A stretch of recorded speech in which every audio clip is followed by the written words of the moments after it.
Dr. Nikola Returns by Guy Newell Boothby. Introduction.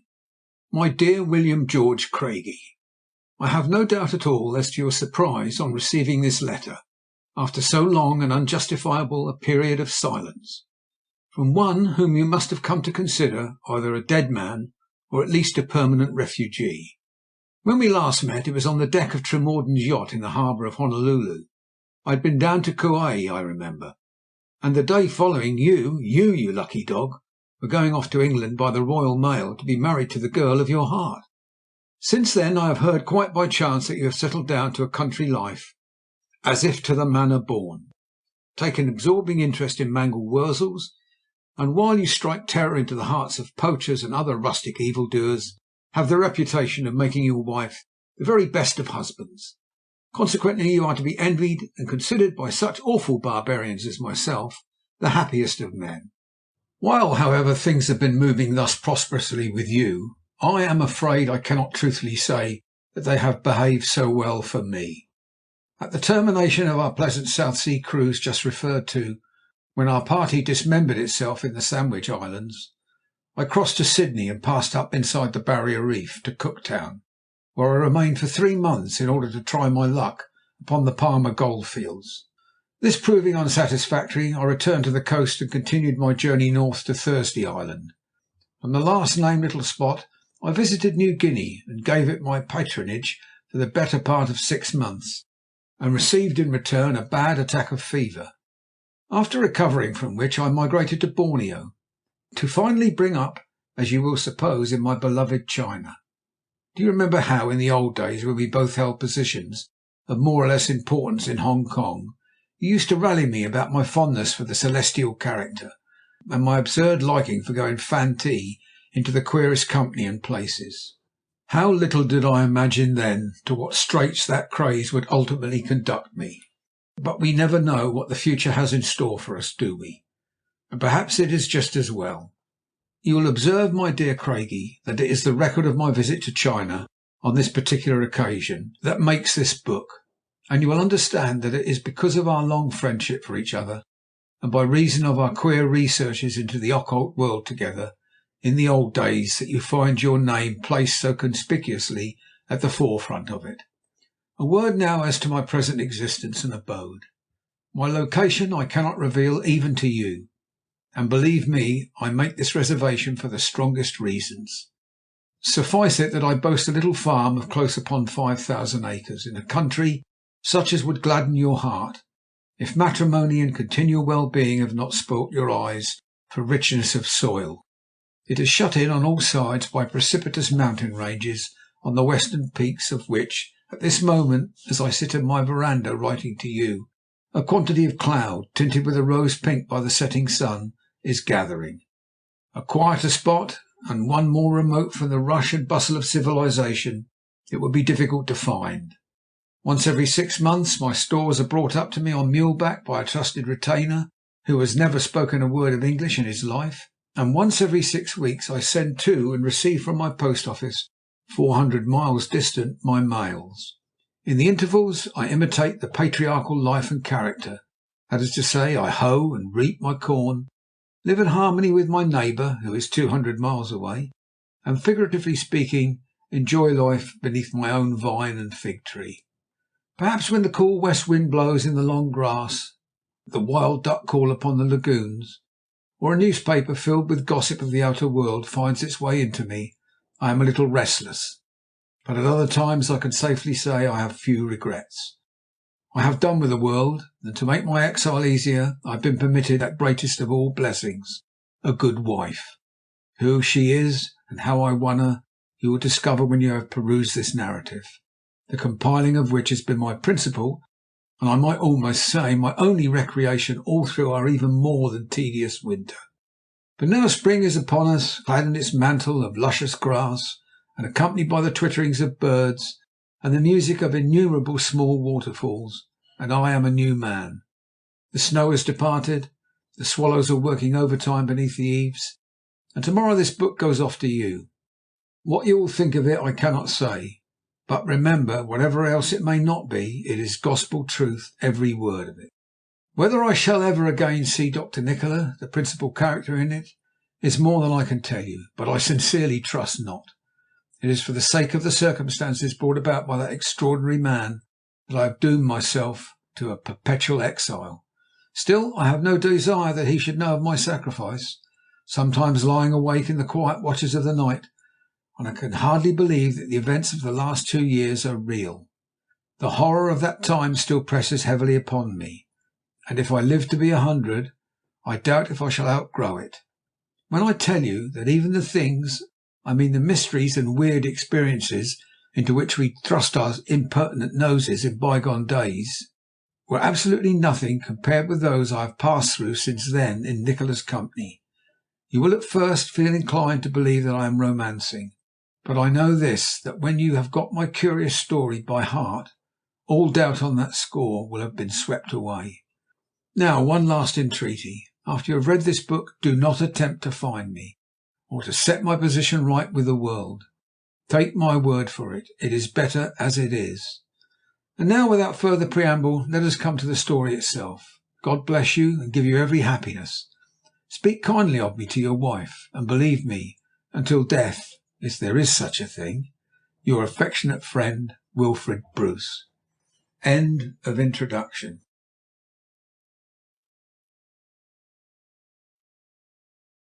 Chapter 1. How I came to meet Dr. Nikola. It was Saturday afternoon, about 4:15 o'clock, if my memory serves me, and the road known as the Maloo, leading to the bubbling well, that single breathing space of Shanghai, was crowded. Fashionable barouches, sea-spring buggies, spider-wheel dog-carts, to say nothing of every known genus of rickshaw, bicycle and pony, were following each other in one long procession toward the well. All the European portion of Shanghai and a considerable percentage of the native had turned out to witness the finish of the paper hunt, which, though not exciting in itself, was important as being the only amusement of the settlement boasted that afternoon. I had walked as far as the horse bazaar myself, and had taken a rickshaw from there, more from pride than because I could afford it. To tell the truth, which will pop out sooner or later, however much I may try to prevent it, I was engaged in keeping up appearances, and though I lay back in my vehicle and smoked my cheroot with a princely air, I was painfully conscious of the fact that when the ride should be paid for the exchequer, I would scarcely survive the shock. Since my arrival in Shanghai I had been more than usually unfortunate. I had tried for every billet that had become vacant, from those choice pickings at the top of the tree among the high gods to the secretaryship of a Eurasian club of communistic tendencies located somewhere on the confines of the native city, but without good fortune. For the one I had not the necessary influence for the other I lacked that peculiar gift of obsequiousness which is so necessary to success in that line of business. In the meantime, my personal expenditure was going remorselessly on, and I very soon saw that unless something happened, and that quickly too, I had every prospect of finding myself deprived of my belongings, sleeping on the bund, and finally figuring in that mixed court in the magistrate's yamen which is so justly dreaded by every Englishman as the debtor of a Cochin China Jew. The position was not a cheerful one, look at it in whatever light I would, but I had experienced it a good many times before, and had come out of it, if not with an increased amount of self-respect, certainly without any very great degree of personal embarrassment. Arriving at the well, I paid off my coolie and took up a position near the last jump, which I had noticed was a prepared fence and a ditch of considerable awkwardness. A moment later the horses came at it with a rush. Some cleared it, some refused it, while others, adopting a middle course, jumped on the top of it, blundered over, and finally sent their riders spinning over their heads into the mud at the feet of their fairest friends. It was not exactly an aesthetic picture, but it was a very amusing one.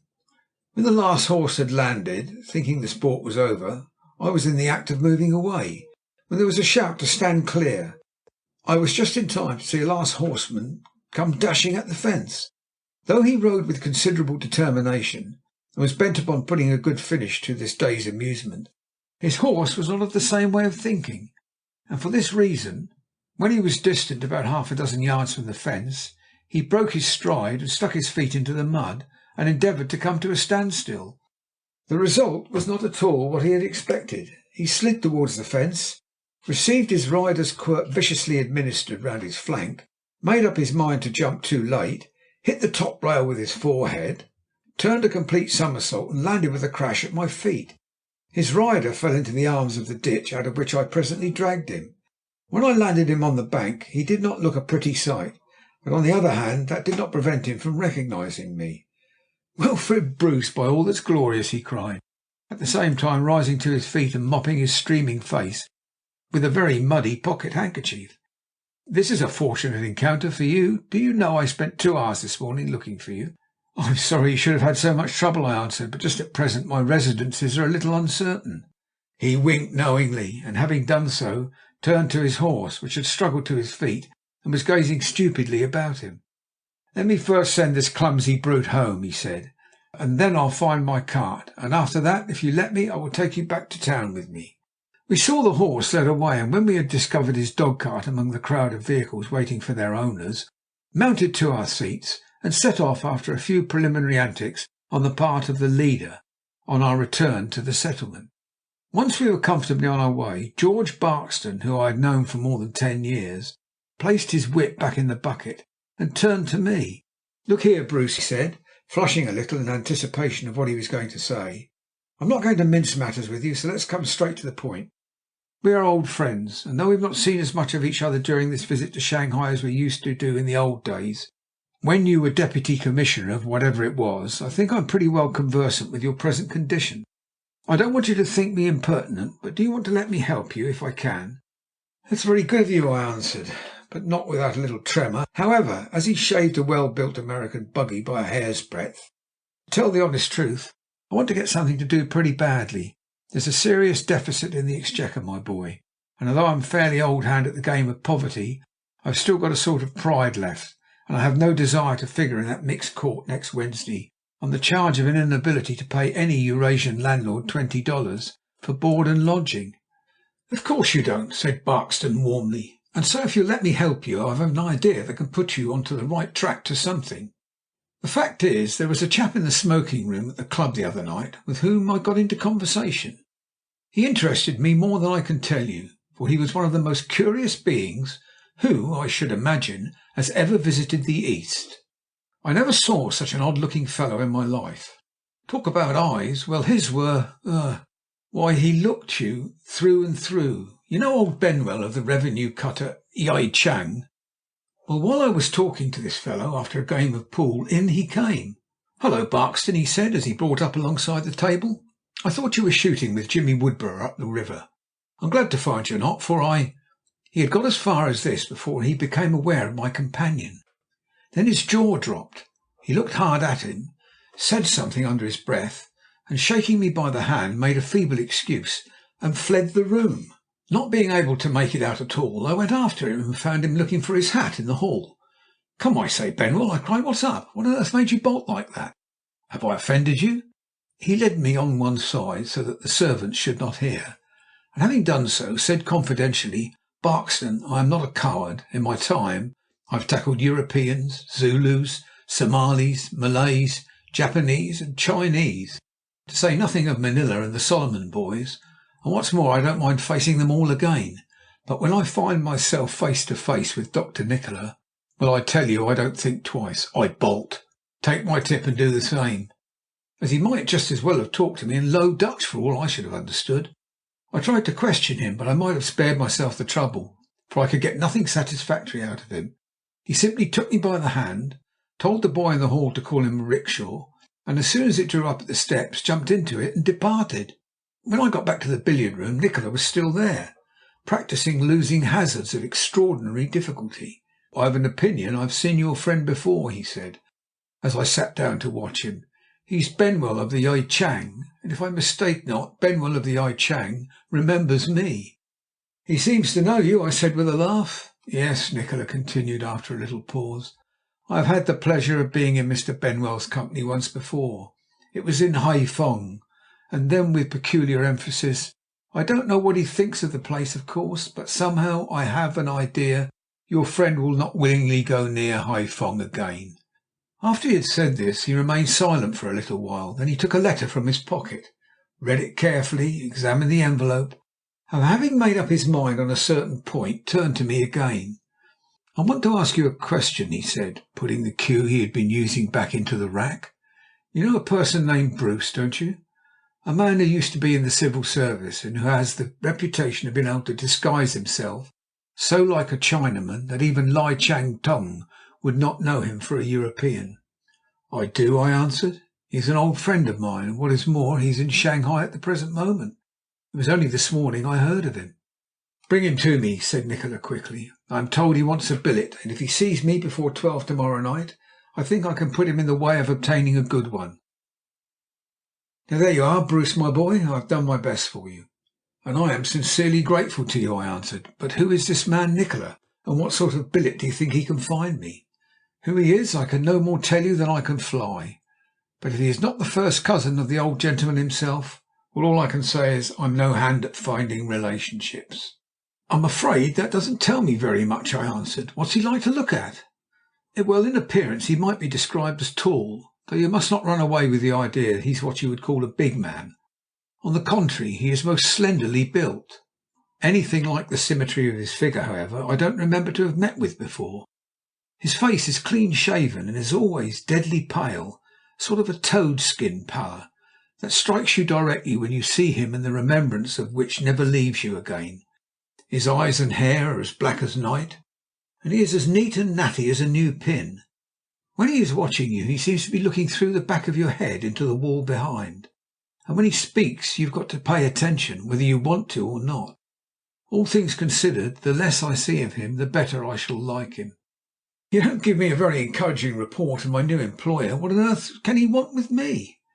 "He's Apollyon himself," laughed Barkston, "and wants a maître d'hôtel. I suppose he imagines you'll suit." By this time we had left the Maloux and were entering the town. "Where shall I find this extraordinary man?" I asked, as we drew near the place where I intended to alight. "We'll drive to the club and see if he's there," said Barkston, whipping up his horses. "But, putting all joking aside, he really seemed most anxious to find you, and as he knew I was going to look for you, I don't doubt that he will have left some message for one of us there." Having reached the Wanderers' Club, which is too well known to need any description here, Barkston went inside, leaving me to look after the horses. 5 minutes later he emerged again, carrying a letter in his hand. "Nikola was here until 10 minutes ago," he said, with a disappointed expression upon his handsome face. "Unfortunately he's gone home now, but has left this note for me. If I find you, he begs that I will send you on to his bungalow without delay. I have discovered that it is Ferrer's old place in the French concession, Rue de la Fayette. You know it? The third house on the right-hand side, just past where that renegade French marquis shot his wife. If you would care about it, I'll give you a note to him, and you can dine, think it over quietly, and then take it on yourself this evening or not, as it pleases you best." "That would be the better plan," I said. "I should like to have a little time to collect my thoughts before seeing him." Thereupon Barkston went back into the building, and when he returned, which was in something under a quarter of an hour, he brought the letter he had promised me in his hand. He jumped up and took the reins, the Chinese groom sprang out of the way, and we were off. "Can I drive you round to where you are staying?" he asked. "I don't think you can," I answered, "and for reasons which would be sure to commend themselves to you if I were to tell them. But I'm very much obliged to you all the same. As to Nikola, I'll think the whole matter carefully out this evening, and if I approve, after dinner I'll walk over and present this letter personally." I thereupon descended from the dog-cart at the corner of the road, and having again thanked my friend for the kindness he had shown me, bade him good-bye and took myself off. Reaching the Bund, I sat myself down on a seat beneath a tree and dispassionately reviewed the situation. All things considered, it was a pretty complicated one, though I had not revealed as much to Barkston, who had derived such happiness from his position of guide, philosopher and friend. This was not the first time I had heard of Nikola. Such a strange personality as his could not expect to go unremarked in a gossip-loving community such as the East, and all sorts of stories had accordingly been circulated concerning him, though I knew my fellow man too well to place credence in half of what I heard. It was impossible for me to prevent myself from feeling a considerable amount of curiosity about the man. Leaving the Bund, I returned to my lodgings, had my tea, and about 8 o'clock donned my hat again and set off in the direction of the French concession. It was not a pleasant night, being unusually dark and inclined towards showery. The wind blew in fitful gusts and drove the dust like hail against one's face. Though I stood a good chance of obtaining what I wanted so much, employment, I cannot affirm with any degree of truth that I felt easy in my mind. I was not seeking to become connected with a man who was almost universally feared, and whose reputation was not such as would make most people desire a closer acquaintance with him. This thought in itself was not of a reassuring nature, but in the face of my poverty I could not afford to be too squeamish. So, leaving the Rue de la Paix on my left hand, I turned into Rue de Lafayette, where Nikola's bungalow was situated, and having picked it out from its fellows, made my way towards it. The compound and the house were in total darkness, but after I had knocked twice at the door, a light came slowly down the passage towards me. The door was opened, and a China boy stood before me, holding a candle in his hand. "Does Dr. Nikola live here?" I inquired, in very much the same tone as our boyhood's hero, Jack of the Beanstalk climbing fame, might have used when he asked to be admitted to the residence of the giant Fee Fo Fum. The boy nodded, whereupon I handed him my letter and ordered him to convey it to his master without delay. With such celerity did he accomplish his mission that in less than 2 minutes he had returned and was beckoning me to follow him. Accordingly, I accompanied him down the passage towards a small room on the left-hand side. When I had entered it, the door was immediately closed behind me. There was no one in the apartment, and I was thus permitted an opportunity of examining it to my satisfaction and drawing my own conclusions before Dr. Nikola should enter. As I have said, it was not large, nor was its furniture, with a few exceptions, in any way extraordinary. The greater part of it was the usual bungalow type, neither better nor worse. On the left hand, as one entered, was a window, which I observed was heavily barred and shuttered. Between that and the door stood a tall bookshelf, filled with works, standard and otherwise, on almost every conceivable subject, from the elementary principles of bimetallism to abstract Confucianism. A thick matting covered the floor, and a heavy curtain sheltered a doorway on the side opposite to that by which I had entered. On the walls were several fine engravings, but I noticed that they were all based on uncommon subjects, such as the visit of Saul to the Witch of Endor, a performance of the magicians before Pharaoh, and the converting of the dry bones into men in the desert. A clock ticked on the bookcase, but with that exception there was nothing to disturb the silence of the room. I suppose I must have waited fully 5 minutes before my ears caught the sound of a soft footstep in an adjoining apartment. Then the second door opened. The curtain which covered it was drawn slowly aside, and a man, who could have been none other than Dr. Nikola, made his appearance. His description was exactly what Barkston had given me, even to the peculiar eyes and what proved to be an apt illustration, the white toad-coloured skin. He was attired in faultless evening dress, and its deep black harmonized well with his dark eyes and hair. What his age might have been I could not possibly tell, but I afterwards discovered that he was barely 38. He crossed the room to where I stood, holding out his hand as he did so, and saying, "Mr. Wilfred Bruce." "That is my name," I answered, "and I believe you are Dr. Nikola." "Exactly," he said. "I am Dr. Nikola, and now that we know each other, shall we proceed to business?" As he spoke he moved with that peculiar grace which always characterized him, across to the door by which he had entered, and having opened it, signed me to pass through.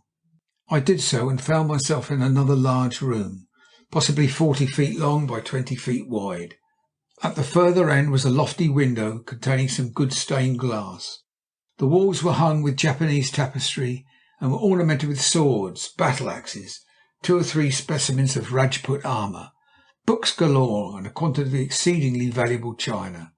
The apartment was lit by 3 hanging lamps of rare workmanship and design, while scattered about the room were numberless cushioned chairs and divans, beside one of which I noticed a beautifully inlaid hukwa of a certain shape and make that I had never seen before out of Istanbul.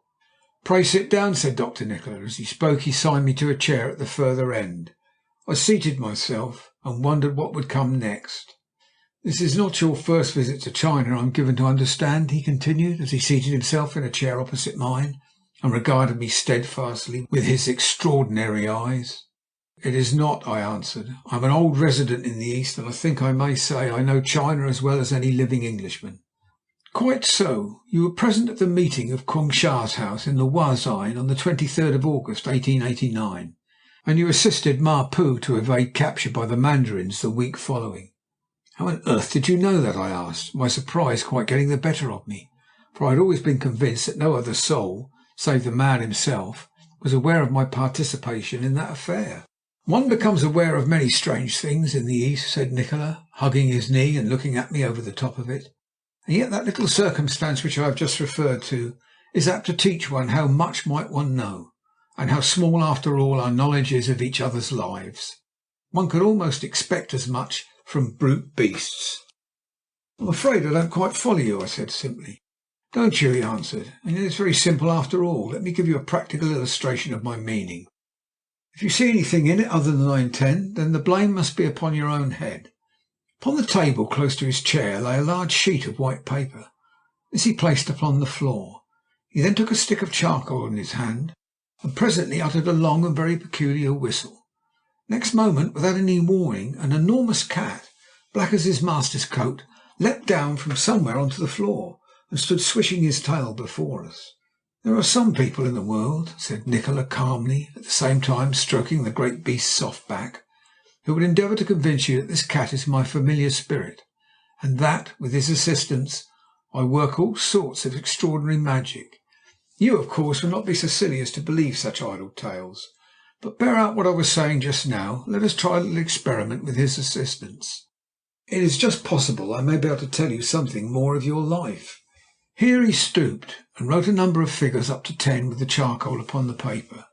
Duplicating them in a line below, he then took the cat upon his knee, stroked it carefully, and finally whispered something in its ear.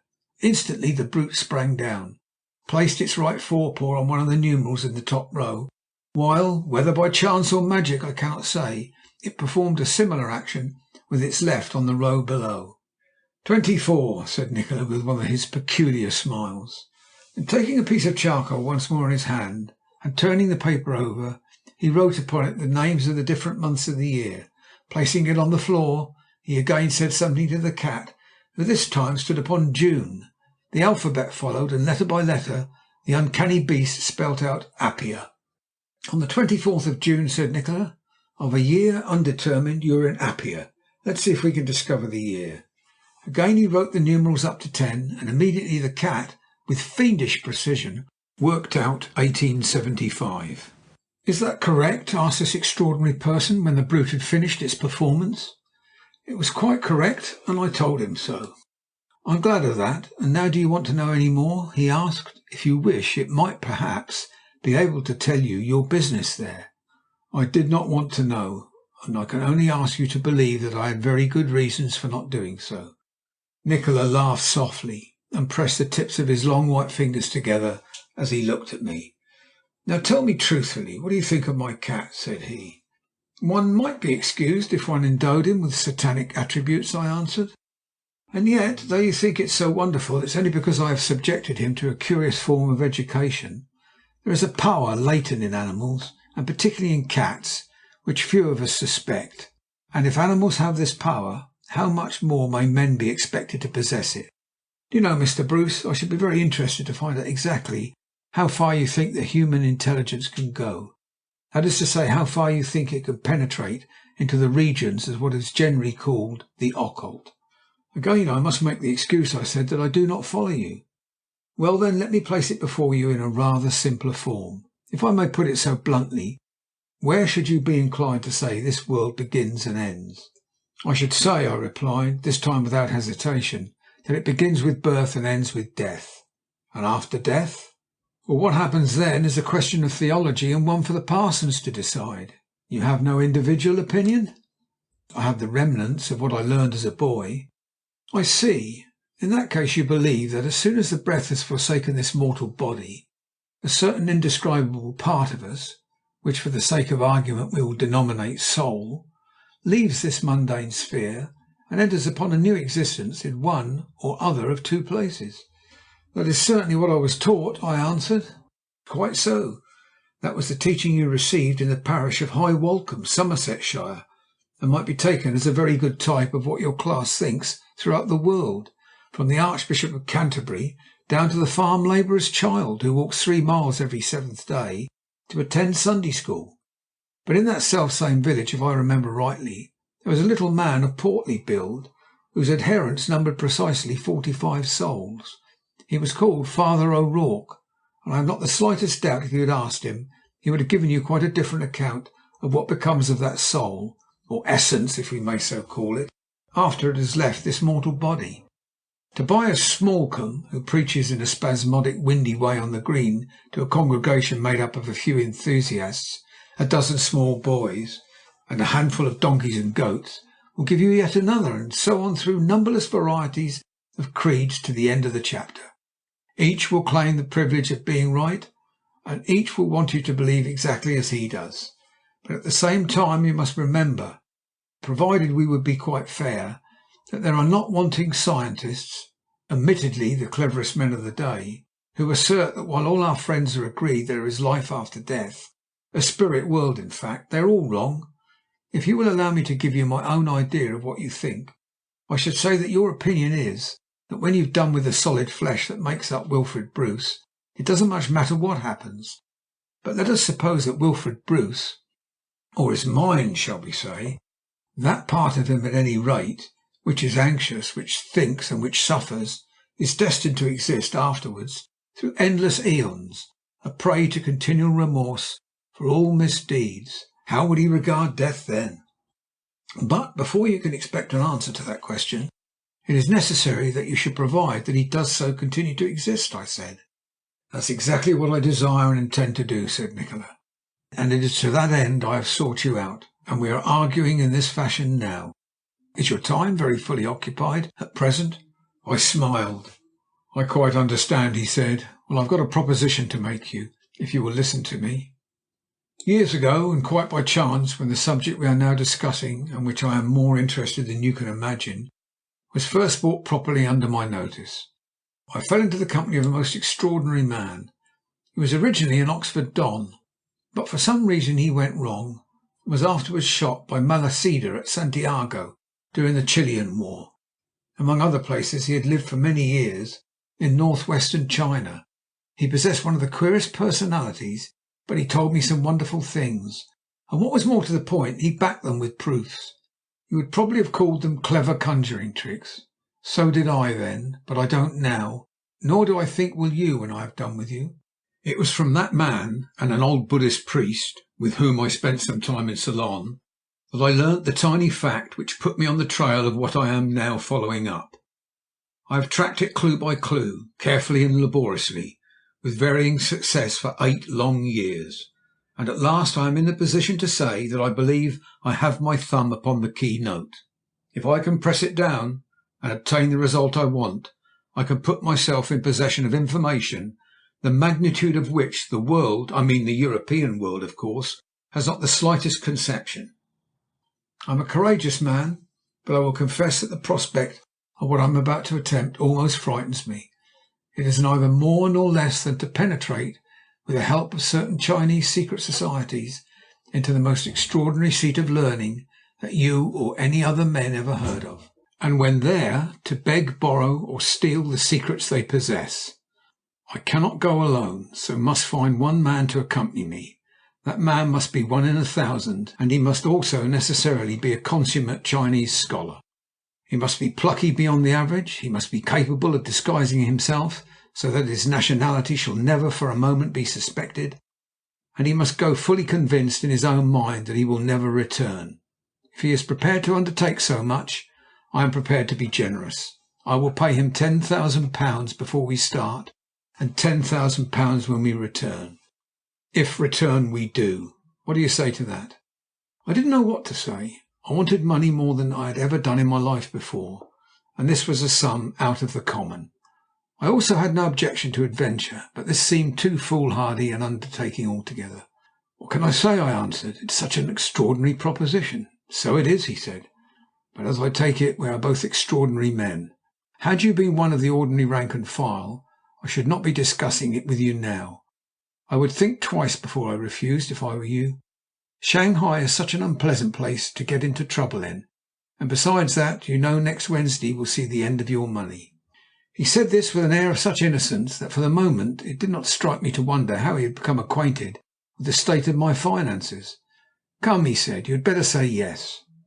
"I should like a little more time to think it over," I answered. "I cannot pledge myself to so much without giving it a thorough consideration. That would not be fair to you." "Very good, then. Go home and think about it. Come and see me tomorrow night at this time, and let me have your decision. In the meantime, if I were you, I would say nothing about what I have spoken to you to anyone." I assured him I would not, and then he rose, and I understood that the interview was over. I followed him into the hall, the black cat marching at our heels. In the verandah he stopped and held out his hands, saying with an indescribable sweetness, "I hope, Mr. Bruce, you will believe that I am most anxious for your companionship. I don't flatter you. I simply state the truth when I affirm that you are the only man in China whose cooperation I would ask. Now, good night. I hope you will come back to me with a favourable answer tomorrow." As he spoke, as if to emphasize his request, the black cat, which up to that time had been standing beside him, now came over and began to rub its head, accompanying it with a soft purring noise against my leg. "I will let you know without fail," I said, "by this time tomorrow night. Good night." End of chapter 1. Chapter 2. Nikola's offer. After I had bade Dr. Nikola good night in the verandah of his house, I consulted my watch, and discovering that it was not yet 11, set off for a long walk through the city in order to deliberate upon my position. There were many things to be reckoned for and against his offer. To begin with, as a point in his favour, I took into consideration the fact that I was alone in the world. My father and mother had been dead for some years, and as I was their only child, I had neither brother nor sister dependent upon my exertions, or to mourn my loss in case anything desperate should befall me. In the second place, I had been a traveller in strange lands from my youth up, and was therefore the more accustomed to hard living. This will be the more readily understood when I say that I had run away from home at the age of 15 to go to sea, had spent 3 years in the roughest life before the mast any man could dream of or desire, had got through another 5 scarcely less savage as an Australian bushman, another 2 in a detachment of the Cape Mounted Police. I had also held a good appointment in Hong Kong, and had drifted in and out of many other employments, good, bad, and indifferent. I was 35 years of age, and had never known what it was to be really sick or sorry in my life, and if the information is of any use to the world, weighed 13 stone, stood close on 6 feet in my stockings, had grey eyes and dark hair, and if you will not deem me conceited for saying so, had the reputation of being passably good-looking. My position at that moment, financially and otherwise, might have been regarded, and very safely so, as precarious in the extreme. It was true, if I looked long enough for it, I might find something to do, but on the other hand it was equally probable that I might not. As I knew to my cost, there were hundreds of men in Shanghai at that moment who were also on the lookout for employment, and they would snap up anything that offered at a moment's notice. Only that morning I had been assured by a well-known merchant, upon whom I had waited in the hope of obtaining a cashiership I had learned he had vacant in his office, that he could have filled it 100 times over before my arrival. This being so, I told myself I had no right to neglect any opportunity that might possibly come in my way of bettering my position. I turned Nikola's offer over dispassionately in my mind. I will confess that the love of an adventure formed such an integral part of my constitution that when a temptation such as the present offered, it was difficult for me to resist it. And this particular form of adventure appealed to me with a voice of more than usual strength. What was still more the point, Nikola was such a born leader of men that the mysterious fascination of his manner seemed to compel me to give him my cooperation. That the enterprise was one involving the chance of death was its most unpleasant feature, but still I told myself I had to die some time or other. while if my luck held good and I came out of it alive, £20,000 would render me independent of the world for the rest of my existence. As the thought of all this money came into my mind, the sinister form of my half-caste landlord rose before my mind's eye, and the memory of his ill-written and worse-spelt account, which I should certainly receive upon the morrow, descended on me like a cold douche. Yes, my mind was made up. I would go, and with this decision I went home. But when I woke next morning, Prudence sat by my bedside. My dreams had not been pleasant.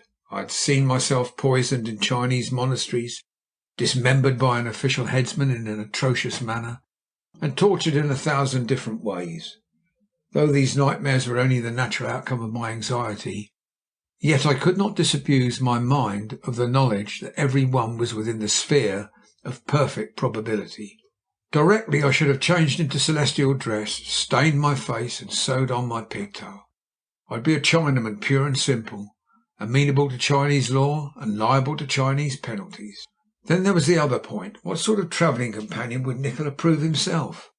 Would I be able to trust him in moments of danger and difficulty? Would he stand by me as one comrade should by another? And if there turned out to be only an opportunity of escape for one at any time, would Nikola, by virtue of being my employer, seize that chance and leave me to stand the upshot, whatever it might be? In that case, my £10,000 in the Shanghai bank and the £10,000 which was to be paid to me on my return would be a little less useful to me than to a worn-out tobacco pouch. And this suggested to my mind another question. Was Nikola sufficiently rich to be able to pay £20,000 to a man to accompany him on such an errand? These were all problems of importance, and they were also problems that had to be satisfactorily answered before I could arrive at any real decision. To set my mind at rest, I wanted to make inquiries about Nikola from some unbiased person. Who was that person to be? Though Barkston had informed me that Nikola was so well known throughout the East, though Benwell of the Chinese Revenue Service had shown himself so frightened when he had met him face to face in the club, and though I myself had heard all sorts of queer stories about him in Saigon and the Manilas, there were none of them sufficiently definite to be any guarantee to me of his commercial stability. I reviewed all my acquaintances in turn, but without pitching upon anyone who would be at all likely to be able to help me in my dilemma. Then, while I was dressing, I remembered a man, a merchant owning one of the largest hongs along the Bund, who was supposed to know more about people in general and queer folk in particular than any man in China. I ate my breakfast, such as it was, received my account from my landlord with the lordly air of one who has £20,000 reposing at his banker's, lit an excellent cigar in the veranda, and then sauntered downtown. Arriving at the Bund, I walked quietly along until I discovered my friend's office. It overlooked the river and was as fine a building as any in Shanghai. In the main hall I had the good fortune to discover the merchant's chief comprador, who, having made inquiries, learned that his master was disengaged and conducted me forthwith to his presence. Alexander MacAndrew hailed from the north of the Tweed. This the least observant would have discovered before he had been 5 minutes in his company. His father had been a night watchman at one of the Glasgow banks, and his own early youth had been spent as a ragged, barefooted boy in the streets of that city. Of this humble origin MacAndrew was prouder than any de la Zouche could possibly be of having come over with the Conqueror. Indeed, he was wont, when he entertained friends at his princely bungalow in the English concession, to recall and dwell upon the happy chance which one biting winter's morning and led him to seek out fame and fortune in the East. "Why, Mr. Bruce," he cried, rising from his chair and shaking me warmly by the hand, "this is a most unexpected pleasure. How long have you been in Shanghai?" "Longer than I care to remember," I answered, taking the seat he offered me. "And all that time you've never once been to see me. It's not a fair treatment of an old friend, is it?" "I must ask your pardon for my remissness," I said, "but somehow things have not gone well with me in Shanghai this time, and so I've not been to see anybody. You observe that I am candid with you." "I'm sorry to hear that you're in trouble," he said, "but if I can be of any service to you, I sincerely say I hope you will command me." "Thank you," I answered. "I have already determined to do so, for it was to consult you that I have taken the liberty of calling upon you." "I'm glad of that. Now, in what way do you want advice?" Well, to begin with, let me tell you that I have been offered a billet which is to bring me in £20,000. Well, I thought you had told me things were not prospering with you, my friend cried. This doesn't look as if there's much wrong. What is a billet? That, I'm sorry to say, I'm not present at liberty to reveal to anyone. Then in what way can I be of use to you? Well, to begin with, I want to know if you can tell me anything about my employer. Tell me his name and I'll see what I can do, the merchant answered, not without a few signs of pride. I think I know 9 out of every 10 men of any importance in the East. Well, I said, this man's name is Nikola. Nikola! He cried in a complete astonishment, wheeling round to face me. What possible business can you have with Nikola that amounts to £20,000? Business of the very utmost importance, I answered, involving almost life and death. But do you happen to know the man? In reply, the old man leaned over the table and sank his voice almost to a whisper. Bruce, he said, I know more of that man than I dare tell you. And if you'll take my advice, you'll back out while you can. If you can't, why, be very careful what arrangements you make with him. You frighten me, I said, more impressed by his earnestness than I care to own. Is he not good for the money, then? Oh, he's good for the money. Don't doubt that. He would pay a dozen times over if he wanted to, the worthy merchant replied. In point of fact, between ourselves, he has the power to draw upon me to the extent of £50,000. He's a rich man, then, but where on earth does his money come from? Ah, that's a good deal more than I can tell you, he replied. But wherever he gets it from, take my advice and think twice before you put yourself in his power. Personally, I can say with truth, I don't fear many men, but I do fear Nikola, and I'm not the only man in the world who does. I will prove to you by this letter. As he spoke, he opened a drawer in his writing table and took out a letter. Spreading it upon the table before him, he smoothed out the page and began to read. This, you must understand, is, he said, from the late Colonial Secretary of New South Wales, the Honourable Sylvester Wetherell, a personal friend of mine. He says, My dear MacAndrew, since I wrote to you in June last from London, I've been passing through a time of terrible trouble. As I told you in my letter some time before, I was brought quite against my will into dealings with a most peculiar person named Nikola. Some few years since I defended a man known as China Pete in our Central Criminal Court against a charge of murder, and what was more, got him off. Being unable to pay me, he made me a present of all he had to leave, a peculiar little stick covered with carved Chinese characters, about which he told me a very extraordinary story, and which has nearly proved my undoing. For some inscrutable reason, this man Nikola wanted to obtain possession of this stick, and because I refused to let him have it, has subjected me to such continuous persecution these few years past as to nearly drive me into a lunatic asylum. Every method that a man could possibly adopt, or a demoniacal brain to compel me to surrender the curio, he tried. You'll gather something of what I mean when I tell you that my house was broken into by Chinese burglars. I was garroted within 100 yards of my own front door. My wife and daughter were intimidated by innumerable threatening letters. And indeed, to such a state of mind was I at length brought to, that after my invalid wife died, I fled to England to escape him. Nikola followed me, drew into the plot he was weaving about me the Duke of Glenbarth and his son, the Marquis of Beckenham, Sir Richard Hatteras, who has since married my daughter, our late governor, the Earl of Amberley, and at least a dozen other persons. Through his agency, the Marquis of Beckenham and Mr. Hatteras, mentioned above, were decoyed into a house in Port Said, locked up for 3 weeks, while a spurious nobleman was sent on to his lordship's place at Sydney to become acquainted with my daughter, and finally to solicit her hand in marriage. Fortunately, however, Sir Richard Hatteras and his friend managed to make their escape from custody, following the scoundrels to Sydney, and warned me of the plot that was hatching against me as soon as possible. The result was disastrous. Foiled in his endeavours to revenge himself upon me by marrying my daughter to an impostor, Nikola had the audacity to abduct my girl from a ball at Government House, and to convey her to a yacht onto an island in the South Pacific, whence a month later we rescued her. Whether we should have been permitted to do so if the stick referred to had not fallen, quite by chance, into Nikola's possession, I cannot say. But the stick did become his property, and now we are free. Since then my daughter has married Sir Richard Hatteras, and at the present moment they are living on his estate in England. I expect you'll be wondering why I have not prosecuted this man, Nikola.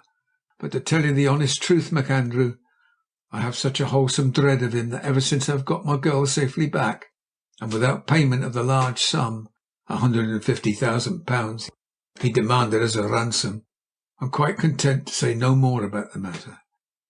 Now, Bruce, what do you think of Dr. Nikola? Puts rather a different complexion on affairs, doesn't it?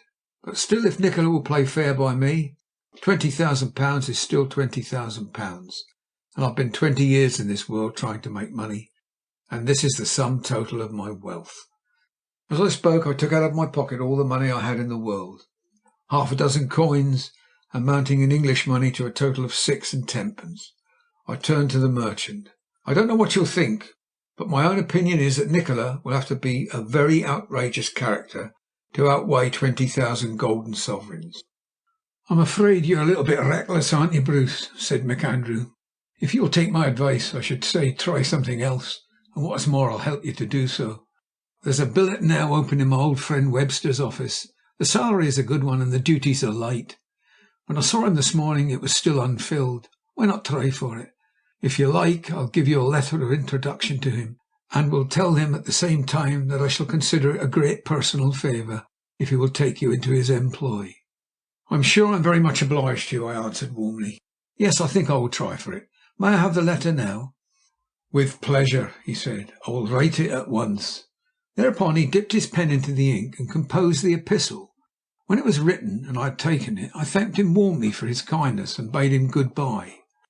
Mr. Webster's home was at the other end of the Bund, and was another fine building. As soon as I was inside, I inquired for the merchant, and after a brief wait was admitted into his office.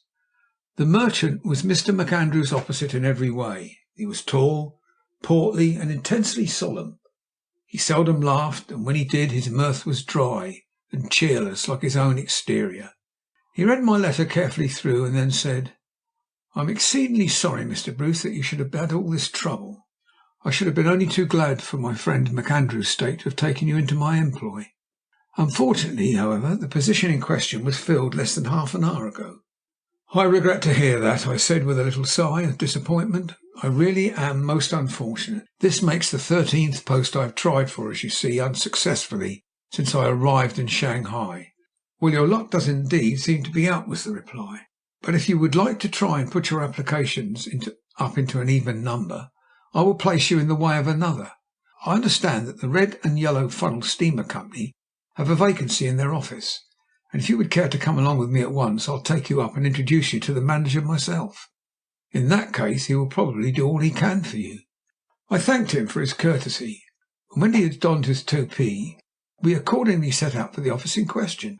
But disappointment was again in store for me. As in Mr. Webster's own case, the vacant post had been filled, and when we passed out of the manager's sanctum into the main office, the newly appointed clerk was already seated upon his high stool, making entries in a ledger. On leaving the building again, I bade my companion good-bye on the pavement, and then, with a heavy heart, returned to my own abode. I had not been there 10 minutes before my landlord entered my room, and without preface and with the smallest medium of civility, requested that I would make it convenient to discharge my account without a moment's delay. As I was quite unable to comply with his request, I was compelled to tell him so, and when he left the room there was a decidedly unpleasant coolness between us. For some considerable time after I was alone again, I sat wrapped in anxious thought. What was I to do? Every billet seemed closed against me. My very living was in jeopardy, and though if I remained in Shanghai I might hear of other billets, still I had no sort of guarantee that I should be any more successful in obtaining one than I had been up to present. In the meantime I had to live, and what was more, to pay my bill. I could not go away and leave things to take care of themselves, for the reason that I had not the necessary capital for travelling, while if I remained and did not pay, I should find myself in the mixed court without further delay. Such being the condition of my affairs, to accept Dr. Nikola's offer was the only thing open to me. But I was not going to do so without driving a bargain. If he would deposit, say, £15,000 to my credit in the bank, I should be saved, and I should also have a substantial guarantee of his solvency. If not, well then, I had better bring matters to a climax at once. Leaving the house, I returned to the Bund, and seating myself in a shady spot in the gardens, carefully reviewed the whole matter. By the time dusk fell, my mind was made up. I would go to Nikola. At exactly 8 o'clock I reached his house and rang the bell. In answer, the same native boy who admitted me on the previous occasion opened the door now, and informed me that his master was at home expecting me. Having entered, I was conducted to the same apartment in which I had waited for him on the preceding evening. Again, for nearly 5 minutes I was left to myself and my own thoughts. Then the door opened and Dr. Nikola came into the room. "Good evening, Mr. Bruce," he said. "You are very punctual, and that is not only a pleasant trait in your character, but also a good omen, I hope. Shall we go into the next room? We can talk better there." I followed him into the adjoining apartment, and having done so, seated myself in the same chair I had occupied on the previous night.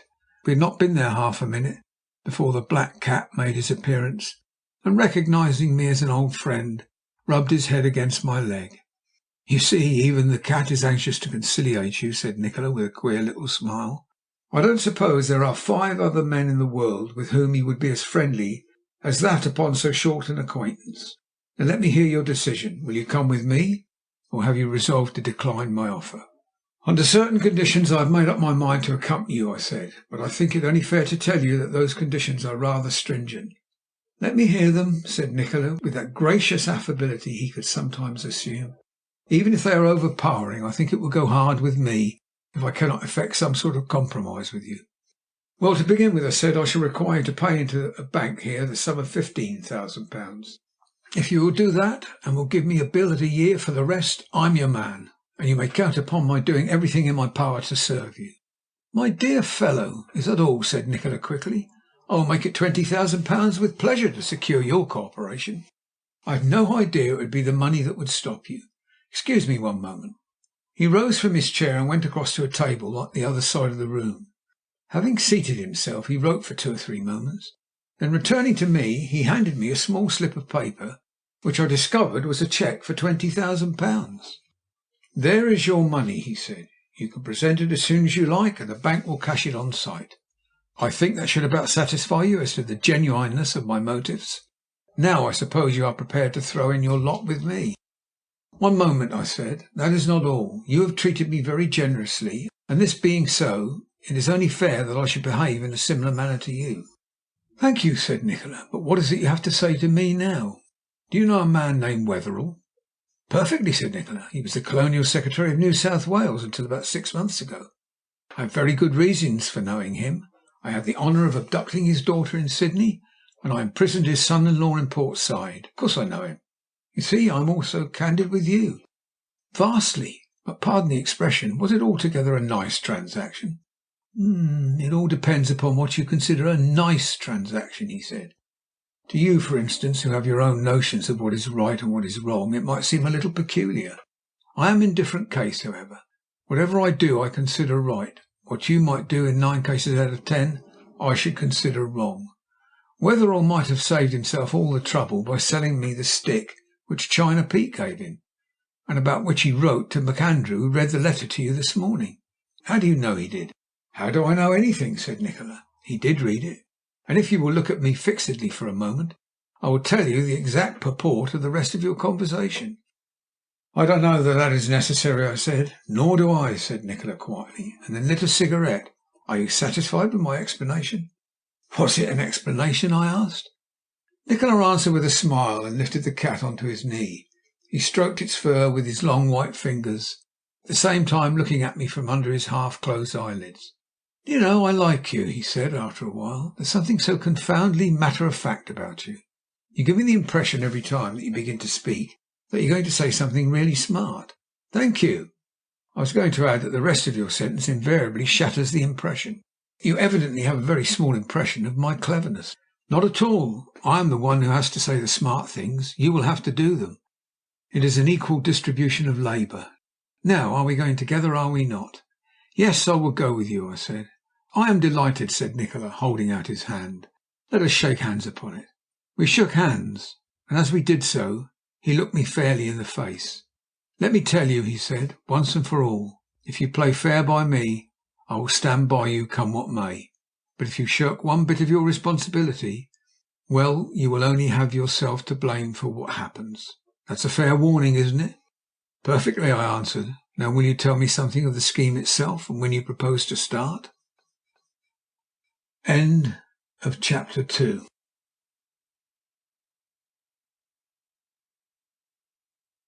Chapter 3. Nikola's scheme. "By all means," said Dr. Nikola, settling himself down comfortably in his chair and lighting a cigarette. "As you have thrown in your lot with me, it is only right that I should give you the information you seek. Of course, I need not request you to keep what I tell you to yourself. Your own common sense will commend that course to you. Perhaps you think I rather overestimate the importance of what I am about to say. But let me tell you this, for once it became known to certain folk in this town that I have obtained possession of the stick in question, our lives, even in Shanghai, would not be worth 5 minutes' purchase. Let me briefly review the circumstances of the case connected with this mysterious society. Remember, I have gone into the matter most thoroughly. It is not the hobby of an hour, nor the amusement of an idle moment, but the object of research and the concentrated study of a lifetime. To obtain certain information of which I stood in need, I have tracked people all over the world. When I began my preparations for inducing Wetherell to relinquish possession of the stick, I had a man followed as far as Cuyaba on the Bolivian frontier of Brazil. In his earlier career this person had been a merchant buying gold leaf in western China, and in this capacity he chanced to hear a curious story connected with the doings of a certain sect whose monastery is in the mountains on the way up to Tibet. It cost me 6 months' continuous travel and nearly £1,000 to find that man, and when I did, his story did not exceed a dozen sentences. In other words, I paid him fully £10 per word for a bit of information that you would not have given him 10p for. But then, you see, I knew its value. I followed another man as far as Montevideo for the description of an obscure Chinese village, another to the Gold Coast for the name of a man, and a Russian Jew as far as Nizhny Novgorod for a certain symbol he wore upon his watch chain, and of the value of which he had not the slightest conception. The information I thus obtained personally in this way I added to the store I had gathered by correspondence. Having accumulated it all, I drafted a complete history of my researches up to that time. When that was done, I think I may say without boasting that, with the exception of 3 men, who, by the way, are not at liberty to divulge anything, and who I doubt very much are even aware that the world exists at all beyond their own monastery walls, I know at least 6 times as much about the society in question as any man living. Now, as I promised, let me give you a complete summary of the case. As far as I can gather, in about the year 288 BC, just about the time, in fact, when the Devanapiatissa was planting the sacred bow tree at Anura Hadhapura in Ceylon, 3 priests, noted for their extreme piety and for the lengths to which they carried their powers of wizardry, migrated from what is now the island of Ceylon across to the mainland of Asia. Having passed through the country at present called Burma, and after innumerable vicissitudes and constant necessary changes of quarters, they brought up on the borders of what we now call Tibet. Here 2 of the original trio died, while the remaining one and his newly chosen confreres built themselves a monastery, set to work to gather about them a number of peculiar devotees, and establish the practices of their religion. Though the utmost secrecy was observed, within a few years the fame of their doings had spread itself abroad. And that this was so we know, for we find constant mention made of them by numerous Chinese historians. One I will quote you. Dr. Nikola rose from his chair and crossed the room to an old cabinet standing against the further wall. From this he took a large book, looking suspiciously like a scrapbook, in which were pasted innumerable cuttings and manuscripts. He brought it to his chair and sat down again. Then, having turned over the leaves and found what he wanted, he at last began to read. "It may interest you to know," he said, however, looking up at me before he began, "that the paragraph I am about to read to you, which was translated from the original with the utmost care by myself, was written the same year and month that William the Conqueror landed in England. And of this vast sect, and of the peculiar powers with which they are invested, it is with some diffidence that I speak. It is affirmed by those credulous in such things that their power in medicine is greater than that of all living men, also their power in witchcraft, of which the most marvellous tales are told. It is said, moreover, that they possess the power of restoring the dead to life, and of prolonging, beyond the ordinary standard, the days of man. But of these things I can only write to you as they have been told to me." Dr. Nikola turned to another page. "After skipping 500 years," he said, "we find another mention made of them, this time by Feng Lao Lan, a well-known Chinese writer, who flourished about the year 1500. On this occasion we find them becoming a source of trouble to the kingdom in general. From a collection of a few simple monks installed in a lonely monastery on the way to Tibet, they have now become one of the largest secret societies in the East. Though the mystic powers supposed to be held by them are still limited to the three-head men, or principal brothers, towards the end of the 16th century it is certain that they exercise such a formidable influence in political affairs as to warrant the government introducing measures for their extermination.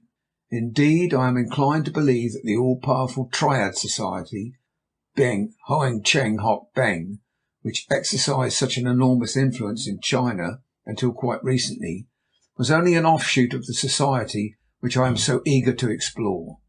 That sect does not possess the occult knowledge that has been attributed to it for over 2,000 years. I feel morally convinced, and if there is any power which can assist me in penetrating their secrets, I intend to employ it. In England and other countries which we are accustomed to call civilized, it is the habit to ridicule any belief in what cannot be readily seen and understood. To the average Englishman there is no occult world. But see what a contradictory creature he is after all. For if he be devout, does he not tell you that he firmly believes that when the body dies the soul goes to heaven, which is the equivalent to Olympus, Elysium, Arcadia, the Garden of Hesperides, Valhalla, Walhalla, Paradise or Nirvana, as the case may be? He has no notion, or rather he will not be able to give you any description of what his heaven means to him. He has all sorts of vague theories about it, but though it is part of his religion to believe that beyond question there is such a place, it is all wrapped in shadow of more or less depth. That is to say, he believes that while in his opinion such a thing as, shall we say, theosophy is all humbug, the vital essence of man has a second and greater being after death. In other words, to put it a little more plainly, it is pretty certain if you were to laugh at him, as he laughs at the theosophist and the spiritualist, he would consider that he had a very good grounds to consider himself insulted. And yet he himself is simply a contradiction contradicted. You may wonder toward what all this rigmarole is leading. But if I were to describe to you the curious things I have myself seen in different parts of the East, and what curious information I have collected first hand from what others have also witnessed, I venture to believe you would believe me either a wizard myself or an absurdly credulous person. I have witnessed things that would seem to upset every known law of nature. Although there was occasionally trickery in the performance, I am convinced the majority were genuine. And that brings us to another stumbling block, the meaning of the expression trickery. What I should probably call a trick you would consider deepest magic. But enough of talking, let me give you an example of what I mean. As he spoke, he went across to a sideboard and took from it a quaintly shaped glass tumbler and a carafe of water, which he placed on the table at his elbow. Then, seating himself again in his chair, he filled the glass to overflowing. I watched him carefully, wondering what was coming next. "Examine the glass for yourself," he said. "You see it's quite full of water. I want you to be very sure of that." I examined the glass and discovered that it was so full that it would be impossible for me to move it without spilling some of its contents. Having done so, I told him that I was convinced it was fully charged. "Very well," he said. "Then let me give you an example of what I might call mind versus matter. That glass is quite full, as you have seen for yourself. Now watch me." From a tray by his side he took a match, lit a wax candle, and when the flame had burned up well, held it above the water so that one drop of wax might fall into the liquid. "Now," he said, "just watch that wax intently from where you are, while I count 20. I did as he ordered me, keeping my eyes firmly fixed upon the little spot floating upon the surface of the water. Then, as I looked slowly and to the accompaniment of Nikola's monotonous counting, the water diminished in the glass, little by little, until it was completely empty. "Get up and look for yourself, but don't touch the glass," said my host. "Be perfectly sure, however, that it is empty, for I shall want your affidavit directly." I examined the glass most carefully and stated that to the best of my belief there was not a drop of water in it. "Very well," said Nikola. "Now be so good as to watch it once more." This time he counted backward, and as he did so the water rose again in the glass until it was full to overflowing, and still the wax was floating on the surface. For a moment we were both silent. Then Nikola poured the water back into the jug, and having done so handed the glass to me. "Examine it carefully," he said, "or you may imagine it is some particular glass made by a London firm on purpose for the trick. Convince yourself of this, and when you have made sure, give me your explanation of the mystery." I examined the glass with the most searching scrutiny, but no sign of any preparation or mechanism could I discover. "I cannot understand it at all," I said, "and I am sure I can give you no explanation." "And yet you are not thoroughly convinced in your mind that I was not performing an ordinary conjuring trick such as you might see at Maskelyne and Cook's. Let me give you two more examples of what I mean. Look me intently in the face until that clock on the mantelpiece, which is now standing at 28 minutes past 9, shall strike the half hour." I did as I was ordered, and anything like the concentrated intensity of his gaze I never remember to have met with before. I have often heard men say that when persons gifted with the power of mesmerizing others have looked at them, and some women have this power too, they have felt as if they had no backs to their heads. In this case I can only say that I felt as if I had not only no back to my head, but as if I had no head at all. The 2 minutes seemed like 2 hours. Then the clock struck, and Nikola said, "Pull up your left shirt cuff and look at your arm." I did as he ordered me, and there in red spots I saw an exact reproduction of my signature. As I looked at it, it faded away again, until in about half a minute from my first seeing it, was quite gone. That is what I call a trick. In other words, it is neither more nor less than hypnotism. But you will wonder why I have done it. In the first place, the water did not go out of the glass, as you suppose, but remained exactly as when you first saw it.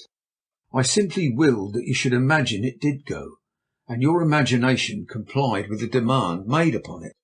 In the last experiment you saw a second proof of the first subject.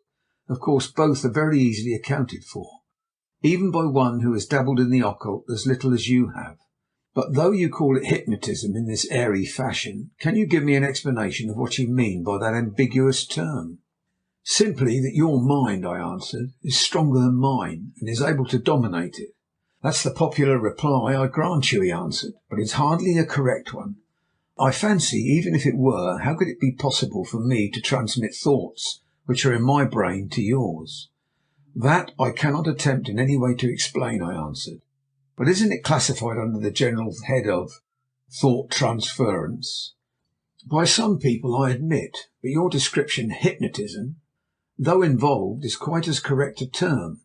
But let me tell you that both those illustrations were given to lead up to another, which will bring us nearer than we have yet been to the conclusion I am endeavouring to arrive at. Try and let me have your complete attention again. Above all, watch my finger." As he spoke he began to wave his finger in the air. It moved this way and that, and I followed each movement carefully with my eyes. Then, after perhaps a minute, I saw, or I thought I saw, what might have been a tiny cloud settling in the farther corner of the room. It was near the floor when I first noticed it. Then it rose to about the height of a yard, and came slowly into the room towards me. Little by little it increased in size. Then it seemed to assume definite proportions. It became taller, and at last I thought I detected the outline of a human figure. This resemblance increased until I could definitely distinguish the head and body. It was the figure of a man, tall, well proportioned. His head was thrown back, and his eyes met mine with an eager, though somewhat strained glance. Every detail was most perfect, even to the extent of a peculiar ring upon his little finger, and if I had met the man anywhere I am certain I should have known him again. A strange orange-coloured light almost enveloped him, but in less than a minute he had become merged in the cloud again. This gradually fell back into the corner, grew smaller and smaller, and finally disappeared altogether. I gave a little shiver, as if I were waking from some unpleasant dream, and turned to Nikola, who was watching me with half-closed eyes. After a moment he took an album from the table and handed it to me. "See if you can find in that book," he said, the photograph of the man whose image you have just seen materialized. I opened the book and turned the pages eagerly. Near the middle I discovered an exact reproduction of the vision I had seen. The figure and face, the very attitude were the same in every particular, and even the ring I noticed was upon the little finger. I was completely nonplussed. "What do you think of my experiment?" asked Nikola. "It was most wonderful and most mysterious," I said. "But how do you account for it?" he asked. "I can't account for it at all," I answered. "I can only suppose, since you owned to it before, that it must have been hypnotism again." "Exactly," said Nikola. "But you will see in this case I not only produced the wish that you should see what I was thinking of, but the exact expression worn by the person in the photograph. The test was successful in every way. And yet how did I transfer the image that was in my mind to the retina of your eyes? You were positively certain you saw the water decrease in the glass just now. You would have pledged your word of honour that you saw your name printed upon your arm. And under other circumstances you would in all probability have ridiculed any assertion on my part that you did not see the vision of the man whose photograph is in that book. Shall I make myself float in mid-air? Shall I transport you out of this room and take you to the bottom of the sea? Shall I lift you up to heaven or conduct you to the uttermost parts of hell? You have only to say what you want to see, and I will show it to you just as surely as you saw those other things. But remember, all I have done is only what I call trickery, for it was done by hypnotism, which is to my mind, though you think it so mysterious, nothing more than making people believe whatever you will by the peculiar power of your own mind. If hypnotism is only the very smallest beginning of the knowledge possessed by the sect that I am trying to discover, what must their greatest secret be? Believe me when I tell you what I have shown you this evening is a molehill to a mountain compared with what you will learn if we can only penetrate into that place of which I have told you. I pledge you my word on it. Now, isn't it worth trying for?" "I will go with you," I cried enthusiastically. "I will give you my best service, and if you will play fair by me, I will do the same by you. By the way, has that stick you obtained from Mr. Wetherell anything at all to do with the work in hand?" "More than anything," he answered. "It is the key to everything. There are only 4 of these sticks in existence. One belongs, or rather did belong, to each of the 3 heads of the sect, and the other to Wetherell, which is now in my possession. For some unknown reason, one of the trio left the monastery and came out into the world. He died in a mysterious manner, and the stick fell into the possession of the abbot of the Yung Ho Kung in Pekin, from whom it was stolen by an Englishman known as China Pete, who risked his life, disguised as a Tibetan monk, to get it. Having stolen it, he eluded me and fled to Australia. Not knowing the real value of his treasure, the society became cognizant of its loss and sent men after him. In attempting to obtain possession of it, one of the Chinamen was killed off the coast of Queensland, and China Pete was arrested in Sydney on a charge of having murdered him. Wetherell defended him and got him off, and not being able to pay for his service, the latter made him a present of the stick. A month later I reached Sydney, but the Chinese were there before me.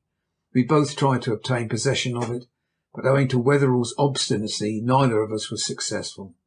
I offered Wetherell his own price for it. He refused to give it up. Then I set myself to obtain it from him. How I succeeded you know. All that occurred 6 months ago.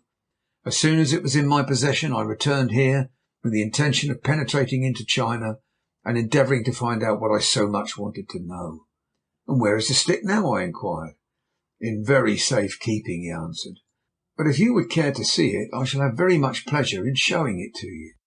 "I should like to see it immensely," I answered. With that he left the room, to return in about 5 minutes. Then, seating himself before me, he took from his pocket a small case, out of which he drew a tiny stick, at most not more than 3 inches long.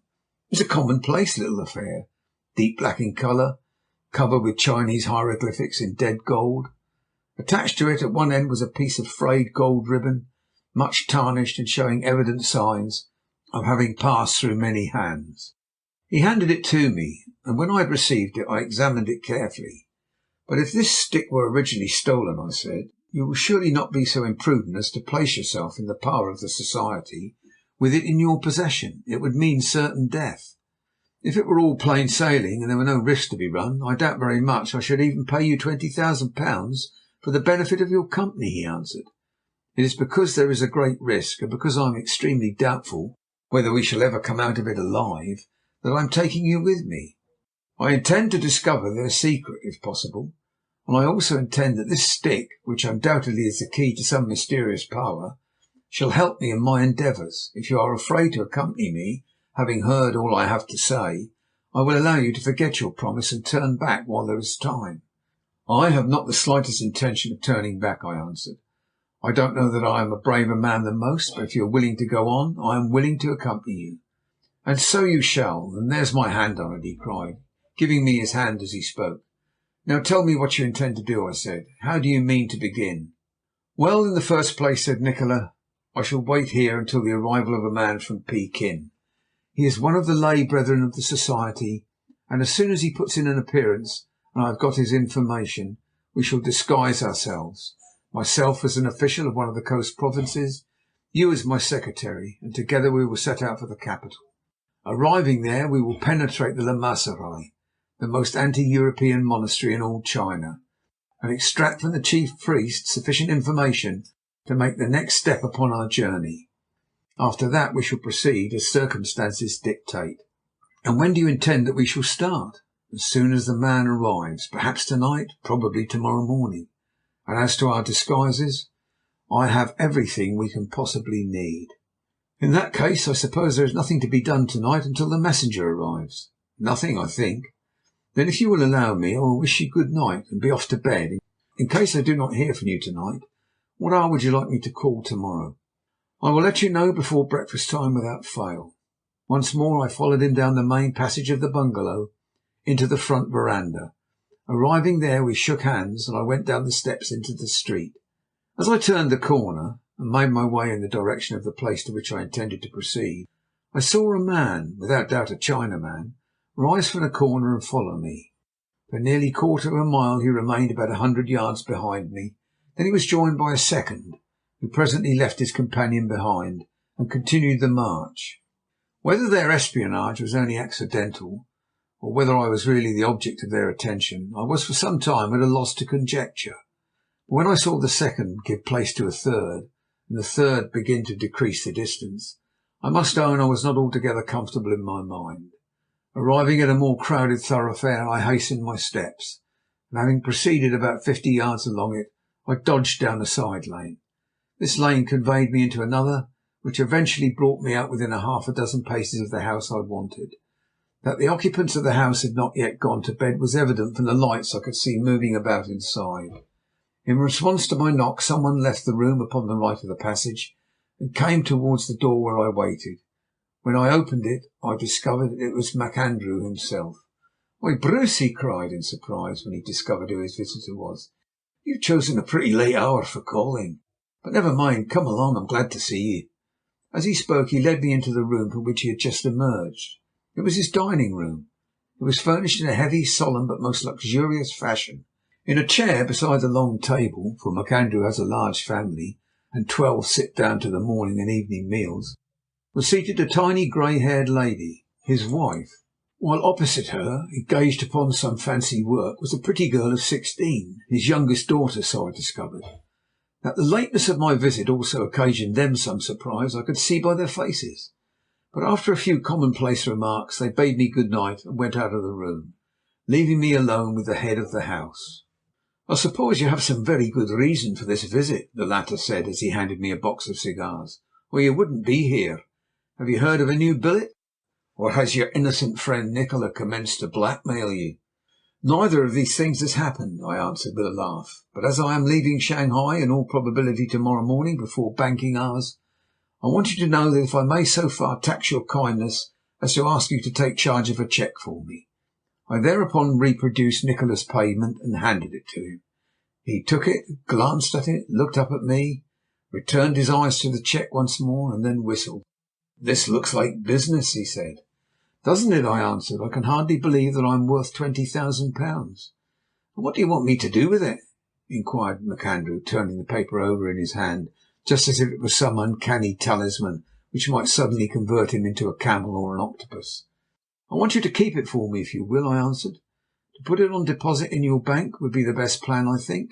I am going away certainly for 6 months, possibly for a year. When I return to Shanghai, I will come and claim it. That is, if I do return. And if not? Well, in that case, I think I will leave it all to you. In the meantime, I want you to advance me £20, if you will. You can repay yourself out of the amount. Do you mind doing it? Not in the very least, he answered, but we had better have it all in writing. He thereupon produced from a drawer in a side table some sheets of notepaper. Having written something upon one of these, he gave it to me to sign, at the same time calling in one of his sons to witness my signature. These formalities completed, he handed me £20 in notes and gold, and our business was concluded. I rose to go. Bruce, said the old man in his usual kindly fashion, putting his hand upon my shoulder as he spoke, I don't know what you're up to, and I don't suppose it'll do for me to inquire, but I'm aware that you've been in pretty straitened circumstances lately, and I'm afraid you're embarking on some foolishness now. For heaven's sake, weigh carefully the pros and cons before you commit yourself. Remember always that one moment's bit of folly may wreck and poison your whole afterlife. You need have no fear on that score, I answered. I am going into this business with my eyes open, but I am obliged to you for your warning, and for what you have done for me. All the same, good night and good-bye. I thereupon shook hands with him, and passing into the veranda, left the bungalow. I was not 50 yards from the gate when something induced me to look round. A man had been sitting in the shadow on the other side of the road. Now he rose and began to follow me. That was the same man who had accompanied me to MacAndrew's house, I had not the slightest doubt. I turned to my right down a side street to see if he would pursue me. He also turned. I turned again. He did the same. I proceeded across a piece of open ground, instead of keeping on in a straight line I had hitherto been following. He imitated my example. At the corner of the plot was a high paling fence. I quickened my pace, and having turned the corner, followed the fence along until I came to the gate. Through this I dashed, and as soon as I was in, stooped down in the shadow. Half a minute later I heard a man coming down on the other side. When he could not see me ahead of him, he came to a halt within half a dozen paces of where I crouched. Then, having made up his mind that I must have crossed the road and gone down a dark lane opposite, he too crossed, and in a few seconds was out of sight. As soon as I had convinced myself that I had got rid of him, I passed out into the street again, and made my way as quickly as I possibly could back to my abode. But I was not to lose my mysterious pursuer after all, for just as I was about to enter my own compound, he put in an appearance. Seeing that I had an advantage, I ran up the steps of the veranda and went inside. From a window I watched him come up the street and stand looking about him. Then he returned by the way he had come, and that was the last I saw of him. In less than a quarter of an hour of seeing him depart, I was in bed and asleep, dreaming of Nikola and that I was being turned into an elephant by his uncanny powers. How long I remained snoozing I cannot say, but I was suddenly wakened by the feeling that somebody was in my room. Nor was I mistaken. A man was sitting by my bedside, and in the dim moonlight I could discern the fact that he was a Chinaman. "What do you want here?" I cried, sitting up in bed. "Hush! Be silent!" my visitor whispered in Chinese. "If you are silent you are safe, but if you speak it will cost you your life." Without another word I thrust my hand under the pillow, intending to produce the revolver I had placed there when I went to bed, but it was gone. Whether my visitor had stolen it, or had imagined that I put it there and forgotten to do so, it was beyond me to tell. At any rate, the weapon upon which it would seem my life depended was gone. "What is your business with me?" I asked, resolved to bring him to his bearings without loss of time. "Not so loud," he answered. "I am sent by Dr. Nikola to request your honourable presence. He desires that you will come to him without losing a moment." "But I've only just left him," I said. "Why does he send for me again?" "I cannot say, but I gathered from his manner that something important has occurred," was the man's answer. "He bade me to tell you to come at once." With that I got up and dressed myself as quickly as possible. The expected messenger from Peking had evidently arrived, and now it would behoove us to set off for the capital without delay. At any rate, I did not waste a moment, but made my toilet as quickly as I could, and as soon as I was ready went out into the veranda, where the man who had come for me was waiting. He led me across the compound into the street, and when I got there I saw that a chair with its bearers was in waiting for me. "Your friend is in a hurry," said the man who had called me by way of explanation. and he bade me not to lose a moment. "Well then, go along as hard as you like," I said. "I'm quite ready." I took my place in the chair, which was immediately lifted by the bearers, and within a minute of my leaving the house we were proceeding down the street at a comparatively fast pace. At that hour the town was very quiet. Indeed, with the exception of an occasional Sikh policeman and a belated rickshaw coolie or two, we met no one. At the end of a quarter of an hour we had evidently arrived at our destination, for the chair came to a standstill and the bearers sat me down. I sprang out and looked about me. To my surprise, however, it was not the house I expected I found before me. We had pulled up at the entrance to a comparatively large bungalow standing in a compound of fair size. While I waited, my messenger went into the house, to presently return with the information that if I would be pleased to follow him, Dr. Nikola would see me at once. I complied with his request and accompanied him into the building, not, however, without a feeling of wonderment as to why Dr. Nikola should have sent for me to such a place and at such an hour. The house was in total darkness and as silent as the grave. I passed into the main hall, was about to move down it toward the door at the farther end, when I was suddenly caught from behind. A gag of some sort was placed in my mouth, and my hands were fastened behind me. Next moment I was lifted into the air and borne into a room from which a bright light suddenly streamed forth. Then I was set down, and the door was immediately shut behind me. In the room, which was brilliantly lighted with a couple of cheap kerosene lamps, was heavy with the smell of joss sticks, were seated 3 Chinamen clad in heavy figured silk, wearing enormous tortoiseshell spectacles upon their noses. They received me with a grunt of welcome and bade my captors remove the gag from my mouth. This done, the elder of the trio said quietly, but with the usual Chinese procrastination, "We hope that you are in good health." I answered with as much calmness as I could possibly assume at so short a notice that I was in the enjoyment of the best of health, whereupon I was requested to say how it came about that I was now in China, and what my business there might be. I replied to these questions to the best of my ability, and when it came to stating my business, I answered that I was in China in the hope of finding employment of some kind. This candid avowal did not seem to satisfy them as it should have done, for I saw that they whispered together. Presently the man on the right leaned a little forward and said, "You are not telling us the honourable truth. What business have you with Dr. Nikola?" Then it was that my suspicions were thoroughly confirmed, and I realized that after all my confidence in my own cleverness, I had been decoyed away under false pretences. Personally, I had not the slightest doubt that I had fallen into the power of the society whose secrets we were hoping to penetrate. "What is your business with Dr. Nikola?" I summoned all my wits to my aid. "Who is Dr. Nikola?" I asked. "The person whom you have visited 2 nights in succession," said the man who had first spoken.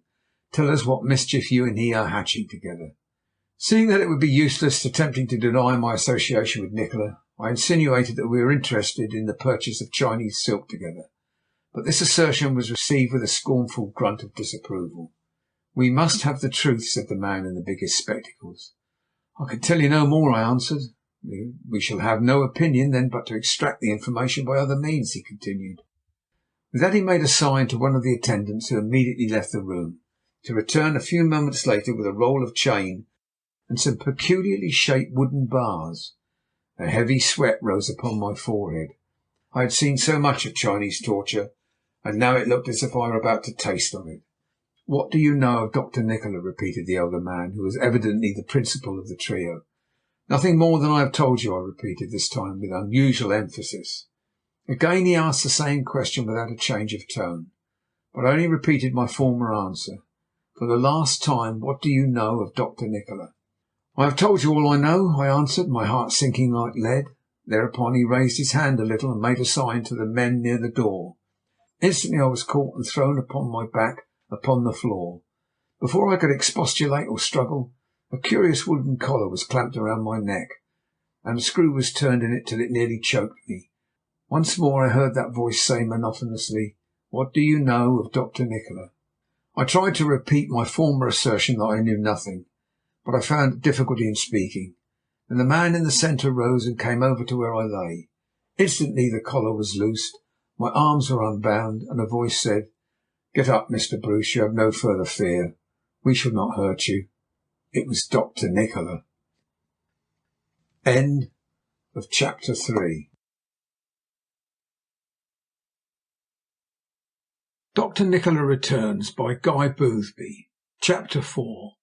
We set out for Tientsin. I could hardly believe the evidence of my senses. Nikola's disguise was so perfect that it would have required almost superhuman cleverness to have penetrated it. In every particular he was a perfect celestial. His accent was without a flaw. His deportment was exactly what that of a high-class Chinaman would be, while his general demeanour and manner of sustaining his character left nothing at all to be desired. I felt that if he could so easily hoodwink me, there could be little doubt that he would pass muster under less exacting scrutiny. So as soon as I had realised what it meant, I sprang to my feet and warmly congratulated him, not a little relieved, you may be sure, to find that I was with friends and was not to be tortured after all. "What do you think of my disguise?" asked Nikola. "Perfect," I answered. "Considering your personality, I had no idea it could possibly be so good. But where are we?" "In a bungalow I have taken for the time being," said Nikola. "And now let us get to business. The man whom you saw on my right is Lao Wan, who arrived half an hour after you had left me this evening, gave me the information I wanted, and now I am ready to start as soon as you are." "Let me go home and put one or two things together," I answered, "and then I'm your man." "Certainly," said Nikola, "and one of my servants shall go with you to carry your bag and to bring you back here as soon as your business is completed." With that, accompanied by a boy, I set off for my abode. When we reached it, leaving him to wait for me outside in the street, I let myself into my bedroom by the window, and set to work to put together the few little odds and ends I wished to take with me on my journey. This done, I locked my trunk, wrote a letter to my landlord enclosing some money, and then another to Barkston, asking him to be good enough to send for and take charge of my trunks until I returned from a trip into the interior. Having done this, I passed out of the house again, joined the boy, who was waiting for me at the gate, and returned to the bungalow in which I had been so surprised by Nikola that evening. It was nearly 12 o'clock by the time I reached it, but I had no thought of fatigue. The excitement of our departure was intense and kept me up. We were plunging into an unknown life, which bristled with dangers and adventures, and though I did not share Nikola's belief as to the result we should achieve, I had the certain knowledge that I should be well repaid for the risk I ran. When I entered the house, I found my employer awaiting me in the room I had been hoaxed that evening. He was still in Chinese garb, and once again, as I looked at him, I felt it difficult to believe that this portly, sedate-looking Chinaman could be the slim European Dr. Nikola. "You have not been long, Mr. Bruce," he said, "and I am glad of it. Now, if you will accompany me to the next room, I will introduce you to your things. I have purchased for you everything that you can possibly need, and as I am well acquainted with your power of disguise, I have no fear at all as to what the result will be." Thanking him for his good opinion, I divested myself of my European garments and began to don those which were spread out for my inspection. Then, with a bottle which Nikola handed me, I stained my face, neck and arms, after which my pigtail, which was made on a cleverly contrived sort of scalp wig, was attached, and a large pair of tortoise-shell glasses of a similar pattern to those worn by Nikola were placed upon my nose. My feet were encased in sandals, a stiff round hat of the ordinary Chinese pattern was placed upon my head, and this, taken with my thickly padded robe of yellow silk, gave me a most portly and dignified appearance. When Nikola returned to the room, he examined me carefully, and expressed himself as highly pleased with the result. Indeed, when we greeted each other in the Chinese fashion and language, he would have been a sharp man who could have detected that we were not what we pretended to be. "Now," said Nikola, "if you are ready, we will test the efficiency of our disguises. There is a meeting at the house of a man named Lo Ting at midnight tonight. They are members of a secret society, of course, aiming at the overthrow of the Manchu dynasty. Lao Wan has gone on ahead, and being a member of the society, he is to report to them the arrival of two distinguished merchants from the interior, who are also members. I have got the passwords, and I know the general idea of their aims. So with your permission we will set off at once. As we go I will explain more fully our intentions." "But you are surely not going to penetrate into a secret society tonight?" I said, astonished at the coolness with which he proposed to run such an enormous risk. "Wouldn't it be wiser to wait until we are a little more accustomed to our dresses?" "By no means," answered Nikola. "This will be a very good test. If we are detected by the folk we shall see tonight, we shall know where the fault lies, and we can turn back before it is too late. If we get through all right, we shall have derived some important information to help us on our way, and what is equally to the point, we shall have additional confidence in our powers. Come along." He passed into the passage and led the way through the house out into the compound, where a couple of chairs with their attendant coolies were waiting us. Each taking possession of one, we were presently being borne in a dignified fashion down the street. In something under 20 minutes our bearers stopped and set us down again. We alighted, and when the coolies had disappeared, Nikola whispered in Chinese that the password was liberty, and, as one said it, it was necessary to place the fingers of the right hand in the palm of the left. If I was asked questions, I was to trust to my mother wit to answer them satisfactorily. We approached the door, which was down a small alley, and when we reached it I noticed that Nikola rapped upon it twice with a large ring he wore upon his first finger of the right hand. In answer, a small and peculiar sort of grille was opened, and a voice said through it in Chinese, "Who is it that disturbs honest people at this unseemly hour?" "Two merchants from Sui Shuan who have come to Shanghai in search of liberty." Immediately the door was opened, and I followed Nikola into the house. The passage was in pitch darkness and terribly close. As soon as we had entered, the front gate was shut behind us, and we were told to walk straight forward. A moment later a door at the further end opened, and a bright light issued forth. Our conductor signed us to enter, and assuming a deprecating step, and folding our hands in the prescribed manner before us, we passed into a large apartment in which were seated possibly 20 men. Without a word we crossed and took up our position on a sort of divan at the farther end. Pipes were handed to us, and for what must have been nearly 5 minutes we continued solemnly to puff out smoke without a word being uttered in the room. To say that I felt at my ease during this long silence would hardly be to tell the truth, but I flatter myself that whatever my feelings may have been, I did not let a sign of my embarrassment escape me. Then an elderly Chinaman, who sat a little to our right, and who was without doubt the chief member present, turned to Nikola and addressed to him a question relative to his visit to Shanghai. Nikola answered slowly and gravely after the celestial fashion, depreciating any ideas of personal advantage, and asserting that it was only to have the honour of saying that he had been in Shanghai that he had come at all. When he had finished, the same question was addressed to me. I answered in similar terms, and then another silence fell upon us all. Indeed, it was not until we had been in the room nearly half an hour that any attempt at business was made. Then such a flow of gabble ensued that I could hardly make head nor tail of what I heard. Nikola was to the fore all through. He invented plots for the overthrowing of empires, each of which had a peculiar merit of his own. He theoretically assassinated persons in high places, and what was more, disposed of their bodies afterwards, and to my thinking out-Heroded Herod in his zeal. But before he had been an hour in the place he was at the head of affairs. Had he so desired, he could have obtained just what he wanted from that meeting. I did my best to second his efforts, but my co-operation was hardly needed.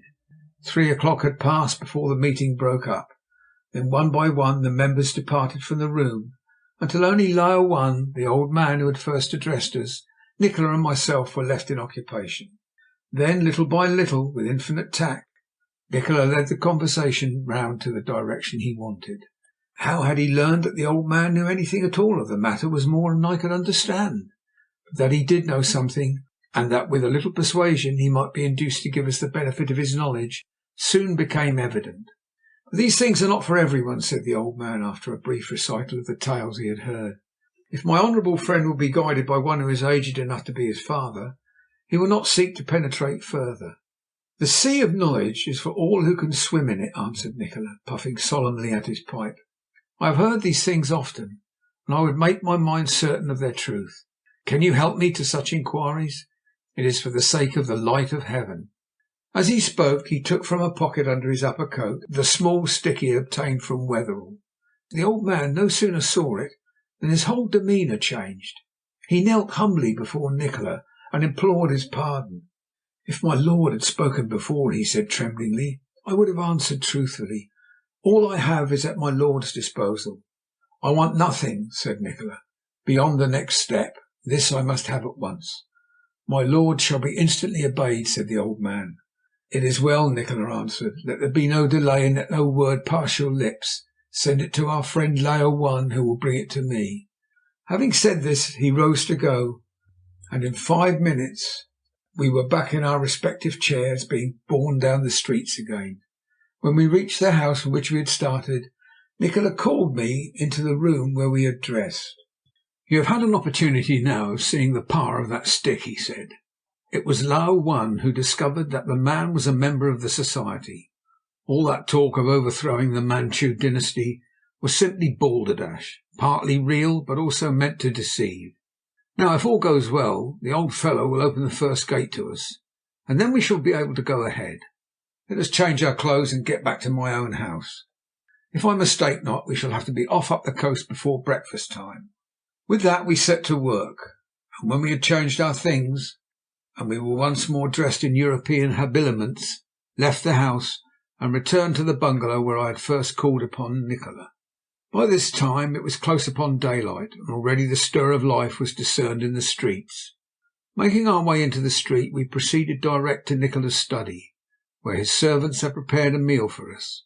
We sat down to it, and were in the act of falling upon a cold pie, when a boy entered with the announcement that a Chinaman was in the hall and desired to speak with us. It was Lao Wan. "Well," said Nikola, "what message does the old man send?" In reply, Lao Wan, who was not prodigal of speech, took from his sleeve a large card, on which were some words written in Chinese characters. Nikola glanced at them, and having mastered their purport, handed the card across the table to me. It contained the following message: "In the house of Kwang Sha, in the Street of 100 Tribulations, Tientsin." That was all. Nikola turned to Lao Wan. "At what time does that French boat sail?" he asked. "At 6:30, answered Lao Wan promptly. Nikola looked at his watch and thought for a moment, and then said, "Go ahead, book your passage and get aboard yourself as soon as you can. We will join her later on. But remember, until we get to Tientsin, you have never set eyes on us before." Lao Wan bowed and left the room. "At this point," said Nikola, pouring himself out a cup of black coffee, "the real adventure begins. It is 5:15 now. We will take it easy for half an hour, and then set off to the harbour and get aboard." Accordingly, as soon as we had finished our meal, we seated ourselves in lounge chairs and lighted cigars. For half an hour we discussed the events of the evening, and exactly as the clock struck 5:15, rose to our feet again. Nikola rang a bell, and his principal boy entered. "I am going away," said Nikola. "Most probably you will not see my face again for a year. In the meantime you will take care of this house. You will not let one thing be stolen, and if, when I come back, I find a window broken or so much as a pin missing, I'll saddle you with 10 million devils. Do you understand me?" The boy looked into his face and nodded. "That will do," said Nikola. "You can go." As the servant left the room, my curious friend gave a strange whistle. Next moment the black cat came trotting in, sprang on his master's body, and crawled up onto his shoulder. Nikola looked at me and smiled. "What wife would be so constant?" he said. I laughed. The idea of Nikola and matrimony somehow did not harmonise well. He lifted the cat down and placed him on the table. "Apollyon," he said, with the only touch of regret I saw him show throughout the trip, "we've got to part for a year. Good-bye, old cat, good-bye." Then, having stroked the animal gently once or twice, he turned briskly to me. "Come along," he said. "Let us be off. Time presses." The cat sat on the table watching him, appearing to understand every word he uttered. Nikola stroked its fur for the last time, and then walked out of the room. I followed at his heels, and together we passed out into the compound. By this time the streets were crowded. A new day had begun in Shanghai, and we had no difficulty in obtaining rickshaws. "The Vectis Queen," said Nikola as soon as we were seated. The coolies immediately started off at a run, and in something under a quarter of an hour we had reached the wharf side in the Hung Pu River. The boat we were in search of lay well out in the stream, and for this reason it was necessary that we should charter a sampan to reach her. Arriving on board, we interviewed the purser, and when we had paid our fares, were shown to our cabins. The Vectis Queen, as all the East knows, is not a large steamer, Therefore, her accommodation is, well, to say the least of it, limited. But at this particular time of year there were not a great many people travelling. Consequently, we were not overcrowded. As soon as I had arranged my baggage, I left my cabin and went on deck. Small is the world. Hardly had I stepped off the companion ladder before I was accosted by a man whom I thought at the other end of the world. "Why, Wilfred Bruce," he cried, "who'd have thought of seeing you here?" I turned and found standing before me no less a person than William James Downing, a man with whom I had been well acquainted on the Australian Coastal Service. Not best pleased, as you may suppose, at seeing him.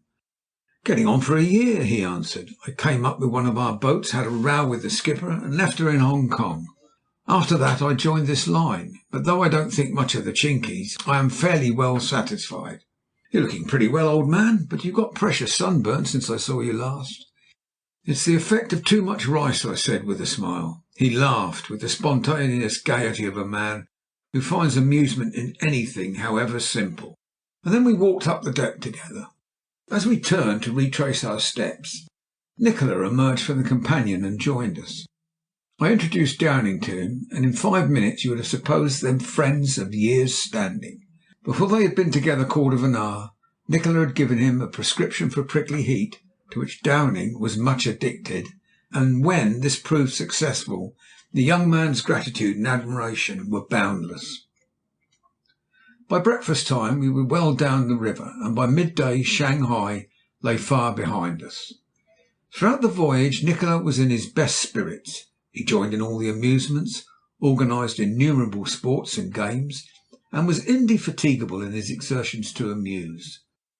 And while I am on this subject, let me say there was one thing which struck me as even more remarkable than anything else in the character of this extraordinary man, and that was his extreme fondness for children.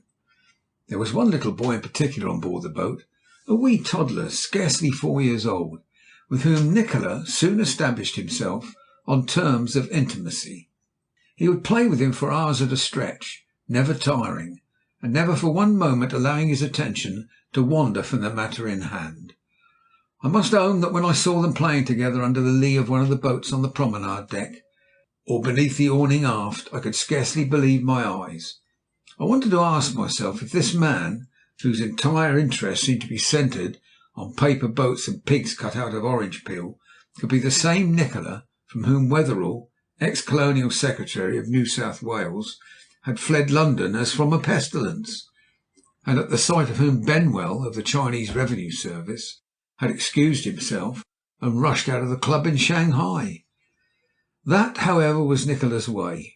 If he were making a paper boat, cutting a pig out of orange peel, or weaving a plot around a politician, or endeavouring to steal the secret of an all-powerful society, he would give the matter in hand his whole attention, make himself master of every detail, and never leave it till he had achieved his object, or it was useless for him to work at it any longer. Throughout the voyage, Lao Wan, though we saw him repeatedly, did not for a moment allow it to be supposed that he knew us. He was located on the forward deck, and as far as we could gather, spent his whole time playing fan-tan with half a dozen compatriots on the cover of the fore hatch.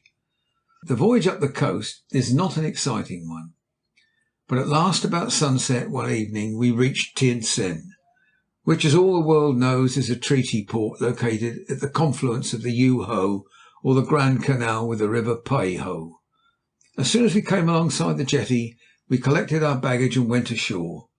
Here another thing struck me. Nikola seemed as well acquainted with this place as he was with every other, and as soon as we arrived on the Bund, called rickshaws and bade the coolies convey us without delay to a certain Mr. Williams resident in the European concession. This proved to be a house of modest size, and built in the fashion usual in that part of the East. As we alighted from our rickshaws, a tall, elderly man with a distinctly handsome cast of countenance came into the verandah to welcome us. Seeing Nikola for a moment, he appeared to be overcome with surprise.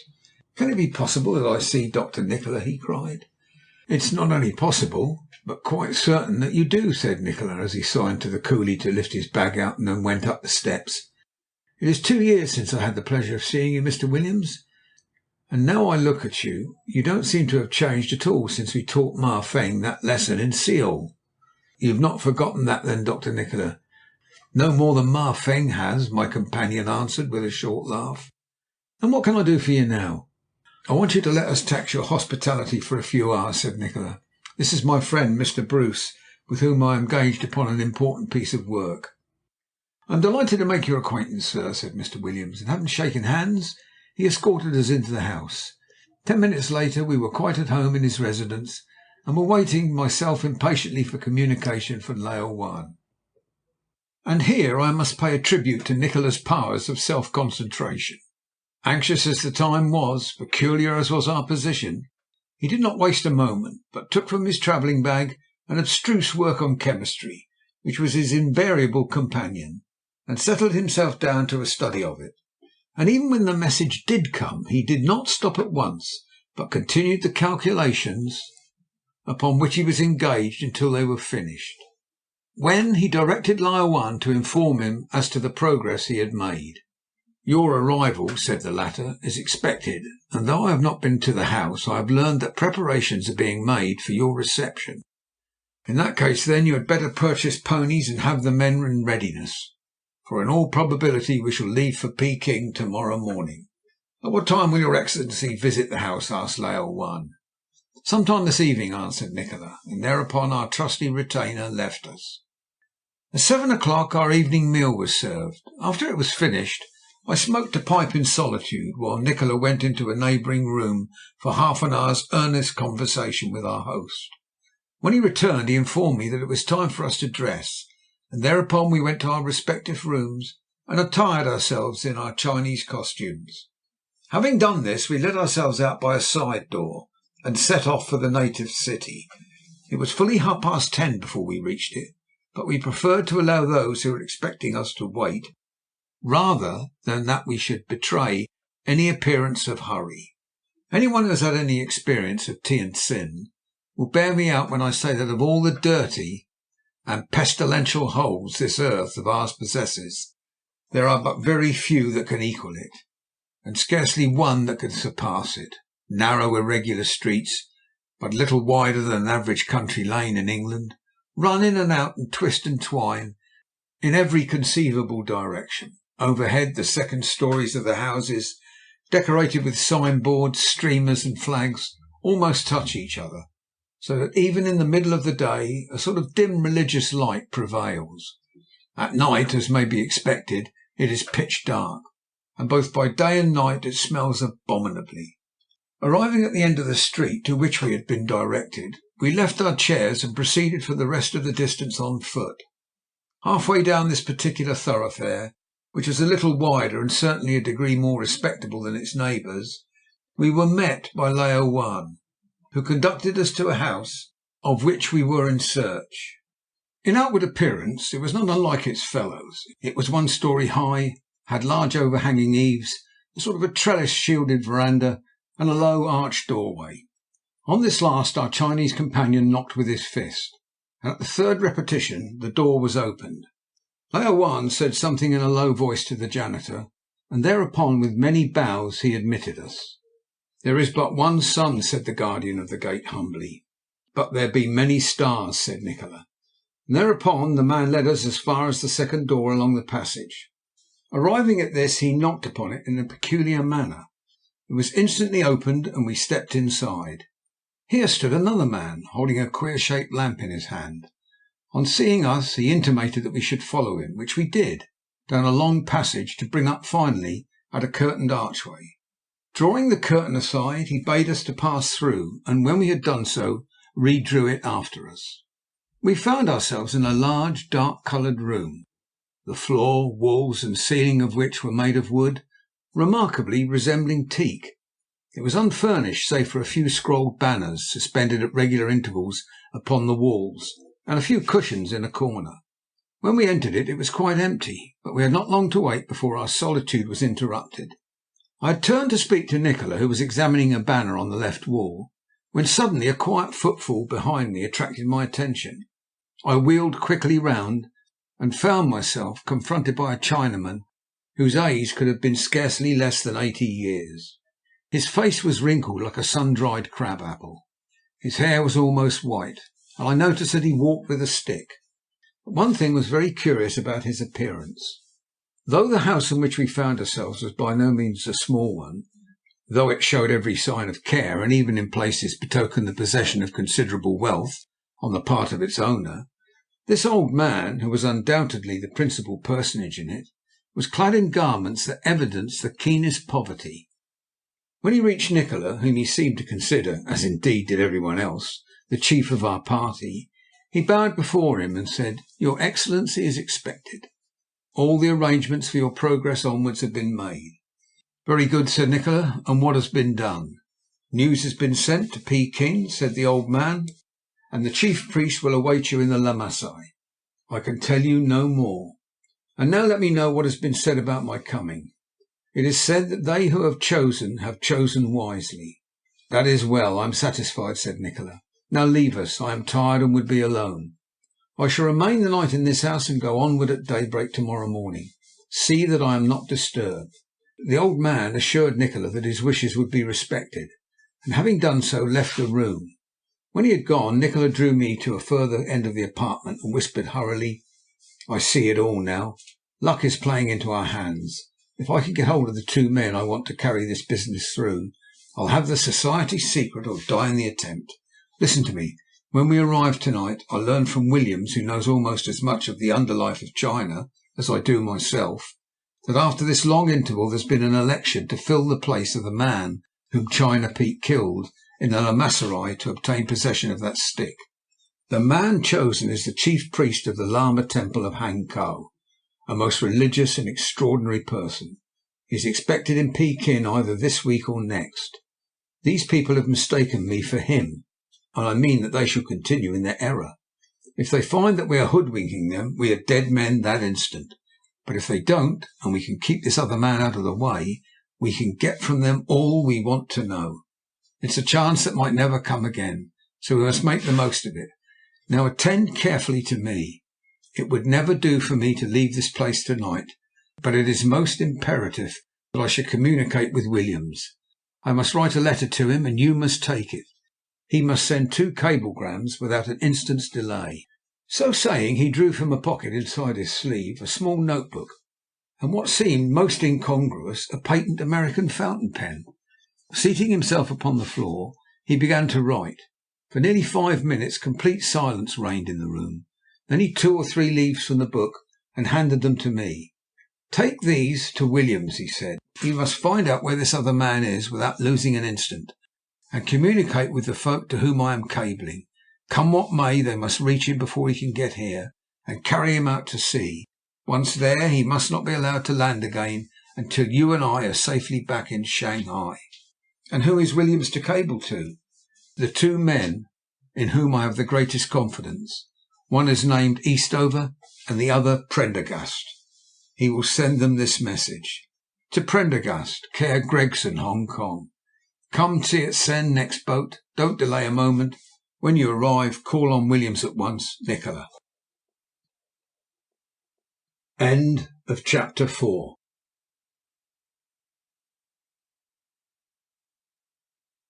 Chapter 5. I rescue a young lady. Having left the room in which Nikola had settled himself, I found myself in the passage, where I was accosted by the same giant doorkeeper who had admitted us into the house, and who now proceeded and ushered me into the street. Once there, I discovered that the condition of the night had changed. When we had left Mr. Williams' residence, it was bright starlight. Now heavy black clouds covered the face of the sky, and as I passed down the street in the direction of the English concession, a heavy peal of thunder rumbled overhead. It was nearly 11 o'clock, and, as I could not help thinking, a curious quiet lay upon the native city. There was an air of suppressed excitement about those Chinamen whom I met that puzzled me, and when I came upon knots of them at street corners, such scraps of conversation as I was able to overhear did not disabuse my mind of the idea that some disturbance was in preparation. However, I had not the time to pay much attention to them. I had to find Mr. Williams' house, give him the letter, and get back to Nikola with as little delay as possible. At last I arrived at the concession. past the consul's house, and finally reached the bungalow I was in search of. A bright light shone from one of the windows, and toward it I directed my steps. On reaching it, I discovered the owner of the house seated at a large table writing. I tapped softly upon the pane, whereupon he rose and came toward me. That he did not recognize me was evident by his reception of me. "What do you want?" he asked in Chinese as he opened the window. Bending a little forward so as to reach his ear, I whispered the following sentence into it. "I should like to ask your honourable presence one simple question." "This is not the time to ask questions, however simple," he replied. "You must come round in the morning." "But the morning will be too late," I answered. "I tell you by the spirit of your ancestors that what I have to say must be said tonight." "Then come, and for mercy's sake say it," he replied a little testily, and he beckoned me into the room. I did as he wished and seated myself on the stool before him, covering my hands with my great sleeves in the orthodox fashion. Then, remembering the Chinese love of procrastination, I began to work the conversation in and out through various channels until I saw that his patience was well nigh exhausted. Still, however, he did not recognize me. Then, leaning toward him, I said, "Are you aware, Mr. Williams, that your house has been watched since sundown?" "By whom, and for what reason?" he inquired, looking, I thought, a little uncomfortable. "By 3 men, and because of 2 strangers who arrived by the mail boat this afternoon." "What strangers?" he inquired innocently, but I noticed that he looked at me rather more fixedly than before. "The man whom we call the man with the devil's eyes, but whom you call Nikola, and his companion." I gave Nikola's name as nearly as a Chinaman would be able to pronounce it, and then waited to see what he would do next. That he was disconcerted was plain enough, but that he did not wish to commit himself was also very evident. He endeavoured to temporize, but this was not to my taste. I revealed my identity by saying in my natural voice and in English, "It would seem that my disguise is a very good one, Mr. Williams." He stared at me. "Surely you are not Mr. Bruce?" he cried. "I am," I answered, "and what's more, I am here on an important errand. I brought you a letter from Nikola which you must read and act upon at once." Then, as I spoke, I produced from a pocket in my sleeve the letter Nikola had given me and handed it to him. He sat down again at the table and perused it carefully. When he had done so once, he read it again and then a third time. Having at last got it by heart, he went across the room to a safe in the corner. Having unlocked it, he opened a drawer and carefully placed a slip of paper in it. Then he came back and took up his old seat again. I noticed that his brow was contracted with thought, and that there was an expression of perplexity, and one might almost have said of doubt, about his mouth. At last he spoke. "I know you are in on most of Nikola's secrets, Mr. Bruce," he said, "but are you aware of the contents of this letter? Does it refer to the man who is expected in Pekin to take up the 3rd stick in the society?" "Yes," he answered slowly, stabbing at his blotting pad with the point of a pen as he did so. "It does. It refers to him very vitally. You are revolving in your mind the advisability of what Nikola says about abducting him, I suppose?" "Exactly. Can Nikola be aware, think you, that the man in question was the chief priest of one of the biggest Hanko temples?" "I have no doubt that he is. But you say was. Has the man then resigned his appointment in order to embrace this new calling?" "I suppose so." "Well, in that case it seems to me that the difficulty is considerably lessened." "In one direction, perhaps, but then it is increased in another. If he is still a priest and we abduct him, then we fight the government and the church. On the other hand, if he is no longer a priest, and the slightest suspicion of what we are about to do leaks out, then we shall have to fight a society which is 10 times as powerful as any government or priesthood in the world. You have Nikola's instructions, I suppose?" "Yes, and I confess I would rather deal with the government of China and the millions of the society than disobey him in one single particular. But let me tell you this, Mr. Bruce. If Nikola is pig-headed enough to continue his quest in the face of this awful uncertainty, I would not give a penny piece for either his life or that of the man who accompanies him. Consider for one moment what I mean. The society into whose secrets he is so anxious to penetrate, and how much better he will be when he has done so, he alone knows, is without doubt the most powerful in the whole wide world. If rumour is to be believed, its list of members exceeds 20 millions. It has representatives in almost every town, village, the length and breadth of this great land. Its rules are most exacting. And when you reflect for one moment that our friend is going to impersonate one of the three leaders of this gigantic force, with chances of detection menacing him at every turn, you will see for yourself what a foolhardy undertaking it is. I must own I agree with you, but still he is Nikola. Yes, and in that you sum up everything. He is Nikola. Then what answer am I to take back to him? That I will proceed with the work at once. Stay, I will write it down that there may be no possible mistake.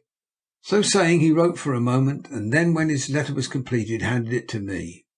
I rose to go. And with regard to those telegrams, I said, I will dispatch them myself the very moment the office is open, he answered. I have given Nikola an assurance to that effect in my letter. We leave at daybreak for Pekin, so I will wish you good-bye now. You have no thought of turning back, I suppose? Not the very slightest. You're a plucky man. I suppose I must be, but there's an old saying that just meets my case, and that is, needs must when, shall we say, when Nikola? Yes, needs must when Nikola drives. Good-bye.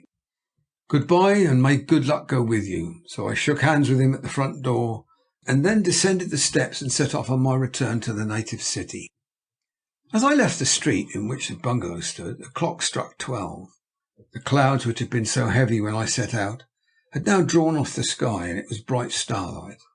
As I entered the town proper, my first impression was in confirmation of my original feeling that something out of the common was about to happen.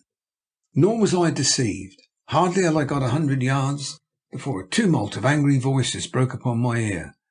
The sound increased in volume, and presently an excited mob poured into the street along which I was making my way.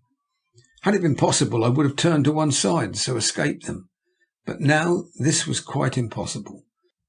They had hemmed me in on every hand, and willy-nilly I was compelled to go with them. For nearly half a mile they carried me on this fashion.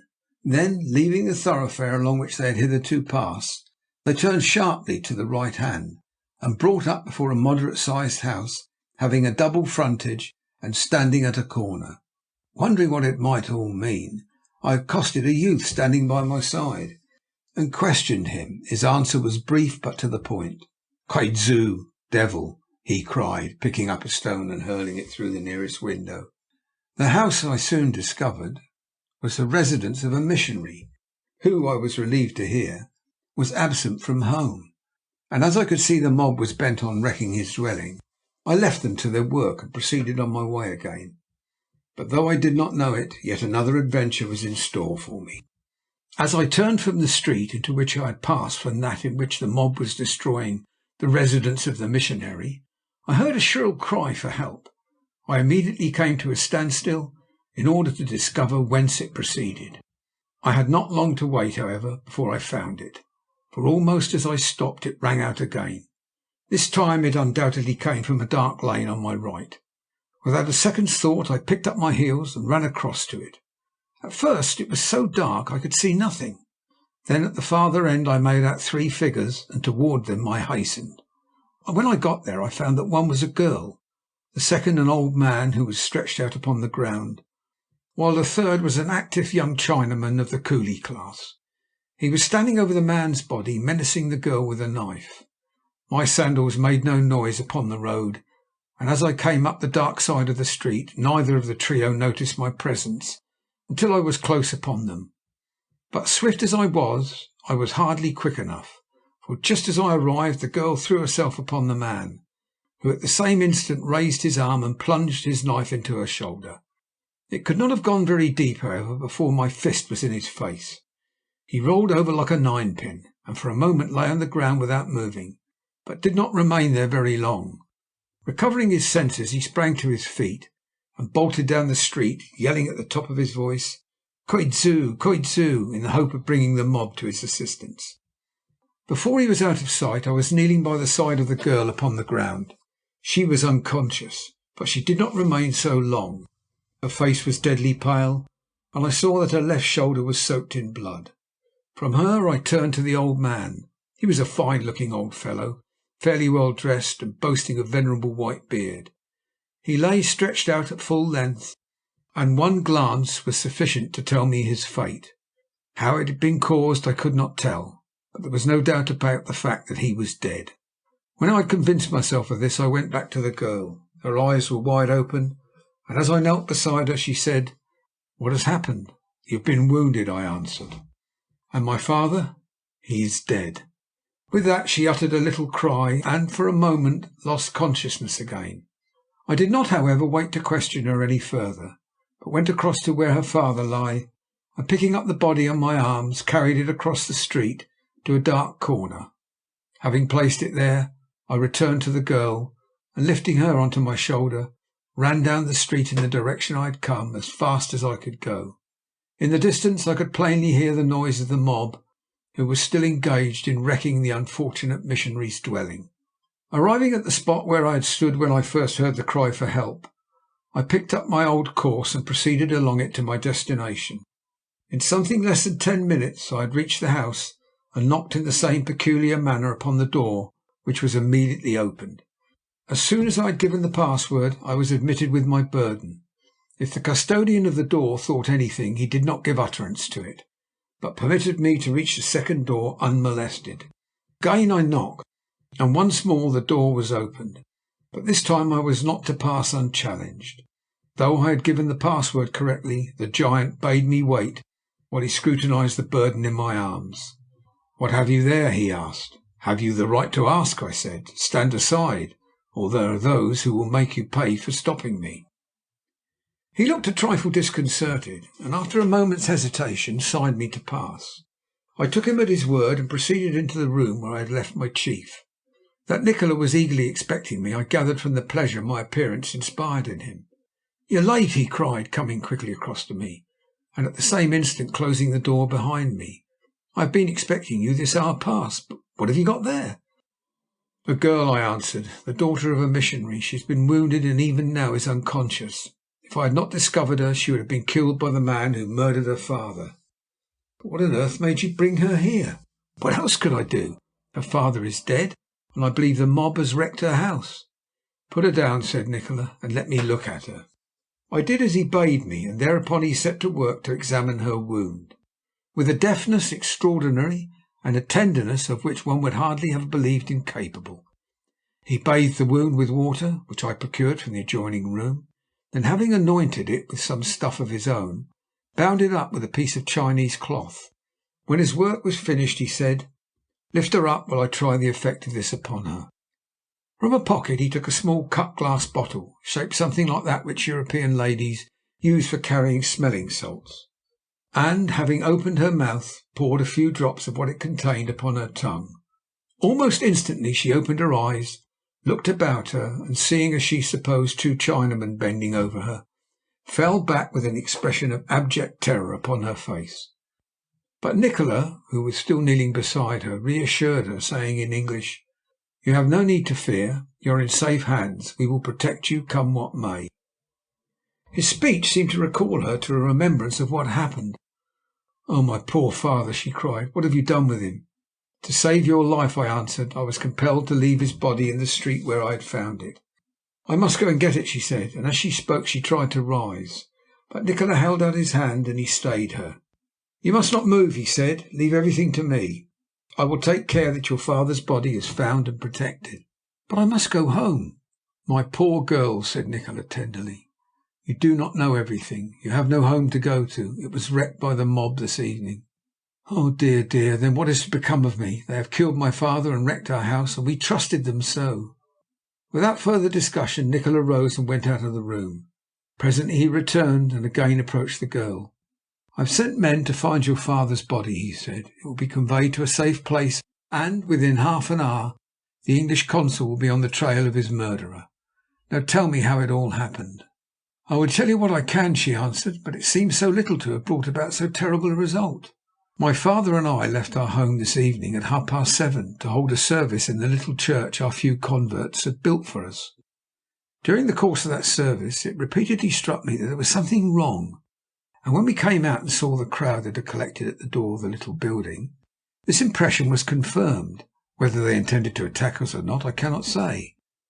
But just as we were leaving, a shout was raised, and instantly the mob set off in the direction of our house. I can see now, though we did not know it then, fearing to follow in the same direction, we passed down a side street, intending to proceed home by another way. But as we left the main thoroughfare and turned into the dark lane where you found us, a man rushed out upon my father, and with a thick stick or a bar of iron, felled him to the ground. I endeavoured to protect him, to divert his attention to myself, whereupon he drew a knife and stabbed me in the shoulder. Then you came up and drove him off." As she said this, she raised my hand and kissed it. "I cannot tell you how grateful I am to you," she said. "It is a very small service," I answered, feeling a little confused by her action. "I only wish I had arrived upon the scene earlier." "Now what am I to do?" "Have you any friends in Tientsin?" inquired Nikola. "Anyone to whom you can go?" "No, we know no one at all," the girl replied. "But I have a sister in Peking, the wife of a missionary there. Could you help me get so far?" "Though I cannot take you myself," said Nikola, "if you like I will put you in the way of getting there. In the meantime you must not remain in my house.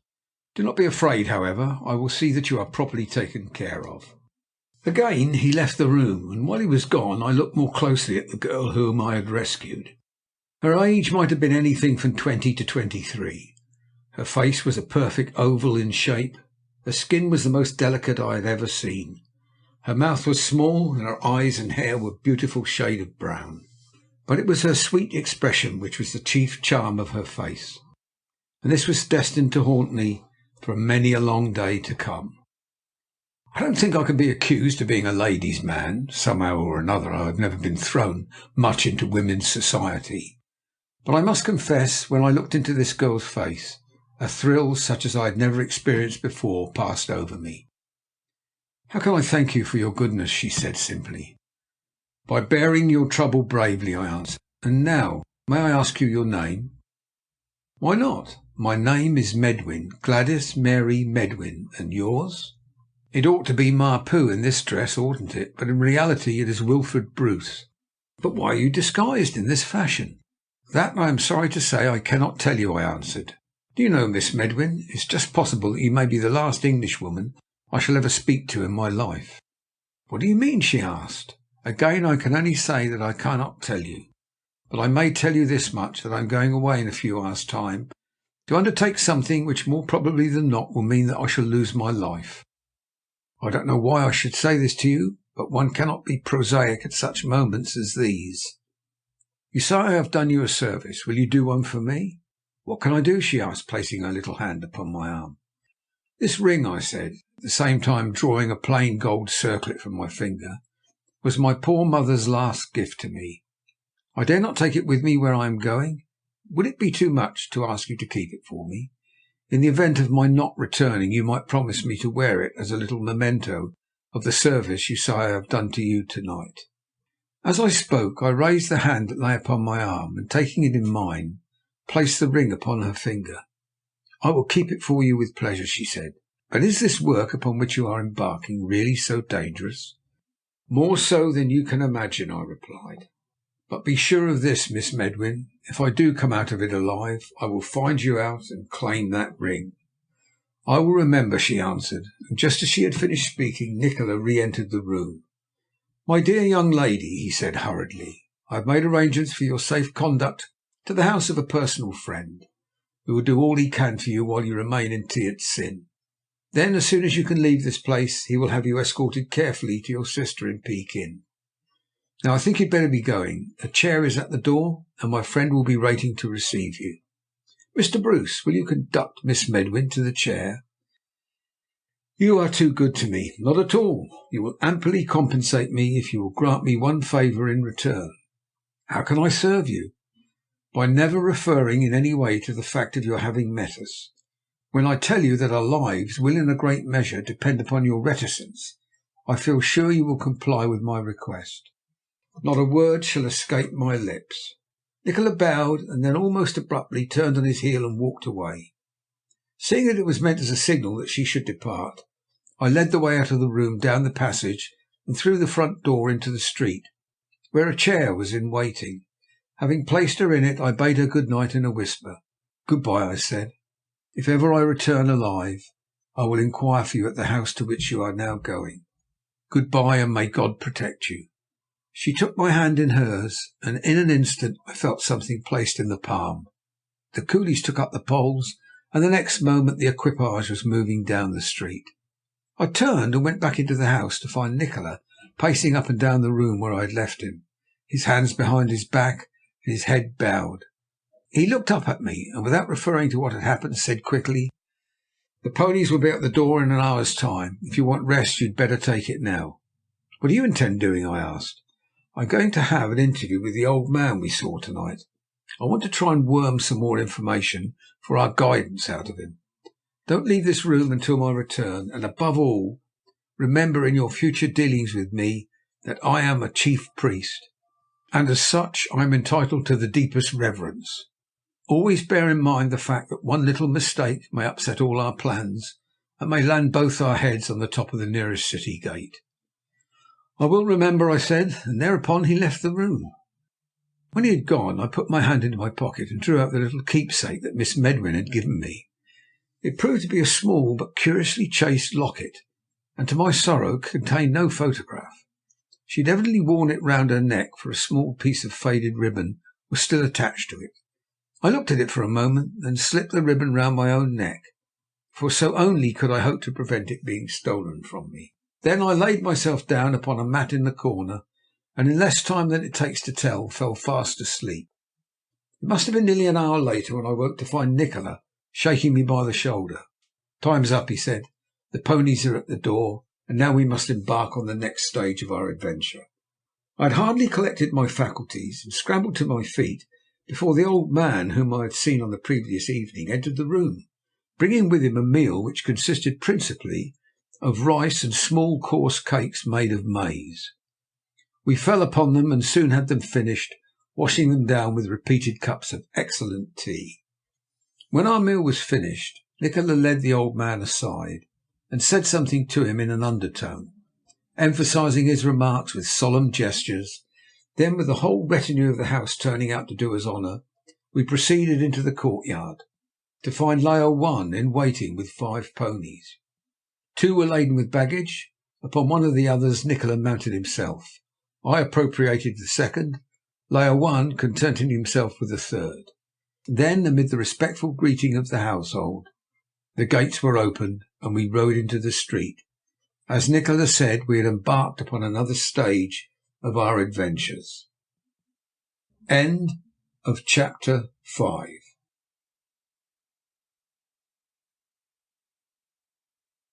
Dr. Nikola Returns by Guy Boothby. Chapter 6. On the Road to Pekin.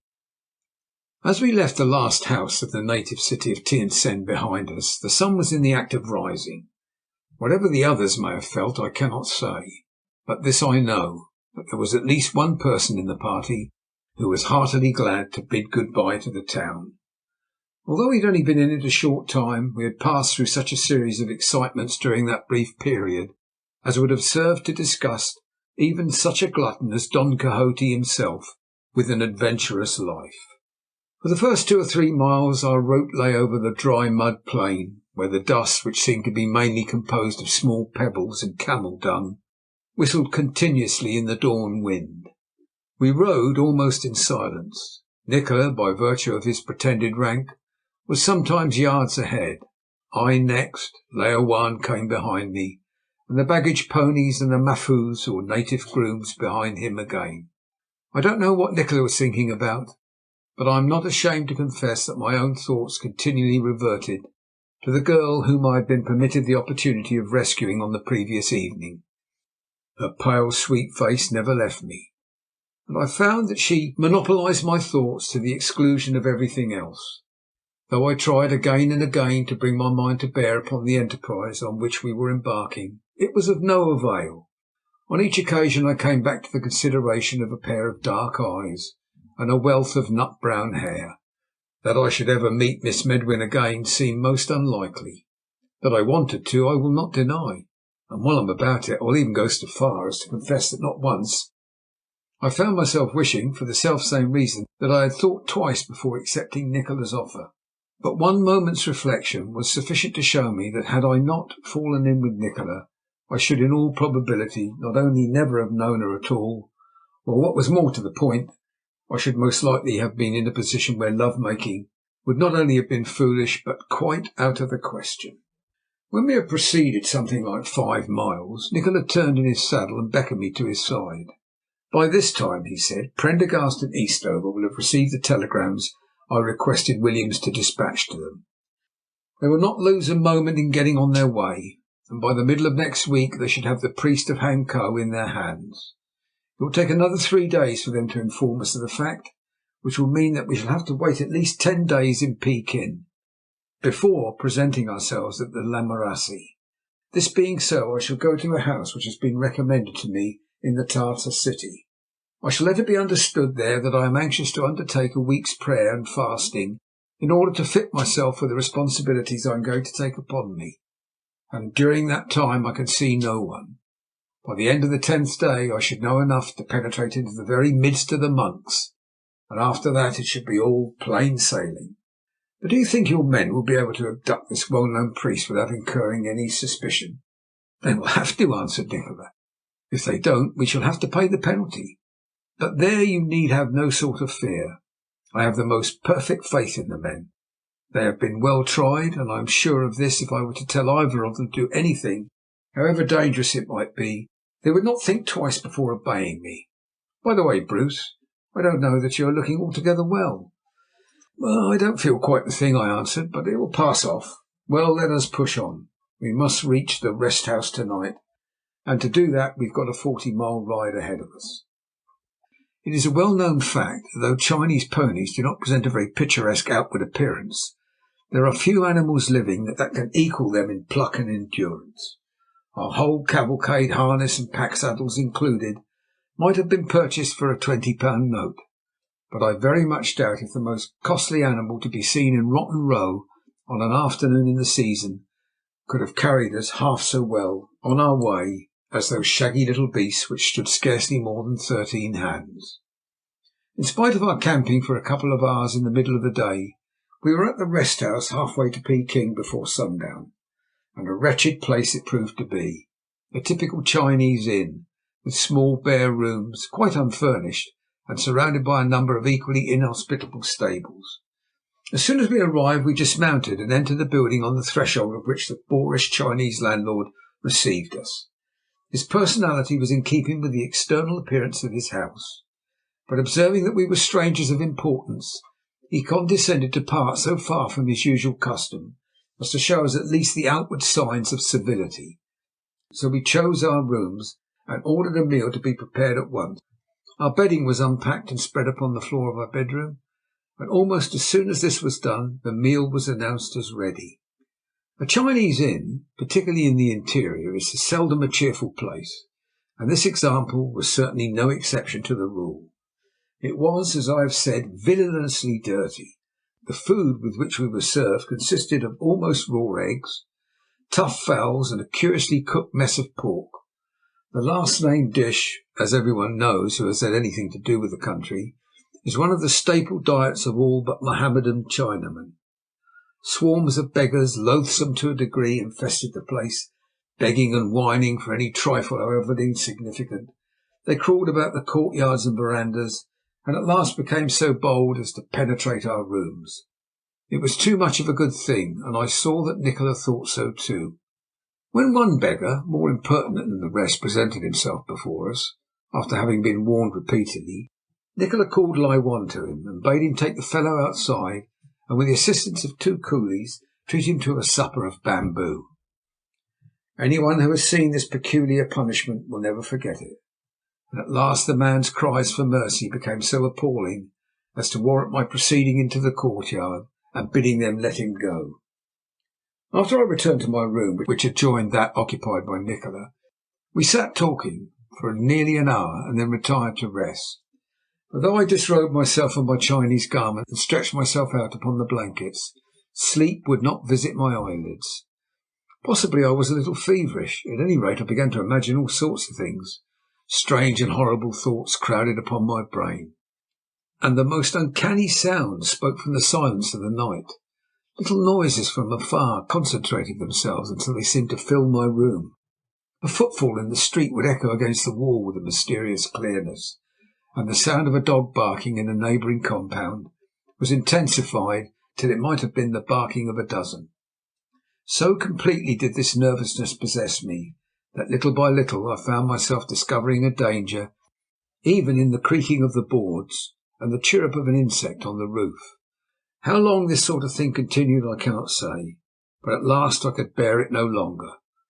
I rose from my bed and was about to pace the room in the hope of tiring myself into sleeping, when the sound of a stealthy footstep in the corridor outside caught my ears. I stood rooted to the spot, trying to listen with every pulse in my body pumping like a piston rod. Again it sounded, but this time it was nearer my door. There was a distinct difference, however. It was no longer a human step as we are accustomed to hear it, but an equalized and heavy shuffling sound, for a moment that rather puzzled me. But my mystification was scarcely of an instant's duration.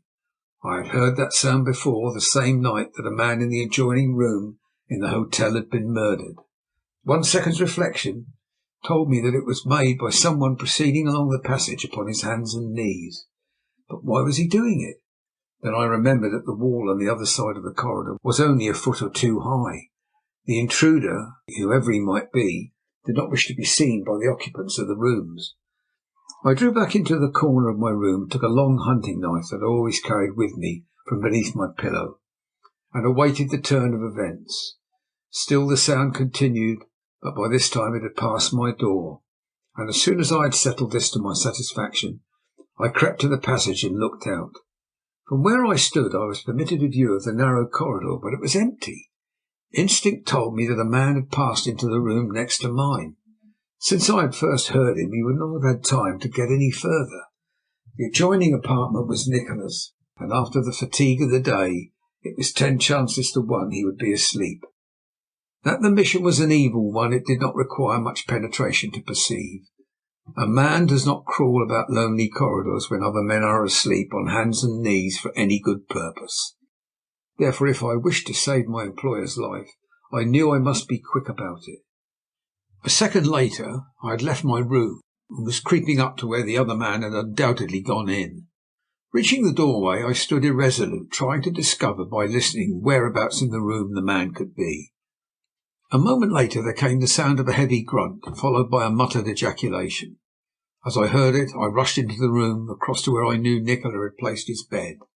As I did so, I came into contact with a naked body, and the next moment we were both rolling and tumbling upon the ground. It was an uncanny experience, that fight in the dark. Over and over we rolled, clinging to each other, and putting forth every possible exertion to secure a victory. Then I heard Nikola spring to his feet and run toward the door. In response to his cry there was an immediate hubbub in the building, but before anyone could reach us with lights I got the upper hand and was seated across my foe. Layer 1 was the first to put in an appearance, and he brought a torch. Nikola took it from him and came across to us. Signing me to get off the man whom I was holding, he bent down and looked at him. "Ho, ho," he said quietly. "This is not burglary, but vengeance. So, you rogue, you wanted to repay me for the beating you got tonight, did you? It seems I have had a narrow escape." It was exactly as he said. The man whom I had caught was none other than the beggar whose persistence had earned him a beating earlier in the evening. "What will your Excellency be pleased to do with him?" asked Layer 1. In reply, Nikola told the man to stand up. He looked him fairly in the eyes, perhaps a minute, and said quietly, "Open your mouth." The man did as he was ordered. "You can't shut it again," said Nikola. "Try." The poor wretch tried and tried in vain. His jaws were as securely locked as it would be possible for human jaws to be. He struggled with them. He tried to press them together, but in vain. They were firmly fixed and defied him. In his terror he ran about the room, the perspiration streaming down his face, and all the time uttering strange cries. "Come here," said Nikola. "Stand before me. Now shut your mouth." Instantly the man closed his mouth. "Shut your eyes." The man did as he was ordered. "You are blind. You cannot open either your eyes or mouth." The man tried, but without result. His mouth and eyes were firmly sealed. This time his terror was greater than any words could express, and he fell at Nikola's feet, imploring him in inarticulate grunts to spare him. The crowd who had clustered stood at the door, watching the strange scene open-mouthed. "Get up," said Nikola to the miserable wretch at his feet. "Open your mouth and eyes. You would have murdered me, but I have spared you. You have tasted of my power. Take care I do not make you blind and dumb forever. Try again what you have attempted tonight, and both sight and speech will be instantly taken from you, and never again restored. Now go." The man did not wait to be bidden twice, but fled as if for his life, parting the crowd at the doorway just as the bows of a steamer turn away the water to the right and left. When only Layer 1 remained, Nikola called him up. "Are you aware," said Nikola, "that but for my friend's vigilance here I should now be a dead man? You sleep at the end of the passage, and it was your duty to have seen that nobody passed you. But you failed in your trust. Now what is your punishment to be?" In answer, the man knelt humbly at his master's feet. "Answer my question. What is your punishment to be?" repeated the same remorseless voice. "Am I never to place trust in you again?" "By the graves of my ancestors, I swear that I did not know that the man had passed me." "That is no answer," said Nikola. "You have failed in your duty, and that is the thing I will never forgive. In an hour's time you will saddle your horse and go back to Tientsin, where you will seek out Mr. Williams and tell him that you are unsatisfactory and that I have sent you back. He will decide what form your punishment shall take. Fail to see him or to tell him what I have said, you will be dead in 2 days. Do you understand me?" Once more the man bowed low. "Then go." Without a word the man rose to his feet and went toward the door. In my heart I felt sorry for him, and when he had left I said as much to Nikola. "My friend," he answered, "there is a Hindu proverb which says, 'A servant who cannot be trusted is as a broken lock upon the gateway of your house.' But while I blame him, I am forgetting to do justice to you.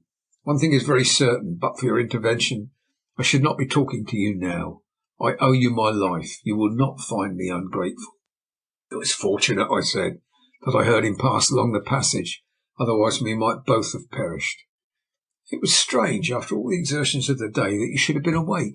I was sleeping like a top. But look at me. Good heavens, man, I told you this morning you were looking ill. You're worse than ever now. Give me your wrist." He felt my pulse, and then looked anxiously into my face. After this he took a small bottle from a travelling medicine chest he always carried with him, poured a few drops of what it contained into a glass, filled it up from a Chinese water bottle nearby, and bade me drink it. Having done so, I was sent back to bed, and within 5 minutes of arriving there was wrapped in a dreamless sleep. When I woke it was broad daylight and nearly 6 o'clock. I felt considerably better than when I had gone to bed the previous night, but still I was by no means well. What was the matter with me I could not tell. At 7 o'clock an equivalent for breakfast was served us, and at 1:30 the ponies were saddled and we proceeded on our way. As we left the inn I looked about to see if I could discover any signs of poor Layer 1, but he was not there. I could only suppose that he had accepted Nikola's decision as a final and had gone back to Tientsin. As usual, Nikola rode on ahead, and it was not difficult to see that the story of his treatment of his would-be murderer had leaked out. The awe with which he was regarded by the people with whom we came in contact was most amusing to witness, and you may be sure he fully sustained the character given him. After halting as usual at midday, we proceeded on our way until 4 o'clock, when a pleasurable sensation was in store for us. Suddenly, rising above the monstrous level of the plain, were the walls of the great city of Peking. They seemed to stretch away as far as the eye could reach. As we approached them they grew more lofty, and presently an enormous tower, built in the usual style of Chinese architecture and pierced with innumerable loopholes for cannon, appeared in sight. It was not until we were within a couple of 100 yards of it, however, that we discovered that these loopholes were only counterfeit, and the whole tower was little more than a sham. We entered the city by a gateway that would have been considered insignificant in a third-rate Afghan village, and having paid the tolls demanded of us, wondered in which direction we had best proceed to the lodgings which our friend in Tientsin had directed us. Pressing a smart-looking youth into our service, we were conducted by a series of tortuous thoroughfares to a house in a mean quarter of the city. By the time we reached it, it was quite dark. It was only after repeated knockings on the door that we contrived to make those within aware of our presence. At last the door opened, and an enormously stout Chinaman stood before us. "What do you want?" he asked of Nikola, who was nearest to him. "That which only peace can give," said Nikola. The man bowed low. "Your Excellency is most welcome," he said. "If you will be honourably pleased to step this way, all that my house holds is yours." We followed him through the dwelling into a room on the left-hand side. Then Nikola bade him call the chief Mafu, and when he appeared, discharged his account and bade him begone. "We are now in Pekin," said Nikola to me as soon as we were alone, "and it behoves us to play our cards carefully. Remember, as I have so often told you, I am a man of extreme sanctity, and I shall guide my life and actions to that end. There is, as you see, a room leading out of this. In it I shall take up my abode. You will occupy this one. It must be your business to undertake that no one sees me, and you must allow it to be understood that I spend my time almost exclusively in study and upon my devotions. Every night when darkness falls, I shall go out and endeavour to collect information for what I want. You will have charge of the purse and must arrange our commissariat." Half an hour later our evening meal was served, and when we had eaten it, being tired, we went straight to bed. Next morning when I woke, my old ailment had returned upon me. My skin was dry and cracked, my head ached to distraction. I could eat no breakfast, and I could see that Nikola was growing more and more concerned about me. After breakfast I went for a walk, but I could not rid myself of the heaviness which had seized me, and returned to the house feeling more dead than alive. During the afternoon I lay down upon my bed, and in a few minutes lost consciousness altogether. End of chapter 6.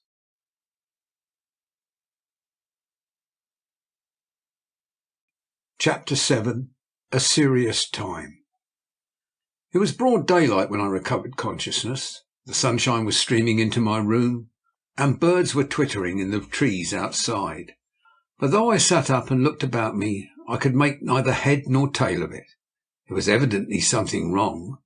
When I had fallen asleep, as I thought my bed had been spread upon the floor and was composed of Chinese materials, now I lay upon an ordinary English bedstead, boasting a spring mattress, sheets, blankets, and counterpane complete. Moreover, the room itself was different. There was a carpet upon the floor and several pretty pictures hung up upon the walls. I felt certain they had not been there when I was introduced to the room. Being, however, too weak to examine these wonders for very long, I laid myself down upon my pillow again and closed my eyes. In a few moments I was once more asleep, and did not wake until toward evening. When I did, it was to discover someone sitting by the window reading. At first I looked at her, for it was a woman, without very much interest. She seemed part and parcel of a dream from which I should presently wake to find myself again back in the Chinese house with Nikola. But I was to be disabused of this notion very speedily. After a while the lady in the chair put down her book, rose and came over to look at me. Then it was that I realized the fact she was none other than Miss Medwin. She touched my hands with her soft fingers to see if they were feverish, I suppose, and then poured into a medicine glass which stood upon a table by my side something that looked like a doctor's physic. When she put it to my lips I drank it without protest and looked up at her. "Don't leave me, Miss Medwin," I said, half expecting that she would gradually fade away and disappear from my sight altogether. "I'm not going to leave you," she answered, "but I am indeed rejoiced to see that you are able to recognize me again." "What is the matter with me? Where am I?" I asked. "You have been very ill," she answered, "but you are much better now. You are in my brother-in-law's house in Pekin." I was completely mystified. "In your brother-in-law's house?" I repeated. "How on earth did I get here? How long have I been here, and where is Nikola?" "You have been here 12 days to-morrow. You were taken ill in the city, and as you required careful nursing, your friend Dr. Nikola had you conveyed here. Where he is now I could not tell you. We have only seen him once. For my own part, I believe he has gone into the country, but in which direction and when he will be back, I am afraid I cannot tell you. Now you must try and go to sleep again. I was too weak to disobey her, so I closed my eyes, and in a few moments I was in the land of Nod again. Next day I was so much stronger that I was able to sit up and partake of a more nourishing diet, and what was still more to my taste, I was able to have a longer conversation with my nurse. This did me more good than any doctor's physic, and at the end of half an hour it seemed to me that I was a different man. The poor girl was in deep mourning for her father, and I noticed that the slightest reference to Tian Sin flooded her eyes with tears. From what I gathered later, the consul had acted promptly and energetically, with the result that the ringleaders of the mob which had wrecked the house had been severely punished, while the man who had gone further and murdered the unfortunate missionary himself had paid the penalty of his crime with his life. Miss Medwin spoke in heartfelt terms of the part I had played in the tragic affair, and she was also most grateful to Nikola for the way in which he had behaved toward her. Acting upon his employee's imperative instructions, Williams had taken her in and at once communicated with the consul. Then, when Mr. Medwin had been buried in the English cemetery and the legal business connected with his murder was complete, trustworthy servants had been obtained, and she had journeyed to Pekin in the greatest luxury. During the morning she brought me some beef tea, and while I was drinking it, sat down beside my bed. "I think you might get up for a little while this afternoon, Mr. Bruce," she said. "You seem so much stronger." "I should like to," I answered. "I must do everything that lies in my power to regain my strength. My illness has been a most unfortunate one for me, and I expect Nikola will be very impatient." At this she looked a little mortified, I thought, and an instant later I saw what a stupid thing I had said. "I'm afraid you will think me ungrateful," I hastened to remark, "but believe me, I was looking at it from a very different light. I feel more gratitude to you than I can ever express. When I said my illness was unfortunate, I meant that at such a critical period of our affairs, my being incapacitated was most inconvenient. You do not think that I am not properly sensible to your kindness, do you?" As I spoke I assumed possession of her hand, which was hanging down beside her chair. She blushed a little and her eyes drooped. "I'm very glad we were able to take you in," she answered. "I assure you my brother and sister were most anxious to do so when they heard what a service you had rendered me. But, Mr. Bruce, I want to say something to you. You talk of this critical position in your affairs. You told me the other day in Tian Sin that if you continue with the work upon which you are embarking, you might never come out alive. Is it quite certain that you must go on with it, that you must risk your life in this way?" "I regret to say it is. I have given my word, and I cannot draw back. If you only knew how hard it was for me to say this, I don't think you would try to press me." "But it seems to me so wicked to waste your life in this way." "I have always wasted my life," I said, rather bitterly. "Miss Medwin, you don't know what a derelict I am. I wonder if you would think any the worse of me if I told you that when I took up this matter I was in abject destitution, and mainly through my own folly. I am afraid I am no good for anything but getting into scrapes and wriggling my way out of them again." "I expect you hardly do yourself justice," she answered. "I cannot believe you are as bad as you say." As she spoke there was a knock at the door, and in response to my call, "Come in," a tall, handsome man entered the room. He was dressed in the usual garb of a missionary, and might have been anything from 30 to 40 years of age. "Well, Mr. Bruce," he said cheerily as he came over to the bed and held out his hand, "I am glad to hear from Miss Medwin that you are progressing so nicely. You have had a sharp touch of fever, and if you will allow me to say so, I think you are a lucky man to have got over it so satisfactorily." "I have to express my thanks to you," I said, "for taking me into your house. But for your care I cannot imagine what would have become of me." "Oh, you mustn't say anything about that," answered Mr. Benfleet, for such was his name. "We are only a small community of Englishmen in Pekin, and it would indeed be a sorry world if we did not embrace chances of helping each other whenever they occur." As he said this, I put up my hand to my head. Immediately I was confronted with a curious question. When I was taken ill I was dressed as a Chinaman, wore a pigtail, had my skin stained a sort of pale mahogany. What could my kind friends have thought of my disguise? It was not until later I discovered that I had been brought to the house in complete European attire, and that when Nikola had called upon Mr. and Mrs. Benfleet to take me in, he had done so clad in orthodox morning dress and wearing a solar topee upon his head. "Gladys tells me that you are going to get up this afternoon," said Mr. Benfleet. I expect that will do you good. If I can be of any service to you in your dressing, I hope you will command me." I thanked him, and then excusing himself on the plea that his presence was required at the mission room, he bade me good-bye and left. I was about to resume my conversation with Miss Medwin when she stopped me. "You must not talk any more," she said with a pretty air of authority. "I am going to read to you for half an hour, and then I shall leave you to yourself until it is time for tiffin. After that I will place your things ready for you, and you must get up." She procured a book, and seating herself by the window, opened it and began to read aloud. Her voice was soft and musical, and she interpreted the author with considerable dramatic ability. I am afraid, however, I took but small interest in the story. I was far too deeply engaged watching the expressions chasing each other across her pretty face, and the delicate shape and whiteness of the hands that held the book, and the exquisite symmetry of the little feet and ankles that peeped from beneath her dress. I think she must have suspected something of the sort, for she suddenly looked up in the middle of a passage which otherwise would have monopolized her whole attention. Then her heightened colour and the quick way in which the feet slipped back beneath their covering confirmed this notion. She continued her reading, it is true, but there was not the same evenness of tone as before, and once or twice I noticed that the words were rather slurred over, as if the reader were trying to think of two things at one and the same time. Presently she shut the book with a little snap and rose to her feet. "I think I must go now and see if I can help my sister in her housework," she said hurriedly. "Thank you so much for reading to me," I answered. "I have enjoyed it very much." Whether she believed what I said or not I could not tell, but she smiled and looked a little conscious, as if she thought there might be possibly another meaning underlying my remark. After that I was left to myself for nearly an hour. During that time I surrendered myself completely to my own thoughts. Some were pleasant, others were not. But there was one conclusion at which I always most painstakingly arrived.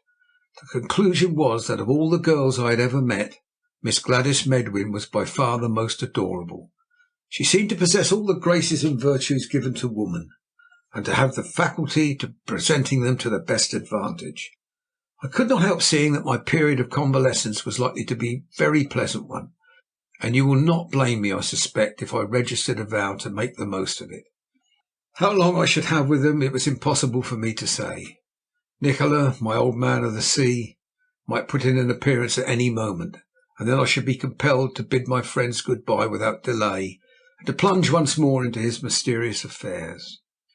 When tiffin was finished, I dressed myself in the garments which had been put out for me, and as soon as my toilet was complete, took Benfleet's arm and proceeded to a terrace in the garden at the back of the house. Here chairs had been placed for us, and we sat down. I looked about me, half expecting to see Miss Medwin waiting for us, but she did not put in an appearance. When she did, she expressed herself as pleased to see me up and about again, and then went across to where a little Chinese dog was lying in the sunshine at the foot of a big stone figure.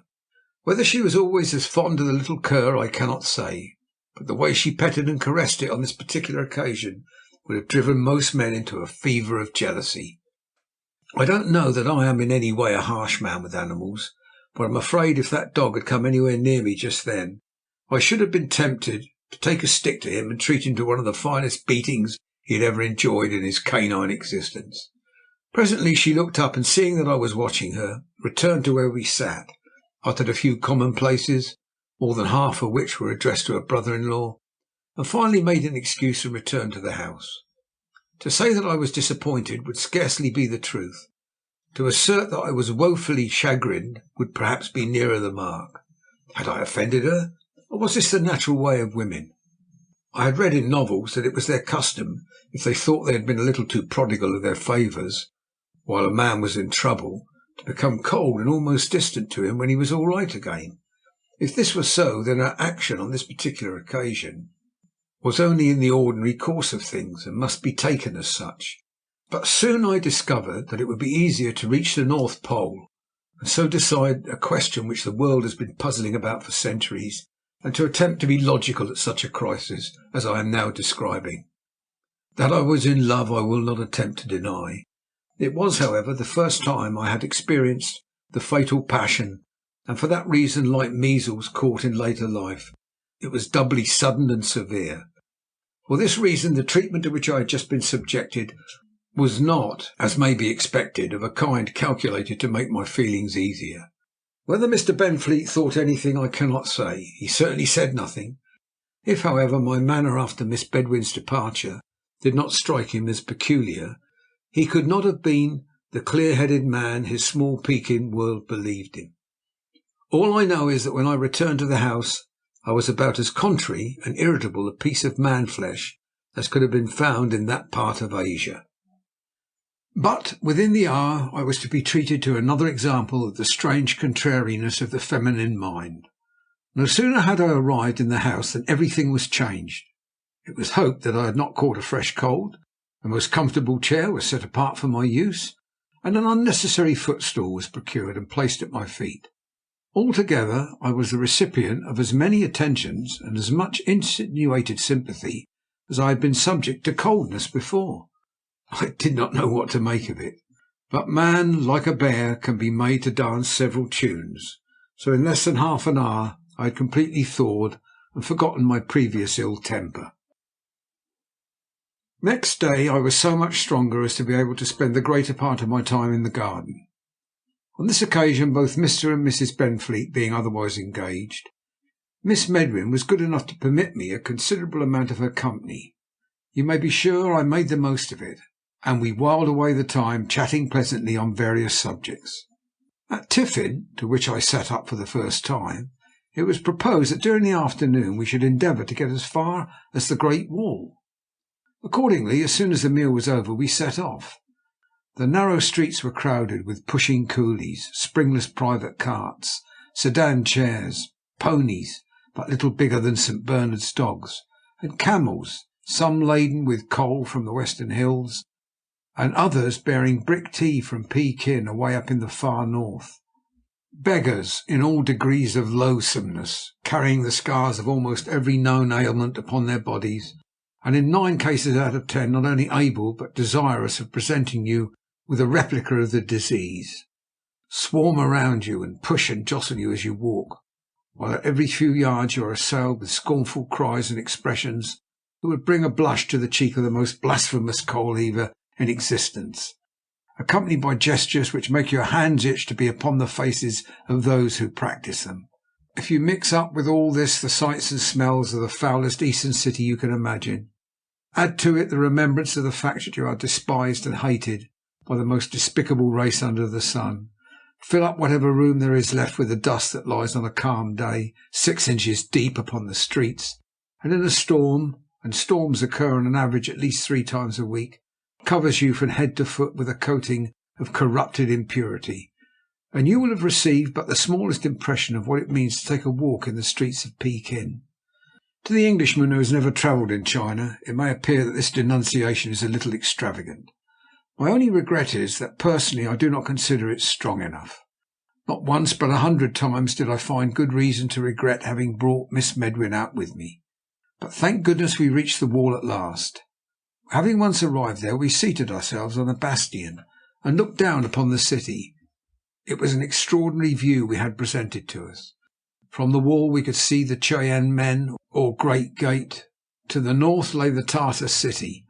On the side upon which we looked was a comparatively small temple, round which thronged a seething multitude of foot passengers, merchants, coolies, carts, camels, ponies, private citizens, beggars and hawkers. Over our heads were the 2 great towers which rise high into the air and form part of the wall itself. Below us, to the right and left, almost as far as the eye could reach, and seeming to overlap each other, were the roofs of the city, covered in almost every instance with the decaying brown grass, and in many cases having small trees, shrubs growing out of the interstices of the stones themselves. Away in the distance we could see the red wall of the Forbidden City, in other words, the Imperial Palace. On another side was the great bell tower, with near it the great drum tower, and further still the roofs of the Lamaserai. The latter, as you will suppose, had a great attraction for me, and once having seen it I could hardly withdraw my eyes from it. When we had examined the view and were beginning to contemplate making our way home again, I turned to my companion and said, "I suppose I shall soon have to be leaving you. It cannot be very long now before I shall hear from Nikola." She was quiet for a moment, and then said, "You mustn't be angry with me, Mr. Bruce, if I tell you that I do not altogether like your friend. He frightens me." "Why should he do that?" I asked, as if it were a most unusual effect for Nikola to produce. Somehow I did not care to tell her that her opinion was shared by almost as many people as knew him. "I don't know why I fear him," she answered, "unless it is because he is so different from any other man I have ever met. Don't laugh at me if I tell you that. I always think his eyes are like those of a snake, so cold and passionless, but yet seeming to look you through and through. I never saw such eyes in my life before, and I hope I never may again. And yet he was very kind to you." "I don't forget that," she answered, "and it makes me feel so ungrateful, but one cannot help one's likes and dislikes, can one?" Here I came a little closer to her. "I hope you have not conceived such a violent dislike for me," I said. She began to pick at the mud and masonry between the great stones at our feet. "No, I don't think I have," she answered softly, seeming to find a great source of interest in the movements of a tiny beetle which had come out of a hole and was now making its way towards us. "I'm glad of that," I answered. "I should like you to think well of me." "I'm sure I do," she answered. "Think how much I owe you." "Oh, that dreadful night! I shall never be able to drive the horror of it out of my mind. Have you forgotten it?" I saw that she was fencing with me, and endeavouring to push the conversation to a side issue. This I was not going to permit. I looked into her face, but she turned away and stared at a cloud of dun-coloured dust which was rising on the plain. "Miss Medwin," I said, "I suppose into the life of every man there must sooner or later come one woman. Do you know what I am going to say?" Once more she did not answer, but the unfortunate beetle, who had, unnoticed, crawled within reach of her foot, received his death blow, and yet at ordinary times she was one of the kindest of her sex. This significant little action showed me more than any words could have done how perturbed her feelings were. "I was going to say," I continued, "that at last a woman has come into my life. Are you glad of that?" "How can I be if I do not know her?" she protested feebly. "If you do not," I said, "then nobody else does, Miss Medwin. You are that woman. I know I have no right to tell you this, seeing what my present position is, but God knows I cannot help it. You are dearer to me than all the world. I have loved you since I first saw you. Can you love me a little in return? Speak your mind freely, and come what may, I will abide by what you say." She was trembling violently, but not a word passed her lips.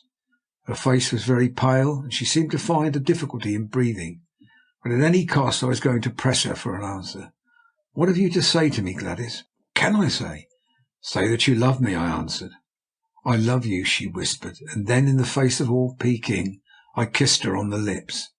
Once in most men's lives, and I suppose in most women's also, there comes a certain 5 minutes when they understand exactly what unalloyed happiness means. 5 minutes in their little span of existence when the air seems full of joy bells, when time stands still and there is no such thing as care. That was my state at the moment of which I am writing. I loved and was loved, but almost before I had time to realize my happiness, a knowledge of my real position sprang up before my eyes and cast me down again. What right had I asked myself, to make a girl love me when it was almost outside the bounds of possibility that I could ever make her my wife? None at all. I had done a cruel thing. Now I must go forward into the jaws of death, leaving behind me all that could make a life worth living. And with the knowledge that I had brought pain into the one life of all others, I desired to be free from it. True, I did not doubt but that if I appealed to Nikola he would let me off. But would that be fair to him when I had given my word that I would go on with him?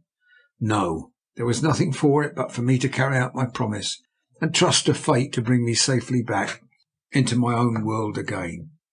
The afternoon was fast slipping away, and it was time for us to be thinking about getting home. I was the more disposed to hurry as it was growing dark, and I had no desire to take a lady through the streets of Pekin after dusk. The streets, were bad enough in the day. At night they were 10 times worse.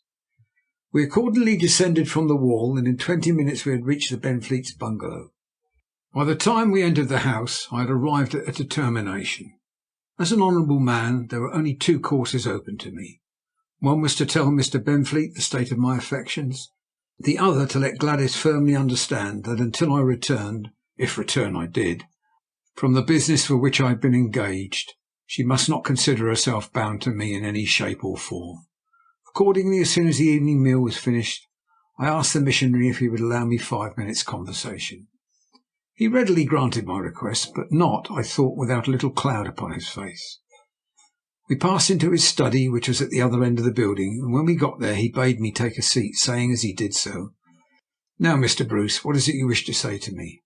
Now, I don't somehow think I am a particularly nervous man, but I will confess to not feeling my ease in this particular situation. I cast about me for a way to begin my explanation, but for the life of me I could think of no way to begin.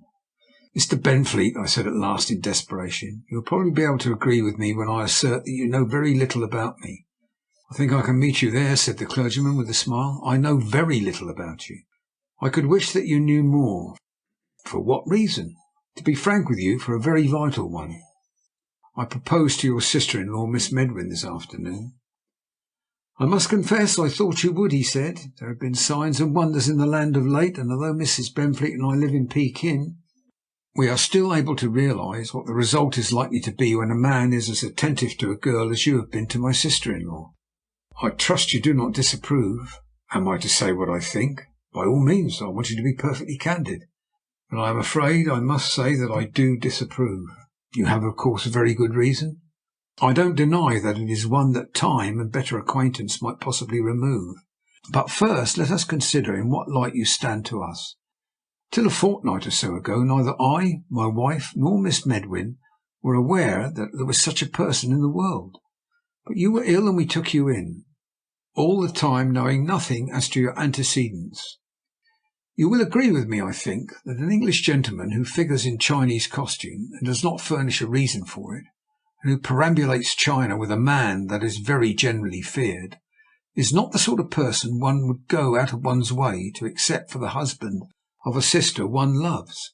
But I'm not a bigoted man, and I know that very often when a man has been a bit wild, a good woman will do him more good than ever the Archbishop of Canterbury and all his clergy could effect. If you love her, you will set yourself to win her, and in sporting parlance, this is a race that will have to be won by waiting. If you think Gladys is worth working and waiting for, you will do both, and because I like what I have seen of you, I will give you every opportunity in my power of achieving your end. If you don't want to work or to wait for her, then you will probably sheer off after this conversation, in which case we shall be well rid of you. One thing, however, I think would be prudent, and that is that you should leave my house tomorrow morning." "I was going to suggest as much myself." "Well, you would understand why I say that, of course." "Perfectly. Very good, then. That ends our talk. As I understand, the matter stands as follows. As my sister-in-law's guardian, I do not absolutely forbid your engagement, but I will consent to nothing for some considerable time to come, or in other words, until I know you better. When you are in a position to support a wife in a befitting manner, and you can come to us without any secrecy or fear, I will talk further with you in regard to it. In the meantime we will drop the subject. I am sure my poor father-in-law would have said the same. You have treated me very fairly, and I thank you for it. I am glad you fall in with my views. Now a few words as to this business upon which you are engaged. I don't know its nature, but I should be glad to receive your assurance that it is nothing of which you need be ashamed." "I don't know that there is anything in it of which I need personally reproach myself," I said. "It is more a matter of science than anything else. I am paid a large sum to risk my life to find out certain things. That is as much as I can tell you. You are pledged to secrecy, I suppose?" "I have given my promise to reveal nothing." "Then I won't press you. Now shall we go back to the ladies?" When I got back to the drawing-room, my sweetheart greeted me with an anxious face. I smiled to reassure her, and when, a few minutes later, kindly Mrs. Benfleet made an excuse and went out of the room to speak to her husband, I was able to tell her all that had occurred at our interview. She quite agreed with me that the course her brother-in-law had suggested was the best we could pursue. For the whole of the time that I was absent with Nikola we would not communicate in any way. By doing so we should be able to find out the true state of our own minds, and whether our passion was likely to prove lasting or not. "But oh, how I wish that I knew what you are going to do," said Gladys when we had discussed the matter in all its bearings save one. "I'm afraid that is a thing I cannot tell even you," I answered. "I am hemmed in on every side by promises. You must trust me, Gladys." "It isn't that I don't trust you," she said, with almost a sob in her voice. "I was thinking of the dangers you'll have to run, and of the long time that will elapse before I shall hear of you or see you again." "I'm afraid that cannot be helped," I said. "If I had only met you before I embarked on this wild goose chase, things would have been arranged differently. But now I have made my bed and must lie upon it. As I said this afternoon, I am so afraid of this man Nikola. But you needn't be. I get on very well with him, and as long as I play fair by him, he will play fair by me. You might tremble for my safety if we were enemies. You need have no fear. And you are to leave us tomorrow morning." "Yes, darling, I must go, as we are placed toward each other more than friends, and yet in the eyes of the world less than lovers. It would hardly do for me to remain here. Besides, I expect Nikola will be requiring my services. And now, before I forget it, I want you to give me the ring I gave you in Tientsin." She left the room and returned with it in a few moments. I took it from her, and raising her hand, placed it upon her finger, kissing her as I did so. "I will wear it always," she said. As she spoke, Mrs. Benfleet entered the room. A moment later I caught the sound of a sharp, firm footstep in the passage that was unpleasantly familiar to me. Then Nikola entered and stood before us. End of chapter 7. Chapter 8. How Prendergast Succeeded. To say that I was only surprised at Nikola's sudden entry into the Benfleets' drawing room would be to put too tame a construction upon my feelings altogether. I don't know how it was, but Nikola's appearance at any time always seemed to take one by surprise, and curiously enough I was not alone in this feeling. More than one person of my acquaintance has since owned to having experienced the same sensation. What it was about the man that produced it would be difficult to say. It may have been something peculiar in his face. At any rate, this much is certain: it would be impossible for Nikola to say or do a commonplace thing. When he addressed you, you instinctively felt that you must answer him plainly and straightforwardly, or not at all. A monosyllabic reply was not suited to the man. It struck you, almost unconsciously, that he was entitled to your best service, and whether he was worthy or not, he invariably got it. I have seen Nikola take in hand one of the keenest and at the same time most obstinate men in China, ask of him a favour which it would have been madness to expect the man to grant, talk to him in his own quiet but commanding fashion, and in less than 10 minutes have the matter settled and the favour granted. One other point always struck me as remarkable in this curious individual's character, and that was the fact that he always seemed to know, before you spoke, exactly what sort of an answer you were going to return to his question, and as often as not he would anticipate your reply. In my own case I soon began to feel that I might have spared myself the trouble of answering at all. Having entered the room, he crossed to where Gladys sat, and bowing as he took her hand, wished her good evening. Then, turning to me, he said, accompanying his remark with one of his indescribable smiles, "My dear Bruce, I am rejoiced to see you looking so well. I had expected to find a skeleton. To my delight, I am confronted with a man. Do you think you're anything like fit to travel again?" "I am ready as soon as you are," I answered, but not without a sinking in my heart as I looked across at Gladys and realized that the moment had indeed come for parting, and so many hours before it was expected. "When do you want me?" I asked. "At once," he answered. "You must be ready in a few minutes. Can you manage it?" "You can? That's right. Now I should like to have a little while alone with Mr. Benfleet, if he will permit me, and then we must be off." He went out of the room accompanied by Mrs. Benfleet, and for 10 minutes or so Gladys and I were left alone. I will give you no description of what happened during those last few minutes. Such a parting is far too sacred to be described. It is enough to say that when it was over I joined Nikola in the verandah and left the house. With the shutting of the front door behind us, all the happiness of my life seemed to be put away from me. For nearly 5 minutes I walked by Nikola's side in silence, wondering if I should ever see those to whom I had just said good-bye. Nikola must have had some notion of what was passing in my mind, for he turned to me and said confidentially, "Cheer up, Bruce. We shall be back again before you know where you are. And remember, you will then be a comparatively rich man. Miss Medwin is a very nice girl, and if you will allow me to do so, I will offer you my congratulations." "How do you know anything about it?" I asked in surprise. "Haven't I just seen Mr. Benfleet?" he answered. "But surely he didn't tell you?" "It was exactly what I went to see him about," said Nikola. "You are my friend, and I wanted to try and make things as smooth for you as I could. To tell the truth, I am glad this has happened. It will make you so much the more careful. There's nothing like love, though I am not a believer in it as a general rule, for making a man look twice before he leaps." "It's very good of you to take so much trouble about my affairs," I said warmly. "Not at all," he answered. "I'm under a great obligation to you.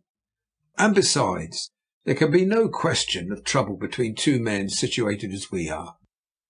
But now let us hasten along as quickly as we can. I have a lot to talk to you about, and we have many preparations to make before tomorrow morning." "But where are we going? This is not the way back to the house in which I was taken ill." "Of course not," said Nikola. "We are going to another place, the property of an Englishman of my acquaintance. There we shall change into our Chinese dresses again, and having done so, make our way back to the place you speak of. This then will probably be our last walk for some considerable time in European dress, for many months at any rate. After this we again walk some time without speaking, Nikola revolving in his mind interminable intrigues, I suppose, I thinking of the girl I left behind me. At last we reach the house to which we have been directing our steps, and on knocking upon the door we are at once admitted. It was a tiny place, situated in a side street leading out of a busy thoroughfare. The owner was an Englishman whose business necessitated his often taking long journeys into the interior.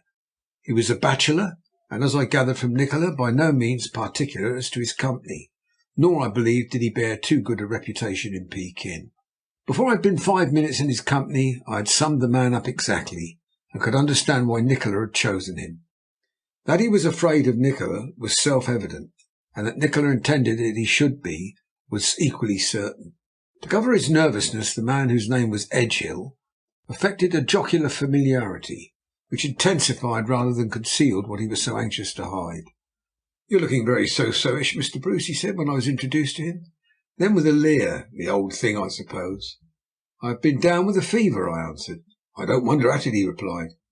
"This beastly country would do its best to make an Egyptian mummy turn up his toes. Never fear, you'll pull through yet."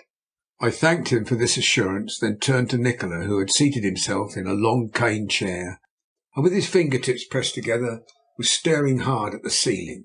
When he spoke it was distinctly and very deliberately, as if he desired that every word he uttered should be accepted by the person to whom it was addressed in its full value.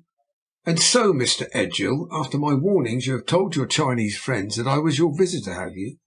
The man stepped back as if he had received a blow. His face flushed crimson, and immediately afterward became deadly white. He put out his hand to the wall behind him, as if to prevent himself from falling, while I also noticed that he breathed with such a long gasp that the glasses on the sideboard beside him rattled against each other. "Your two Chinese friends," said Nikola slowly and distinctly, "must have placed a great value upon the information with which you were able to furnish them, if they were willing to pay so high a price for it." The man tried to speak, but without success. All his bounce had departed. Now he was only a poor trembling coward, who could not withdraw his eyes from that calm but cruel face that seemed to look him through and through. Then Nikola's manner changed, and he sprang to his feet with sudden energy. "You dog!" he cried, and the intensity of his tone cut like a knife. "You pitiful hound! So you thought you could play Judas with me, did you? How little you know me after all! Now listen, and remember every word I say to you, for I shall only speak once. Tomorrow morning at 6 o'clock you will saddle your horse and set off for Tientsin. Arriving there, you will go to Mr. Williams, whose address you know, and will tell him that I have sent you. You will say that you are to remain at his house as his prisoner for 1 calendar month, and if you dare to communicate with one single person concerning me or my affairs during that or any other time, I'll have your throat cut within half an hour of your doing so. Can it be possible that you think so little of me as to dare to pit your wits against mine? You fool!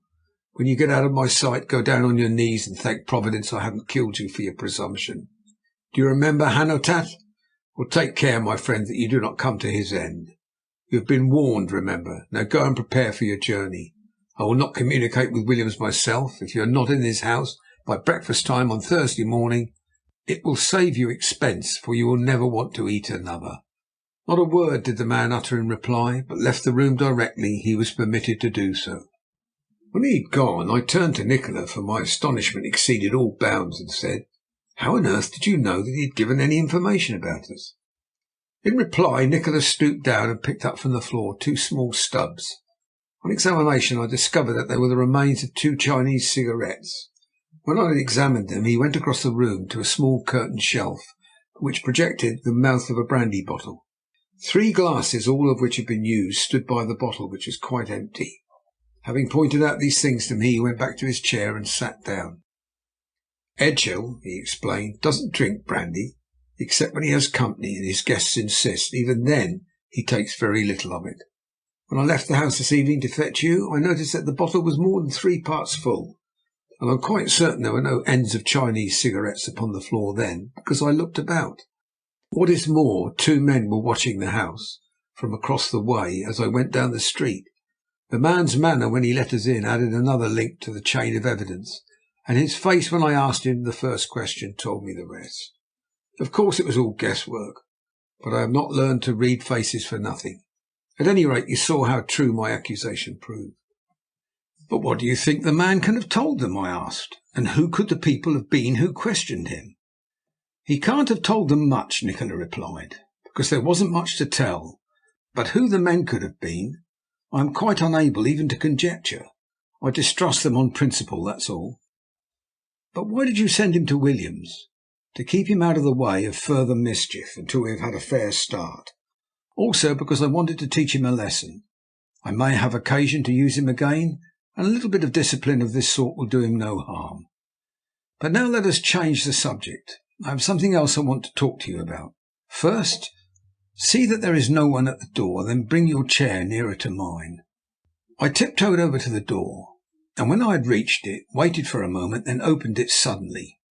There was no one outside, so I came back again and drew my chair nearer to Nikola's, who had taken a letter from his pocket and was evidently going to read it.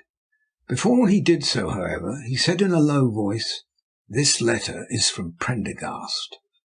It was brought to me by a special messenger at midday today. If you will give me your attention, I will read it to you. It is dated from Tientsin and runs as follows: To Dr. Nikola, Pekin.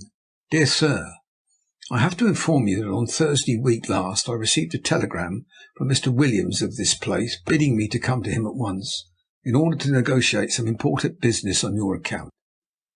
I had hardly received your wire before Mr. Eastover called upon me to say that he was also in receipt of a telegram to the same effect. Understanding that no time must be wasted, within 2 hours of receiving the messages we were on board the steamer James Monaghan, en route for Tientsin.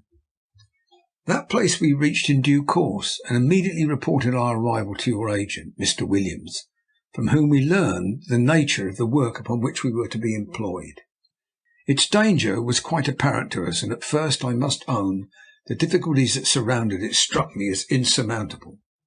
The chief priest of the Hanko temple is a well-known personage and very popular. His private life may also be said to be nil. He never moves out without a troop of people about him, while to attempt to get at him in his own town would only be to bring a mob of howling devils round our ears and ruin the whole enterprise.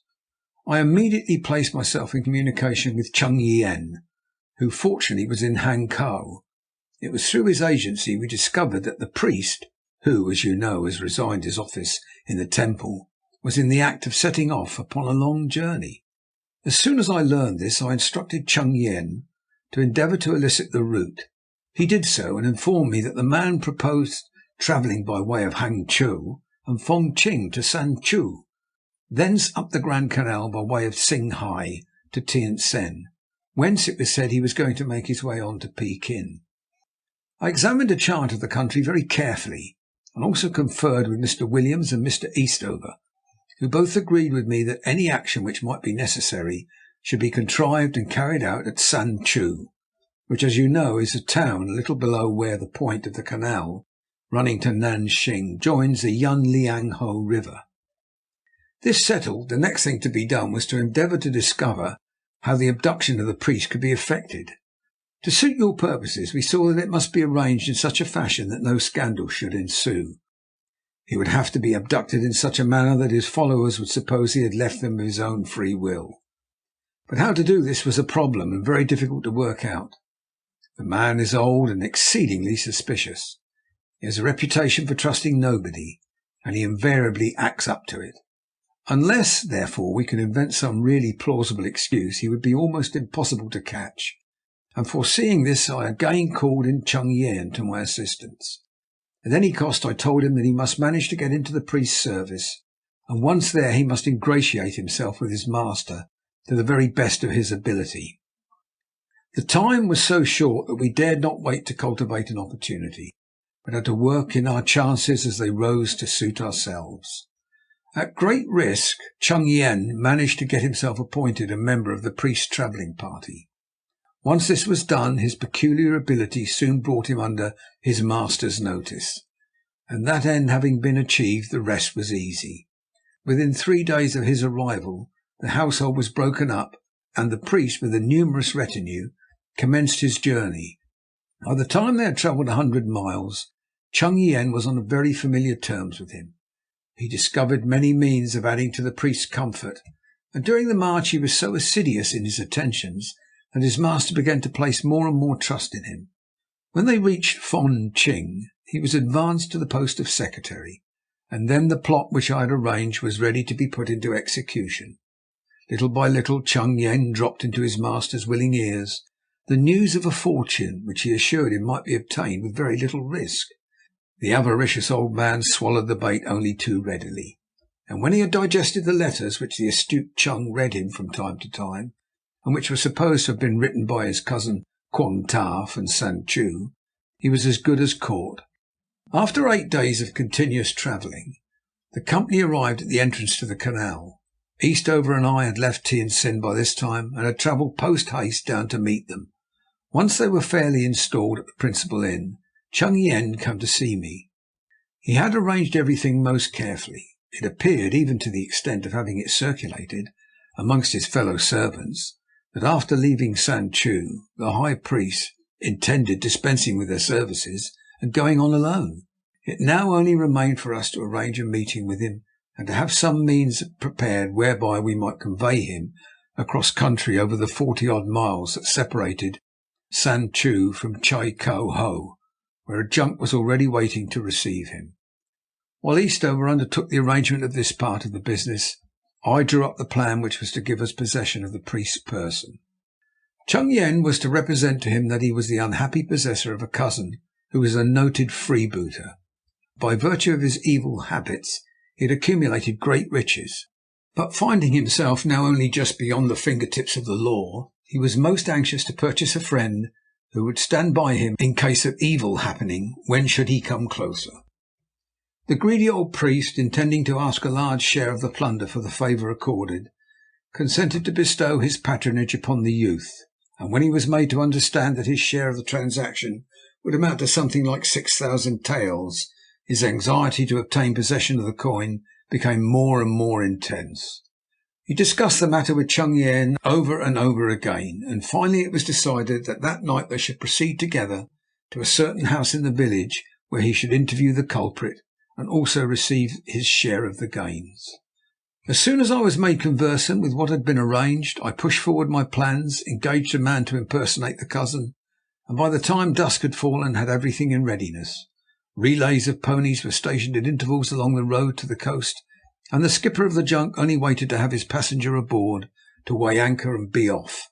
At 8 o'clock, almost to the minute, the priest, disguised and accompanied by Chung Yen, appeared at the door. They were admitted by the counterfeit cousin, who conducted them forthwith to the back of the house. Once in the room, arranged negotiations were commenced, and the priest lost no time in severely reprimanding the young man for the evil life he had hitherto been leading.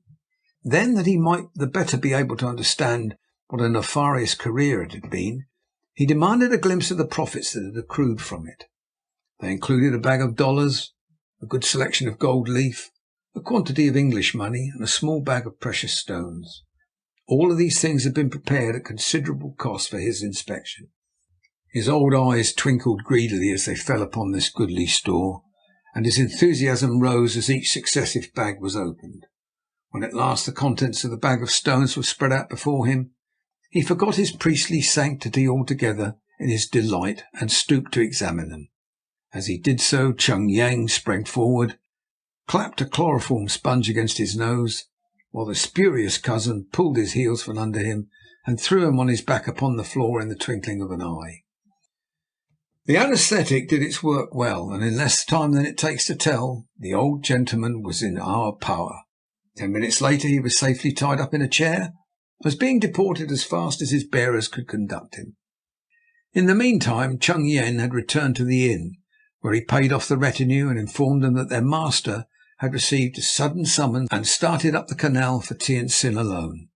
Then Eastover and myself mounted our ponies and followed the worthy priest to the sea.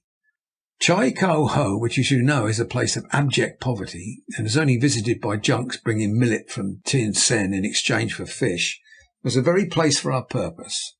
Fortunately, it was high tide, and for that reason we were able to get our burden on board the junk without very much difficulty. At other times, that is to say at low tide, it is impossible for a boat drawing any depth of water at all to come within 7 miles of the village. The bar, as you doubtless are aware, is exceedingly difficult to navigate.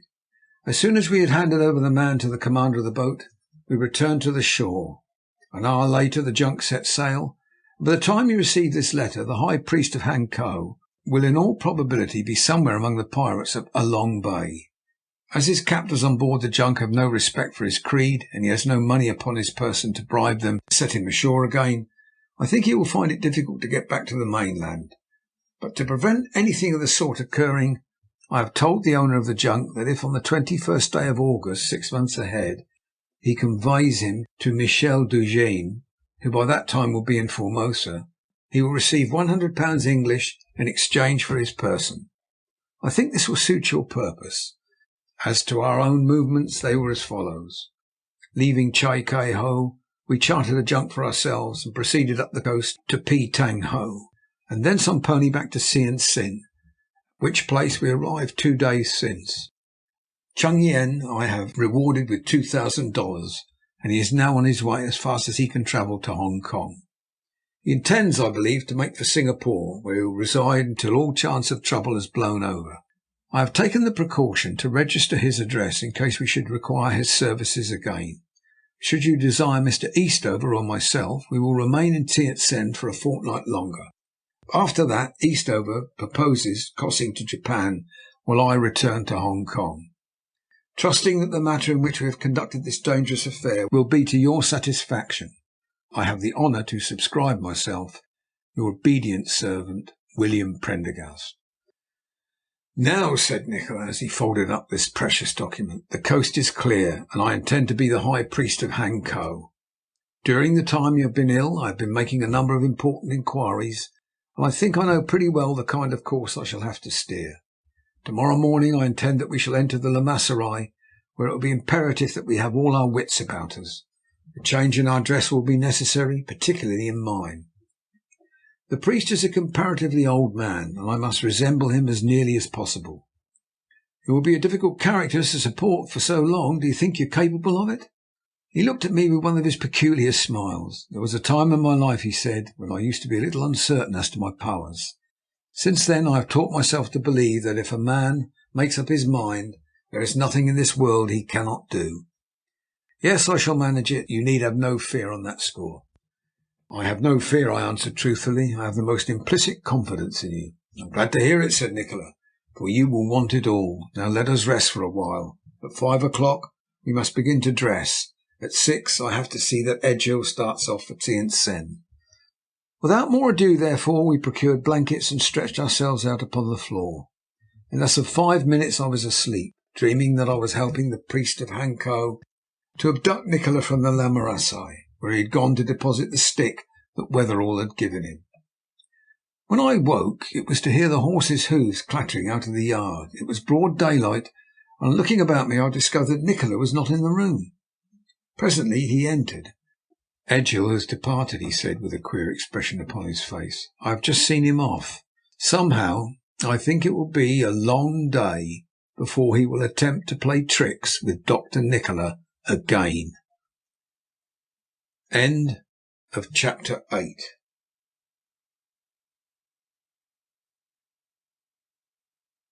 Chapter 9. The Lamarasai. "Come," said Nikola, when the last sounds of Edgill's departure had died away. "There is no time to lose. Let us dress." I followed him into an adjoining room, which was rather larger than that in which we had hitherto sat, and even more sparsely furnished. Here a number of dresses lay about on chairs, and from these Nikola chose two. "The first thing to be considered," he said, as he seated himself on a chair and looked at me, "is that we have to change the form of our disguises in almost every particular. I have been thinking the matter most carefully out, and, as I said just now, we are going to be entirely different men. I shall be the priest of Hankow. You will be his secretary. Here are your things. I should advise you to dress as quickly as you possibly can." I took him at his word, and appropriating the garments he assigned to me, I returned with them to the front room. At the end of a quarter of an hour I was no longer an Englishman. My dress was of the richest silk, figured and embroidered in every conceivable fashion. My shoulders were enclosed in a grey cloak of the finest texture. My pigtail was of extraordinary length and thickness, while my sandals and hat were of the finest make and material. If my rank had been estimated by the gorgeousness of my attire, I might have been a Teotai of some small province, or secretary to some metropolitan dignitary. When I had dressed myself, I sat down and waited for Nikola to make his appearance. A short time later, a tall, gaunt Chinaman, certainly 50 years of age, upon the chin of whose weather-beaten countenance an ill-trimmed beard showed itself, came into the room, accompanied by a smaller man, much bent with age. I was resolved not to be hoodwinked this time, so I said in Chinese to the man who entered first, "You've not been long in getting ready." "It would be a folly to be slow," he answered. "We have much to do." And then, without another word, he led the way down the passage toward the rear of the house. Arriving at the yard, we discovered a perfect cavalcade drawn up. There were several led ponies, half a dozen mounted men, and about twice that number of hangers-on. "One word," I said, drawing Nikola, as I thought, on one side. "What part am I to play in this pageant?" "Is there not some little mistake?" the man said. "For whom do you take me?" "For my master," I answered. "I'm afraid you have pitched upon the wrong man," he returned. "If you want Dr. Nikola, there he is, mounting that pony yonder." I could hardly believe my eyes. The second man resembled Nikola in no possible particular. He was old, wrinkled, and nearly bent double. His face was more like a sun-dried crab-apple than a human countenance. His eyes were much sunken, as also were his cheeks, while his pigtail was grey and shrunk to less than half its original size. If this were Nikola, he might have gone through the whole length and breadth of China without his identity being once questioned. I went across to him, and scarcely believing my own eyes, I addressed him as follows. "If you are Nikola," I said, "and I can hardly credit it, I want you to give me my instructions." "You don't recognise me, then?" whispered the real Nikola.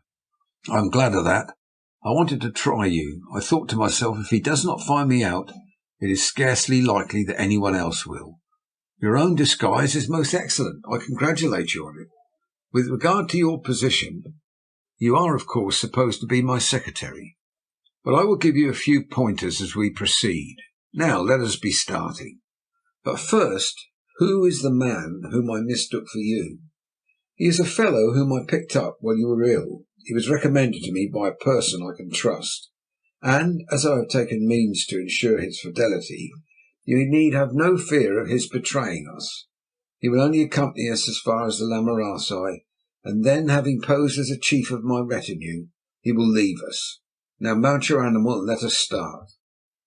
We went back to my pony, and when I was in the saddle we slowly filed out of the gateway, down the crowded street, through the gates towards the Yung Ho Kung, or the Great Lama Temple. This enormous building, which has the reputation of being one of the most inaccessible places in China to Europeans, is situated on the outskirts of the city, nearly 5 miles from the quarter in which Edgill's house was situated. It can be seen for miles. and it is as dangerous a place as it well can be. Remembering this, you may remember the sensations which animated me as we rode up to the first great gate. I could not help wondering what the fates had in store for us inside. For all I knew to the contrary, I might be destined never to see the world outside the walls again. It was not a cheering thought, and I tried to divert my attention from it by looking about me. Strangely enough, the first two gates were by no means difficult to pass, but at the third the real difficulty began. The next door was shut in our faces, though we knew our coming had been observed by those inside. Not a sign of any living soul presented itself. An awe-inspiring silence reigned in the great building, and for some time our servants hammered upon the door in vain. Then a shaven head appeared, and looking through a small grille, inquired our business. Whether the answer he received was satisfactory or not, I could not say, but seeing that it did not unbar the gate, Nikola rode forward, and leaning over in his saddle, said something in a low voice. Instantly the door flew open, and a man came forward and assisted Nikola to alight. He signed to me to do the same, and I accordingly dismounted and stood beside him. As I did so, a servant approached him, and greeting him with the utmost reverence, never daring to raise his eyes to his face, said something to him which I could not hear. When he had got through with it, Nikola turned to the man whom I had mistaken for himself in the courtyard of Pekin, handed him some coins, and said, "Your mission is accomplished. Here is the payment. Now be gone." Without waiting for further instructions, the man collected the little band of servants, and placing himself at their head, rode off. Then turning to the monk, who was still waiting, Nikola said, pointing to me, "This is my secretary. He is necessary to my well-being, so I beg that he may be allowed to enter with me." The monk nodded, and then, the gate being opened wide, we passed through it. Having done so, we ascended by means of a long flight of stone steps to a large courtyard, round which were a number of small stone rooms, not unlike cells. In the centre of this yard was an enormous wooden statue of Buddha, which riveted the attention at once. He was at least 70 feet high, was covered with all sorts of beautiful ornamentation, and held an enormous flower resembling a lotus in either hand. On his head was a large gold crown. In each section of it I could discern a smaller image reproducing the large one in every particular. Above the cells just described were a series of long galleries, which were reached by stairs from the courtyard, and above them again rose roof after roof and tower after tower. From this terrace, if one may so call it, we passed on to another, the approach to which was guarded by two magnificent bronze lions. Then through the temple after temple, each decorated with Chinese hangings, ornaments in gold, silver, ivory, bronze and enamel, we made our way. In the last of these we were requested to wait while our guide, who was evidently a person in authority, went off to find the high priest. For nearly 20 minutes we were left alone together. The place was eerie in the extreme. A soft wind entered and rustled the long silk hangings. There was an intolerable odour of joss sticks, and beside all this we had the pleasure of knowing that we were only impostors, dependent upon our own wits for our safety, and, for the matter of that, even for our lives. If but one minds of those we were among, we might consider ourselves as good as dead men. In such an enormous building, unvisited by foreigners, and owning hardly any allegiance, if indeed such a feeble reed could help us, to the Emperor of China, the news of our deaths would excite no concern, and we would be as completely lost as the bubble which rises majestically, only finally to burst unnoticed in mid-air. As I watched the morning light playing among the hangings, and listened to the booming of a gong, which faintly percolated into us from some distant part of the building, I could not help thinking of the sweet girl to whom I had plighted my troth, and who at that very selfsame moment might also be thinking of me, and wondering what I was about. That I did not deserve such consideration on her part was only too certain. For never surely in the history of the world had a man embarked upon a more foolish undertaking than I had done. Columbus in his lonely little ship, ploughing its way across the unknown ocean in search of land, the existence of which at times he almost doubted himself, was not one whit less desperate than we were at that moment. Franklin amid the ice, unconscious whether another week might not find his vessel ground to powder between the ice floes and himself, floating with his dead face turned up in the icy water, was not one tittle nearer it than we were while we waited for an audience with the Father Abbot of this most curious monastery. At the end of the 20 minutes, my ears, which of late had been preternaturally sharp, detected the pattering of sandalled feet upon the stone staircase at the farther end of the room.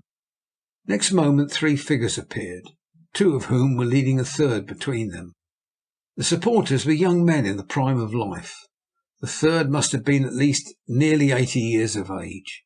One glance was sufficient to show me that he was not a pure Mongol, but had evidently Tibetan blood in his veins. Both he and his monks were attired in the usual coarse dress of the Buddhist priests, and very soon I discovered that their heads were as destitute of hair as a billiard ball. Having brought the old fellow down to the bottom of the stairs, the young man left him there and returned up the steps again. Then it was that we made the discovery that besides being old and infirm, the high priest of the Lamarasai was also blind. He stood perfectly still for a moment after we had entered, a queer trembling figure, dressed all in yellow. From his chin depended a long grey beard that reached almost to his waist. When our arrival had been made known to him, he moved his head in that way peculiar to the blind, and finally, with hands outstretched, came softly towards where we stood. "I beg you to tell me," he said, "who you are and how it comes that you thus crave our hospitality." He put the question in a high, tremulous voice, more like a woman's than a man's. "I am the high priest of the temple of Hanko," said Nikola gravely. "I believe my arrival is expected. If it is as you say, how shall I know you?" "Is the moon no longer aware that there are little stars?" asked Nikola, speaking with a perfection of accent that no Chinaman living could ever have excelled.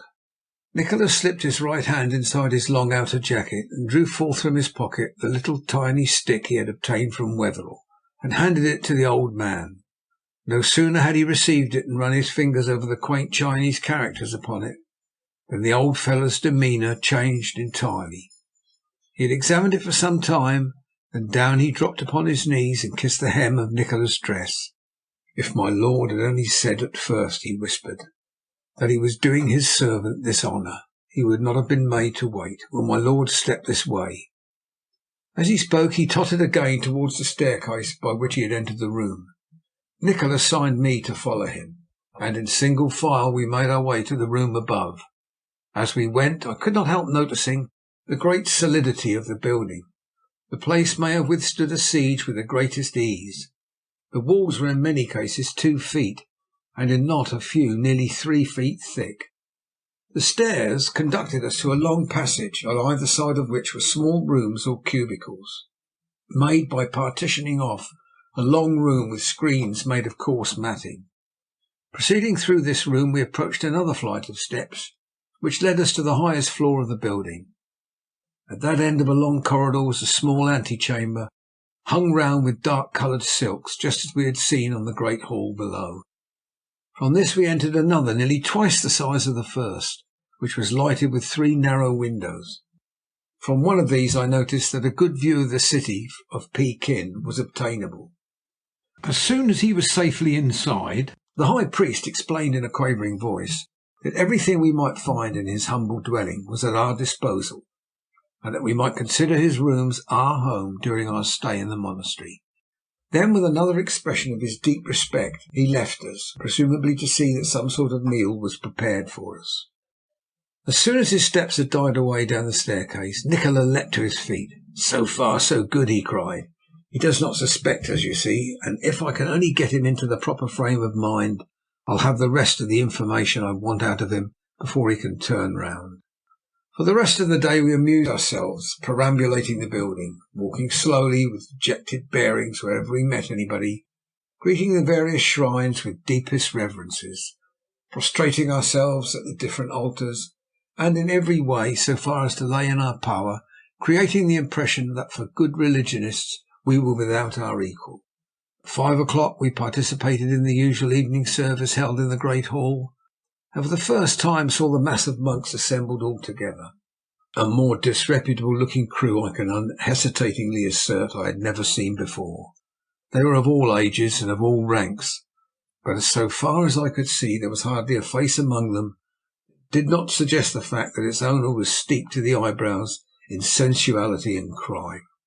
Taken altogether, I very much doubt that if for general blackguardism their equal could be found in the whole length and breadth of the East. Also, I could not help speculating as to what sort of chance Nikola and myself would have if our secret should happen to be discovered and we were compelled to run the gauntlet of the inmates. The service was not a long one, and in something under an hour we were back in our old room again. Then Nikola was summoned to an interview with the high priest, and while he was away I wandered downstairs and about the courtyards. It was the time of the evening meal, and those monks who had already dined were lolling idly about, chewing betel nut and gossiping over the affairs of the day. What they thought of my presence there I could not tell, but it struck me that I was not regarded with any too much favour. Possibly my supposed rank may have been partly responsible for this, though I could not see why it should give offence. Or it may have been that they entertained that difference of feeling which exists in other countries, as well as China, between the laity and the clergy, and would not speak until they were spoken to. At the end of one of the largest courtyards, that in fact in which we had noticed the large statue of Buddha, there was a fair-sized well, and round the coping were seated a dozen men. Their quaintly coloured garments, their shaven heads, and their curiously constructed pipes, all backed by the rosy glow of evening, constituted a most picturesque and effective group. I crossed towards them, and bowing to the party, seated myself at a place which has just been vacated. One of the party was an accomplished storyteller, and was in the middle of a lengthy narrative, bristling with gods, devils, virtuous men, and reverend ancestors. I sat down to listen. When he had finished, I applauded vigorously, and being desirous of ingratiating myself with the company, called for silence and commenced a tale myself. Fortunately, it received considerable commendation, but I could not help noticing that my success was not very palatable to the previous narrator. I had observed that he had been watching me ever since I had joined the circle, and that as I proceeded with my story his interest increased. Then, like a flash, the knowledge dawned upon me that I had seen him before. As I remembered the circumstance, a cold sweat of fear burst out upon me.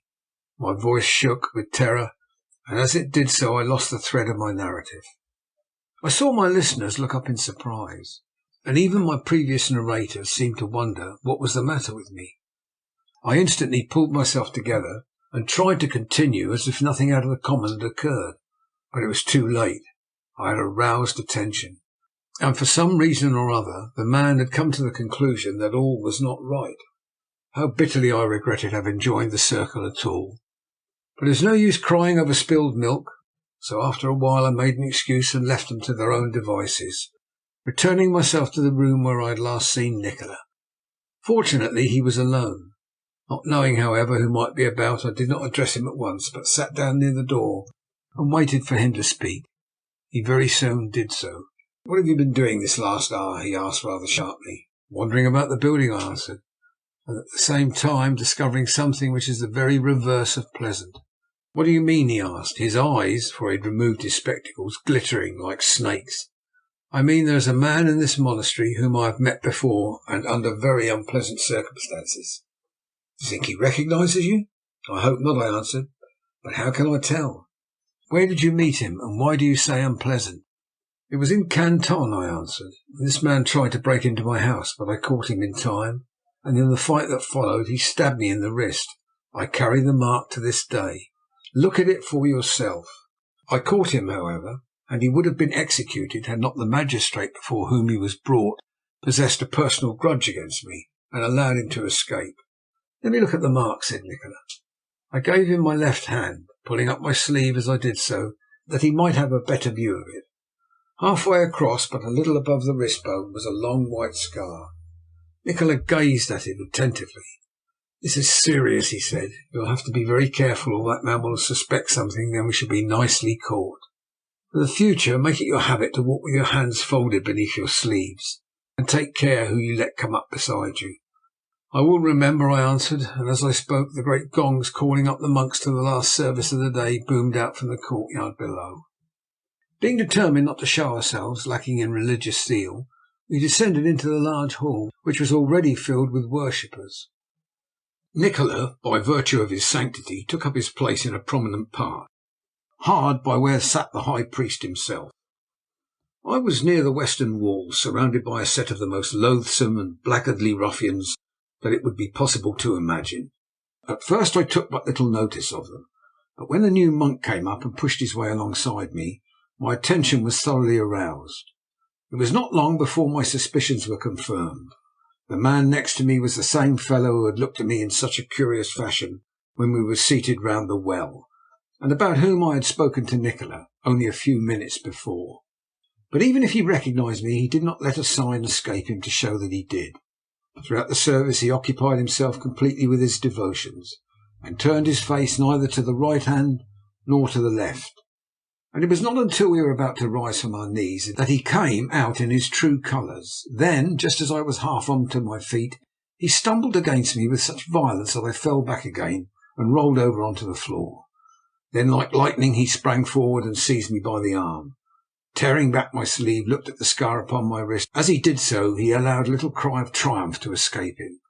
For a moment I stood too confused and horror-stricken at what had happened to say or do anything. And yet I knew that unless I could act promptly, we were indeed ruined. By this time the hall was more than half empty. Nikola, I could see, was standing at the farther end, talking earnestly to the high priest. To interrupt him would be akin to sacrilege. So when the man had left me and hurried out after the others, I stood at a little distance and waited for him to notice me. As soon as he looked my way, I placed 3 fingers of my right hand upon my forehead, a sign we had agreed to use whenever danger threatened us, and it was necessary to act quickly.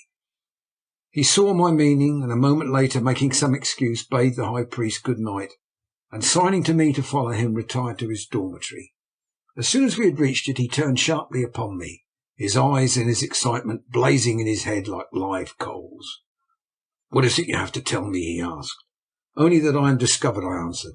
"While we were at prayers downstairs, the man whom I suspected this evening pushed himself in next to me. I immediately took the precaution to keep my hands covered with my sleeves, lest he should see the scar he had inflicted. I could not move away from him for obvious reasons, and when the service was over, I flattered myself that I had outwitted him. But he was as sharp as I was, and just as I was rising from my knees, he lurched into me and pushed me down upon the floor. With a natural instinct, I immediately put out my hands to save myself. As I did so, he seized upon my wrist. "This will put us in a nasty fix," said Nikola, "and one mistake at this juncture will ruin everything. He will, of course, go direct to the high priest and reveal his discovery. Then that worthy will come to me. I shall be compelled to produce you. You will be found to be an Englishman disguised, and as soon as that is discovered, we'll see the gleaming of the knives. This has come at a most unfortunate time, for by tomorrow morning, if all had gone well, I should have got the information I wanted, been told the word that would admit us to the monastery in the mountains, and we could have left this place and been off to it. However, there is no time to waste talking of what might have been. I must work out some scheme that will save us, and at once. You had better go into the inner room and leave me alone." As he spoke, I detected the sound of footsteps on the stairs. I ran into the inner room and drew the heavy curtain across the door. A moment later, the high priest, accompanied by 2 or 3 of the principal monks, and the man who had discovered me, entered the room. Looking through a hole in the curtain, I saw that Nikola had prostrated himself upon his knees and was occupied with his devotion. On observing this, the high priest and his satellites came to a dead stop. Nikola was in no hurry, but kept them waiting for at least 10 minutes. Then he rose and turned towards them. "And how does it come about that this rabble intrudes upon my privacy? Leave the room, all of you." He waved his arm, and the men fell back, but none too pleasantly. "Now, sir," he said to the high priest, who had watched these proceedings with no small amount of surprise, "what is it that my father requires of me?" "Nay, my son," said the man he addressed, "be not angry with us. There is without doubt some little mistake which will soon be set right. I have come to thee because it has been asserted by a young priest that the man whom you call your secretary is not a Chinaman at all, but a certain barbarian Englishman, called by the heathen name of Bruce.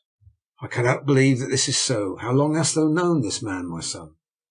"A matter of 3 weeks," said Nikola with a great air of candour. and during that time he has been continually about my person. What thy servant says is false. He is as true a countryman of thine as the Emperor himself. Let us decide the matter in this way. If it should be as thou sayest, then tomorrow morning I will have the dog out, and he shall answer for his duplicity with his barbarian life. If not, then I will tear the tongue of that living knave, thy priest, out of his mouth. Tonight I have to offer many prayers, and I am weary, so let it be decided between us in the great hall tomorrow morning." "It shall be as you say," said the old man. "Do not let there be ill feeling between us, my lord. Have no fear. If the man be all thou sayest, my servant shall surely pay the penalty." Having said this, he bowed himself before Nikola and then departed from the room. As soon as the sound of his footsteps had ceased upon the stone stairs, Nikola crossed the room and came to me. "They have gone," he said, "and now we have to find a way out of this difficulty." "Seems almost impossible," I answered doubtfully. "Nothing is impossible," Nikola answered. "As I have so often told you, we have got at least 6 hours in which to do something, and we had better look sharp and decide what that something shall be." End of chapter 9.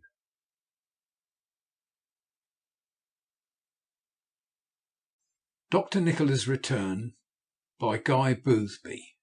Chapter 10. An exciting night in a Lamarasai. "There are 2 points to be held in constant remembrance," said Nikola.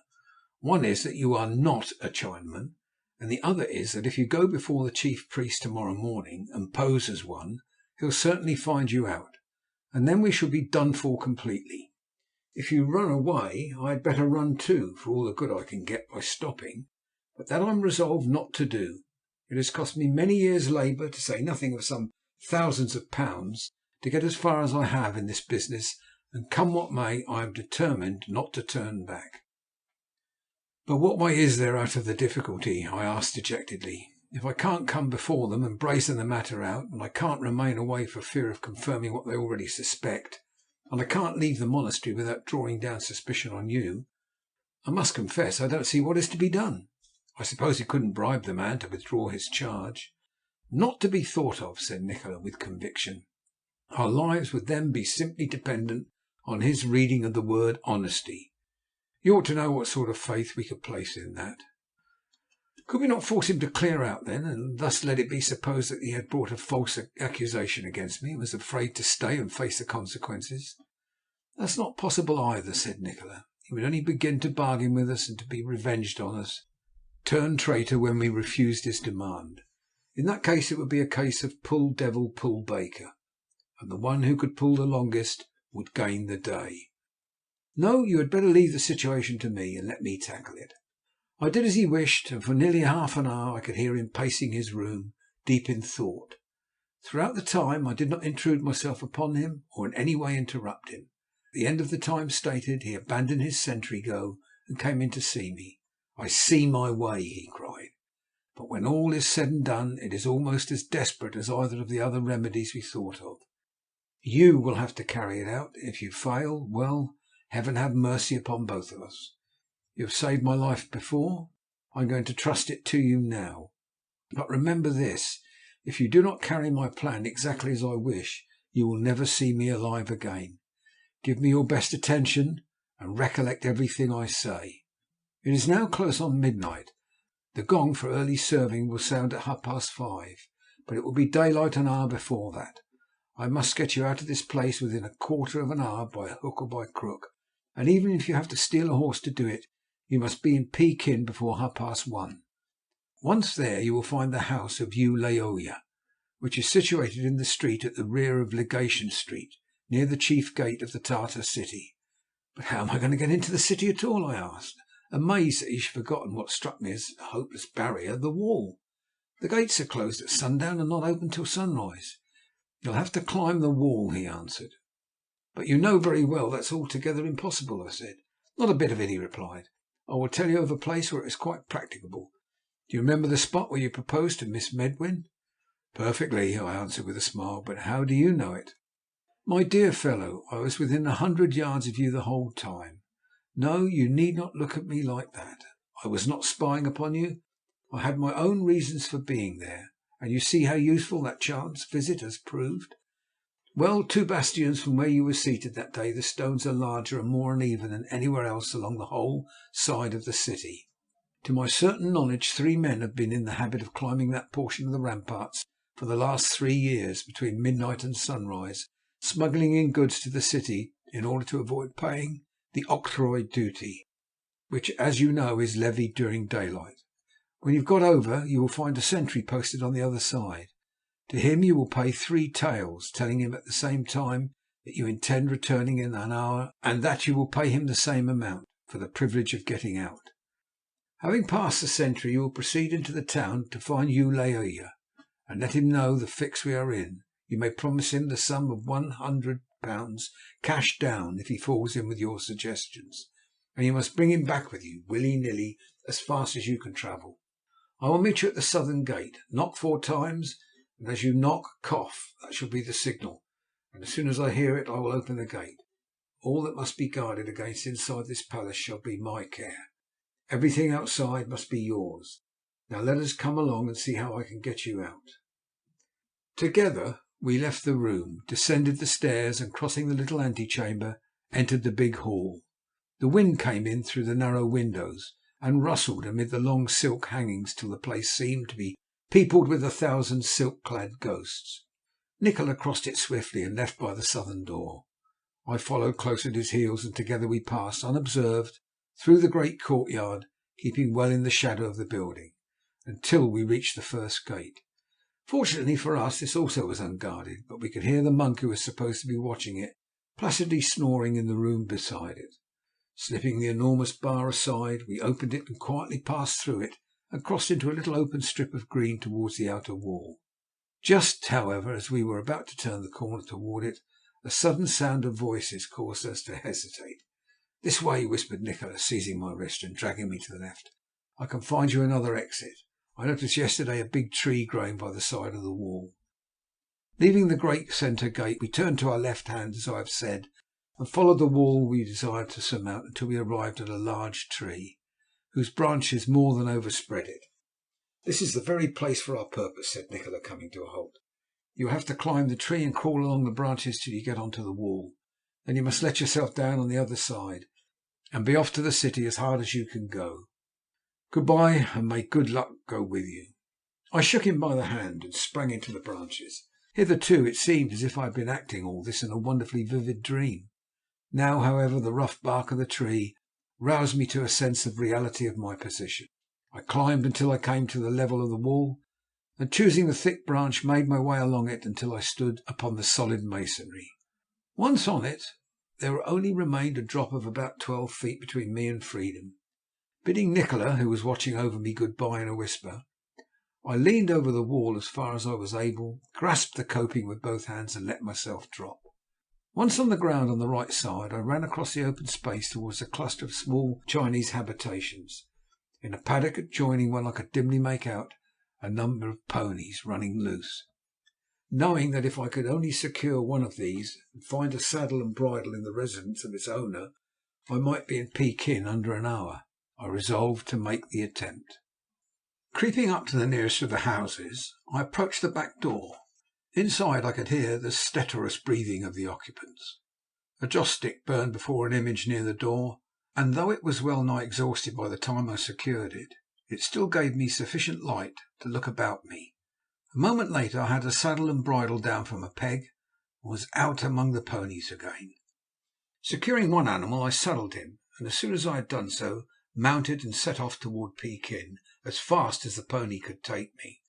The night was dark, but the track was plain. The little beast was more than willing, and as I did not spare him, something less than 3/4 of an hour after the time I had bade Nikola good-bye, found me under the great wall of the city. Arriving there, I searched for a convenient spot, and having found it, tied up my pony. When he was made secure, I set to work and hunted along the wall until I came to the scaling place of which Nikola had told me. As I reached it, a little light wind came up and sent the dust eddying about me. Hardly a sound disturbed the stillness of the night. Then, after making sure that I was unobserved and that I had chosen the right spot, I began to climb. It was no easy task. The bricks were large and uneven. Sometimes I got a good hold, but in many cases I had veritably to cling by my nails. The strain was enormous, and when I had been climbing for 5 minutes there was still so much of the wall ahead that I began to despair of ever getting to the top. But I was not to be beaten, and remembering how much depended on my getting into the city, I dragged myself wearily on, and at last crawled on to the summit. When I reached it, I could see the city lying spread out in the half-darkness below me. A little to the left where I stood was the place to be for ever sacred in my eyes, where I had proposed to and been accepted by my sweetheart, while away to the right again was that quarter of the town where at that moment she was in all probability asleep, and I hoped dreaming of me. As soon as I recovered my breath, I crossed the wall and descended by the steps on the other side. As I reached the bottom, a man suddenly rose from a dark corner and confronted me. In the half light I could see that he was a Chinese soldier, armed with a long spear.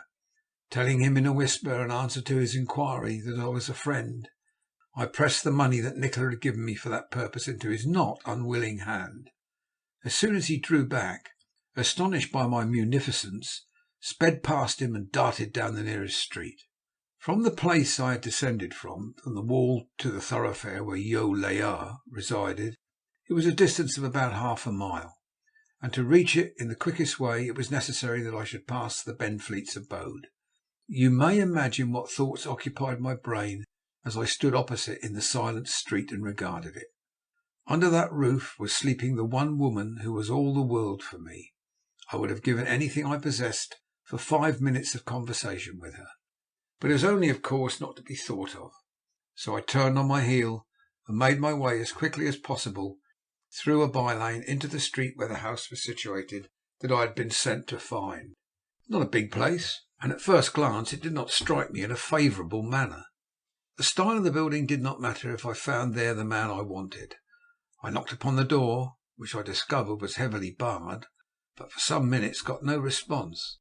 Then, just as I was beginning to wonder in what way I could best manage to attract the attention of those inside, I heard a patter of bare feet on the stone passage within. After much fumbling about, the door was opened, and a man appeared before me, but the very first glance told me that it was not the person I wanted. I inquired if Ulloa was at home, and if so, whether I could see him. But from the answer I received, I gathered that he had gone out earlier in the evening, and he was probably at a neighbouring house playing fan-tan. Asking the man who had opened the door if he could take me to him, and at the same time offering a bribe to do so, I was immediately conducted into the street again, down a by-lane, up another, and lastly brought to halt before one of the biggest houses in that quarter. My guide was evidently well known, for when the door had been opened the keeper did not attempt to bar our passage, but permitted us to pass through until we reached a fair-sized room at the back. Here quite 30 Chinamen were busily engaged upon their favourite pastime, but though we scanned the rows of faces, the man for whom we were searching was not among that number. Having made quite certain of this, we left that room, proceeded to another, where fan-tan was also being carried on. Once more, however, we were doomed to disappointment. Laoia was not among those present. Being anxious to obtain some news of him, my guide interrogated one of the players, who informed him that he had seen our man about an hour before. He imagined he had gone into the room we had just visited. We returned there and made further inquiries, only to elicit the fact that he had been seen to leave the house about half an hour before our arrival. "Have no fear, I will find him for you," said my companion. We thereupon proceeded down the passage past the doorkeeper and into the street again. Once more we took up the chase, passing up one street and down another, to bring up eventually in an opium house a little behind the English legation. The outer room, or that nearest the street, was filled with customers, but our man was not among them. The inner room was not quite so crowded, and there we found the man we wanted. But there was this drawback: he had smoked his usual number of postprandial pipes and was fast asleep. It was now hard upon 2 o'clock, and at most I dared not remain in the city more than another hour. At the same time, it would be a most foolish, if not a dangerous proceeding, to attempt to travel with my man in his present condition. If he did nothing else, he would probably fall down the wall and break his neck, and then I should either have to leave him or remain to answer inconvenient questions. But whatever happened, I knew I must carry him out of this house as quickly as possible to some place where I could try to get him round a bit. I said as much to the man who had found him for me, and then between us we got him up, and taking him by either arm led him off to his home. By the time we had got him there, he had in a small measure recovered from the effects of his smoke. Then we set to work, using every means known to us, to bring him round, and by 2:30 had so far succeeded as to warrant me in thinking I might set out on our return journey. "But what do you want me for?" asked Laoya, who was still a bit mystified, though fortunately not so far gone as to be unable to recognise me. "You are to come along with me," I answered, taking good care that the other man, who was well out of hearing, "out to the Lamaserai, where Nikola wants you. I will tell you the rest as we go." As soon as he heard this, and had collected a few little necessaries, we left the house and set off together for that part of the wall where I had made my descent into the city. The same soldier was still on guard, and when I had placed the money in his hand, he immediately allowed us to pass. Within 20 minutes of leaving Yu's house, we were ready to descend the other side of the wall. If I had found it difficult to ascend, it was doubly difficult to descend. The night was now very dark, and it was impossible to see what we were doing. The cracks and crannies which were to serve as resting places for our feet seemed almost impossible to find, and right glad I was when we stood on terra firma at the bottom. So far my visit to the city had proved most successful, but time was going on, and there was still the long distance out to the serai to be overcome before daylight. I went over to where the pony stood hitched to the tree, exactly as I had left him, and placed my companion upon his back. He was very nearly himself again now, so urging the little animal into a hand canter, we set off, I running beside him. In this fashion, running and walking, we stood before the southern gate of the great monastery. I had carried out my share of the business, and when once I had got Laoya inside, the direction of the remainder would lay with Nikola. Having turned the pony loose, his bridle and saddle upon his back, I approached and knocked upon the door, coughing softly as I did so. I had scarcely finished before it opened, and we found Nikola standing upon the threshold. He beckoned us to enter, and without losing a moment we did as we were ordered. Daylight was now near at hand, and the unmistakable chill of dawn was in the air. It was very certain that I had returned none too soon. Having passed through the gate, we left it behind us and made for the second archway on our left. The sentry box, if one might call it by that name, was still deserted, and the guard was snoring as placidly in his little room at the side as when we had crept through the way nearly 4 hours before. The courtyard, like its predecessor, was empty, but to show what a narrow escape we had, I may say that as we crossed it we could distinctly hear the jabbering of priests in the dormitories on either hand. At last we reached the door of the big hall. Opening it carefully, we sped across the floor and then up the stairs to our own apartments. Once inside, the door was quickly shut and we were safe. Then Nikola turned to me and, putting his hand upon my shoulder, said, "Bruce, you have saved me a second time, and I can only say, as I said before, you will not find me ungrateful. But there's no time to lose. You, Laoya, come with us." We passed into the inner room, and as soon as we were there, Nikola opened a small box he had brought with his other impedimenta, and having made the man seat himself upon the floor, set to work with wonderful dexterity to change his appearance. The operation lasted about a quarter of an hour, and as soon as it was completed, Nikola said, "Now change clothes with him, Bruce, as quickly as possible." When this was done, I could hardly believe my own eyes. The likeness was so wonderful. There, standing before me, was an exact reproduction of myself, in height, build, dress, and even in feature. The resemblance was most striking. But Nikola was not satisfied. "You must be changed too," he said. "We must do the thing thoroughly or not at all. Sit down." I sat down, and he once more set to work. When I left his hands I was a different sort of Chinaman altogether. No one would have known me, and in that case it was most unlikely that our secret would be detected. On the way from Pekin I had clearly explained to Laoya the part he would be called upon to play.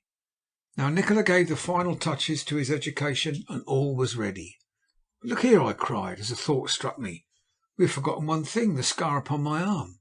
"Of course," said Nikola. "It's just those little bits of forgetfulness that hang people."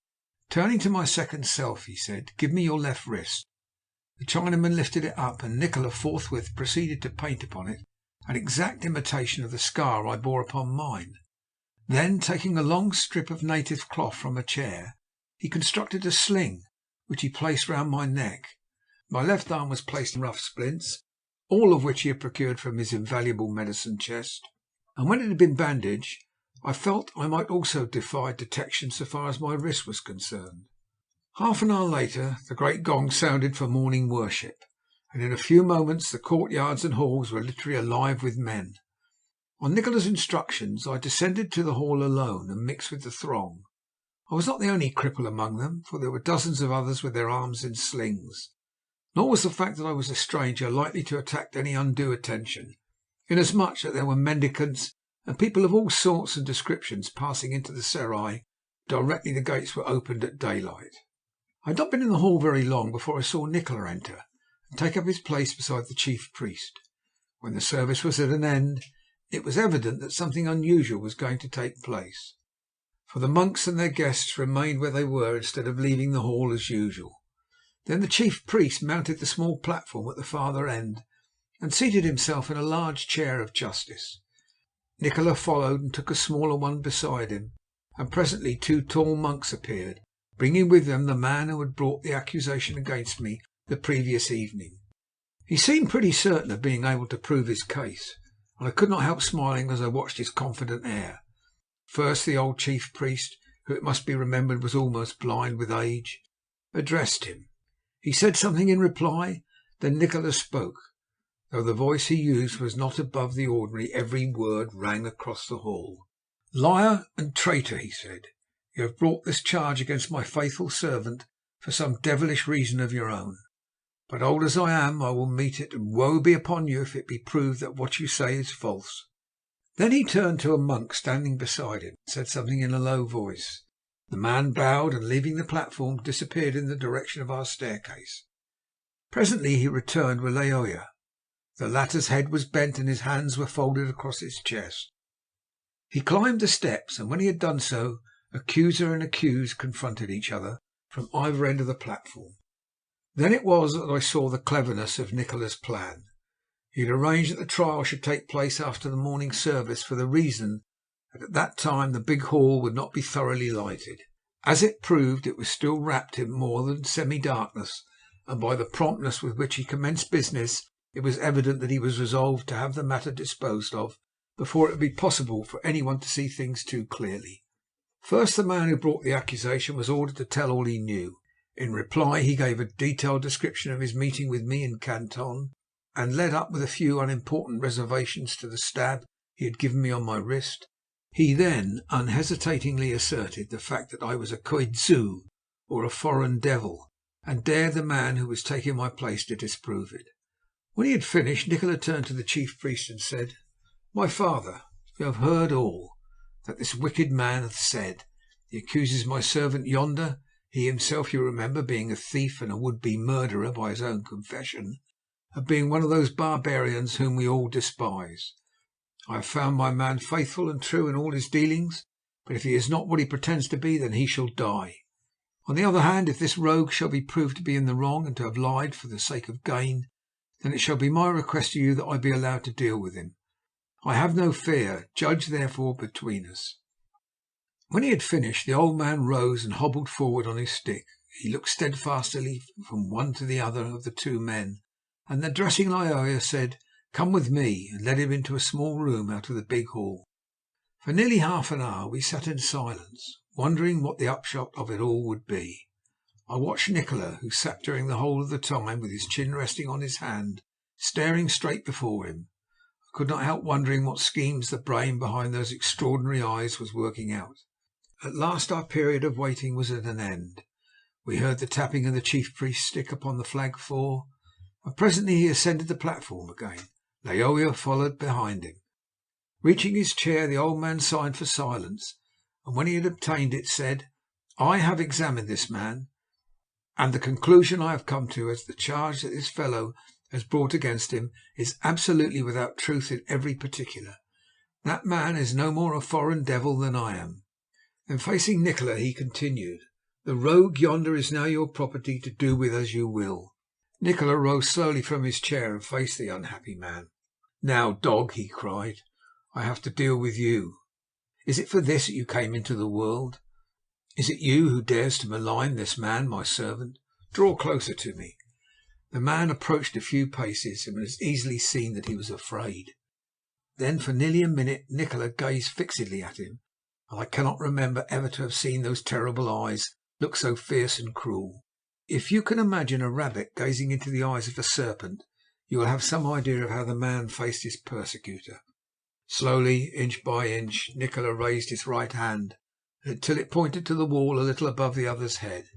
Then it began to descend again, and as it did so, the poor wretch's head went down also, until he stood almost in a stooping posture.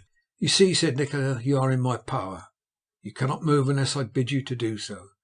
"I cannot move," echoed the man almost unconsciously. "Try how you will, you cannot stand upright," said Nikola. "I cannot stand upright," repeated the man in the same monotonous voice, and as he spoke I saw large drops of perspiration fall from his face upon the floor. You may be sure every eye in that large hall was riveted upon them, and even the chief priest was craning forward in his chair in order that he may not lose a word. "Look into my face," said Nikola, and his words cut like a sharp knife. The man lifted his eyes and did as he was ordered, but without raising his head. "Now leave this place," said Nikola, "and remember that until this time tomorrow you cannot stand upright like your fellow men. Let that be a warning to you. Remember that for the future my servants must be sacred. Go." He pointed with his right hand to the doors at the end of the hall, and bent double the man went down the aisle between the rows of gaping monks, out into the courtyard and the streaming sunshine of the newborn day. The chief priest had risen to his feet, and calling up a monk who stood near him, said, "Follow him and see that he leaves the serai." Then approaching Nikola, he said, "My master, I see that thou art he whom we were told to expect. In what way can thy servant help me?" "In what way can thy servant help thee? Give me an interview and I will tell you," said Nikola. "Follow me then," said the old man, and they disappeared into the room where the chief priest had conducted the examination of Laoa. After that the meeting dispersed. As soon as the hall was empty I seized my opportunity and went upstairs to our own apartment. There I discovered Laoa. According to Nikola's instructions we changed clothes again, and then I set to work to divest him of his disguise. When he was himself again I gave him the pedlar's dress which Nikola had prepared for this occasion, and also the reward which had been promised him, and bidding him good-bye I bade him get out of the monastery as quickly as he possibly could. It was nearly an hour later before Nikola joined me. When he did he could hardly conceal his exultation. "Bruce," he said in a loud whisper, almost forgetting his usual caution in the excitement of the moment, "I have discovered everything. I've got the chart and I've got the password. I know where the monastery is, and at daybreak tomorrow morning we'll set out to find it." End of chapter 10.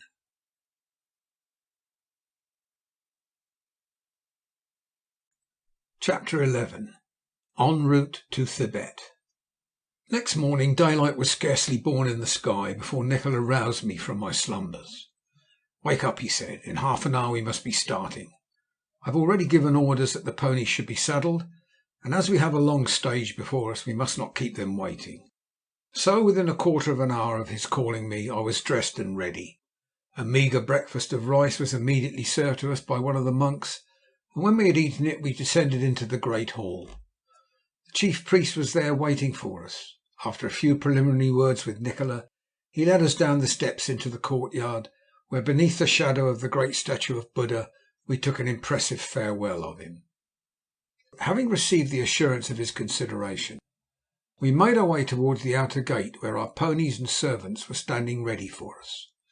The gate was thrown open, and in single file we proceeded through it.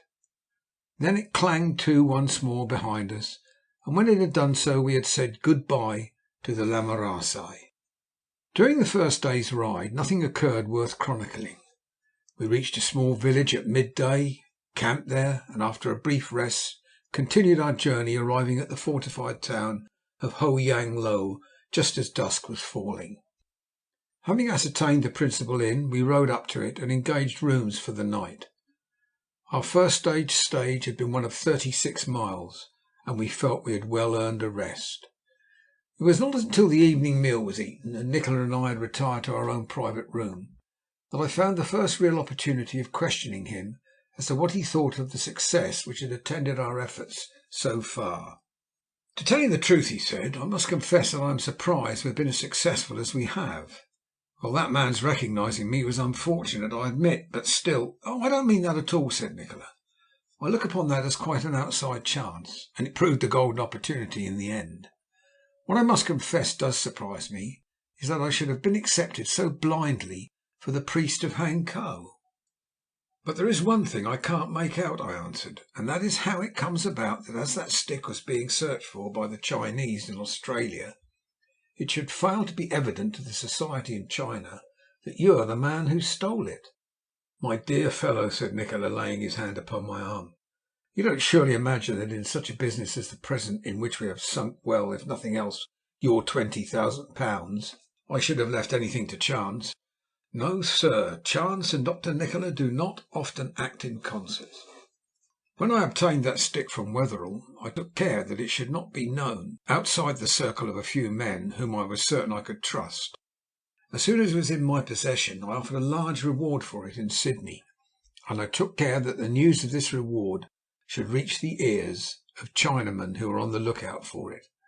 Then, on the plea that I was still in search of it, I returned to China, with what result you know. What does puzzle me, however, is how it comes about that the society has not yet found out that it has been deceived. It must eventually be discovered, and it can't be very long before it is. Let us hope by that time we shall be back in civilization again." I knocked the ashes out of my pipe, and rolling over on my blanket, looked at Nikola straight in the face. "By the time you have got to the end of this business," I said, "your information, presuming all the time that you do get it, will have cost you close on £50,000, very possibly more. You will have endangered your own life, to say nothing of mine, and those of many others, and have run the risk of being subjected to torture and all other sorts of horrors. Do you think it's worth it?" "My dear Bruce, I would risk twice as much to attain my ends. If I did not think it worth it, I should not have embarked upon it at all. You have evidently not grasped my character yet. If it became necessary for me to kill a fly, I would follow that fly to the utmost parts of Asia, and spend all I possessed in the world over the chase. But one thing is very certain, I would kill that fly. How much more, then, in a matter which is as important as life itself to me?" As I looked at him, I had to confess to myself that I had not the least doubt but that he would do all he said. I was very thankful to feel that I was not the fly. "There is a proverb," continued Nikola, "to the effect that whatever is worth doing well. That has been my motto through life, and I try to live up to it. But time is getting on. Let us turn in. We have a long day's ride before us to-morrow." We blew out the light and composed ourselves for the night, but it was hours before sleep visited my eyelids. Thoughts on almost every conceivable subject passed in and out of my brain. One moment I was in the playing fields of my old familiar English school. The next I was ratching round the Horn in an ice-bound clipper, shipmates with scurvy-ridden crew, and with a trio of drunken miscreants upon the quarter-deck. The next I was in the southern seas, some tropic island abeam, the thunder of the surf upon the reef, and palm-clad hill on palm-clad hill, rearing their lovely heads up to the azure sky. Then my thoughts came back to China, and as a natural sequence to Pekin. I enacted again that half-hour on the wall, and as the memory of it came back to me, I seemed once more to feel the pressure of that tiny hand in mine, and to see those frank, sweet eyes gazing into my face with all the love and trust imaginable. Gladys was my promised wife, and here I lay on the road to Tibet, in the company of a man who was feared by everybody who knew him, and in as desperate a position as any man would care to be in. It was long past midnight before I fell asleep, and then it seemed as if I had not closed my eyes 5 minutes before Nikola, who appeared to require no sleep at all, was up and ready to go on. Indeed, the sun was hardly risen above the horizon before our breakfast was dispatched and we were in the saddle. Nikola had remained behind to speak to the man who kept the inn. While he was there I amused myself by riding round to look at the other side of the house. It was of the ordinary Chinese inn stamp, not much dirtier and not much cleaner. A broad verandah surrounded it on two sides, and at the rear was a sort of narrow terrace, on which, as I turned the corner, two men were standing. When they saw me, they were for retreating into the house, but before they were able to accomplish this manoeuvre, I had a good look at them. The taller of the pair I had never seen before, but his companion's face was somehow painfully familiar to me. While I was wondering where I had encountered it, a messenger came round the building to inform me that Nikola was ready to start. So, catching my pony by the head, I returned to the front as quickly as I could, to find the cavalcade in the act of starting. As usual, Nikola took the lead. I followed him at a respectful distance, and the servants were behind me again. In this fashion we made our way down the track and across a stream towards a range of low-lying hills that could just be discerned away to the north. All around us the country was bare and uncultivated, with here and there a few mud huts, in colour not unlike the plain upon which they stood. By midday we had entered the range of hills, and following a well-made track through the rugged scenery, continued our journey in an upward direction. With the exception of a few camel teams laden with coal passing down to Pekin, and here and there a travelling hawker, we met but few people. In this region the villages are far apart, and what there are do not bear any too good a reputation. That night we camped at an inn high up on the hillside, and next morning made our descent into the valley on the other side. By the time darkness fell we had proceeded some 30-odd miles along the valley. The country was quickly changing, becoming more and more rocky, and the ascents and descents more precipitous. For this reason, at the next halting place we were compelled to part with our ponies, and to purchase in their stead half a dozen tiny but exceedingly muscular donkeys.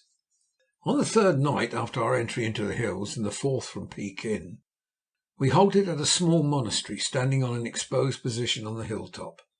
As we rode up to it, the sun was just declining behind the mountains to the westward. There was no need for any password, as we were invited to enter almost before we had knocked upon the gate. The place was occupied by an abbot and 6 priests, all of whom were devotees of shamanism. The building itself was but a poor one, consisting of an outer court, a draughty central hall, and 4 small rooms adjoining it. At the entrance to the central hall we were received by the abbot, a villainously dirty little fellow of middle age, who conducted us to the rooms we were to occupy. They were small and mean, and very much out of repair, and as a result exceedingly draughty. But if a view, such as would be met with but in a few parts of the world, could compensate for physical discomfort, we should have been able to consider ourselves domiciled in luxury. From one window we could look across the range of mountains over valley and peak, right away into the golden west. From another we could gaze down nearly 300 feet sheer drop into the valley, and perceive the track we had followed that morning, while through a narrow gully to our left we could make out the stretch of plain nearly 50 miles distant, where we had camped 2 nights before. As the sun dropped, a chilly wind sprang up and tore round the building, whistling through all the cracks and crevices with the shrillness of 1,000 souls in torment. The flame of the peculiar lamp with which our room was furnished rose and fell in unison with the blasts, throwing the strangest shadows upon the walls and raftered ceiling. This eccentric light, combined with the stealthy movements of the coarse-robed shaven monks, was not, as may be expected, the sort of thing to conduce to a cheerfulness of mind, so that it might not be wondered that I sat down with Nikola to our evening meal with a greater feeling of loneliness and in a greater amount of homesickness in my heart than I had felt at all since the journey commenced. When it was finished we lit our pipes and sat smoking for half an hour. Then, being unable to stand the silence of the room any longer, for Nikola had had a fit of the blues upon him, I left our side of the house and went out into the courtyard before the central hall. Just as I reached it, a loud knocking sounded upon the outer gate. 2 of the monks went down to open it, and when they had swung the heavy doors back, a small party of men mounted on donkeys rode into the square. The arrival of a party of travellers would at least afford me a little excitement, I thought, so I went down to watch them unload. As I approached them I discovered that they were 5 in number, and that the principals were 3, the remaining two being coolies. What their profession was I was unable to guess. They were all armed, and as far as I could tell had no merchandise with them. When they had dismounted, the old abbot came down to receive them, and after a little talk conducted them to the guest chambers on the other side of the hall opposite our quarters. For some time after the leaders had retired to their rooms, I remained where I was, watching the coolies unharness. Then, just as the last pack saddle was placed upon the ground, one of the owners came out of the house and approached the group. He had got within a few paces of where I stood when he became aware of my presence. Then he stooped, and as if to excuse his visit, opened the pack saddle nearest to him. I noticed that he did not take anything from it, and that all the time he was examining it he did not once turn his face in my direction. Therefore, when he wheeled quickly round and hurried back to the house without speaking to either of his men, I felt that I had every right to suppose he did not wish me to become aware of his identity. This set me to thinking, and the more I thought, the more desirous I became of finding out who my gentleman might be. I waited in the courtyard for nearly a quarter of an hour, after the animals had been picketed, and the pack saddles and harness carried away, but without his putting in another appearance. Then, seeing that he did not come, I went back to the building and set my brain to try and find some plan for discovering what I wanted to know. But for a long time I could hit on nothing. Then an idea came to me, and I left the room again and went round to the back of the building, hoping if possible to be able to discover a window through which I could look in upon them as they sat at supper. But it was easier, I discovered, to talk of finding such a window than actually to do it. The back of the monastery ran flush with the edge of the cliff, the rampart wall adjoining the building at the angle of our room. If I could only manage to pass along the wall and thus reach a small window, which I guessed must look out onto a tiny court, situated between the rearmost wall of the central half and that on the left of our room, I thought I might discover what I wanted to know. But to do this would mean a long and difficult climb in the dark, which I was not at all anxious to attempt until I had satisfied myself that there was no other way of obtaining the information I sought. It might very well be asked here why I was so anxious to convince myself as to the man's identity. But one instant's reflection will show that in such a situation as ours we could not afford to run a single risk. The man had plainly let me see that he did not wish me to become aware of his presence. That in itself was sufficient to excite my suspicion, and to warrant my taking any steps to satisfy myself that he was not likely to prove an enemy. As I have said before, we were carrying our lives in our hands, and one little precaution neglected might serve to ruin all.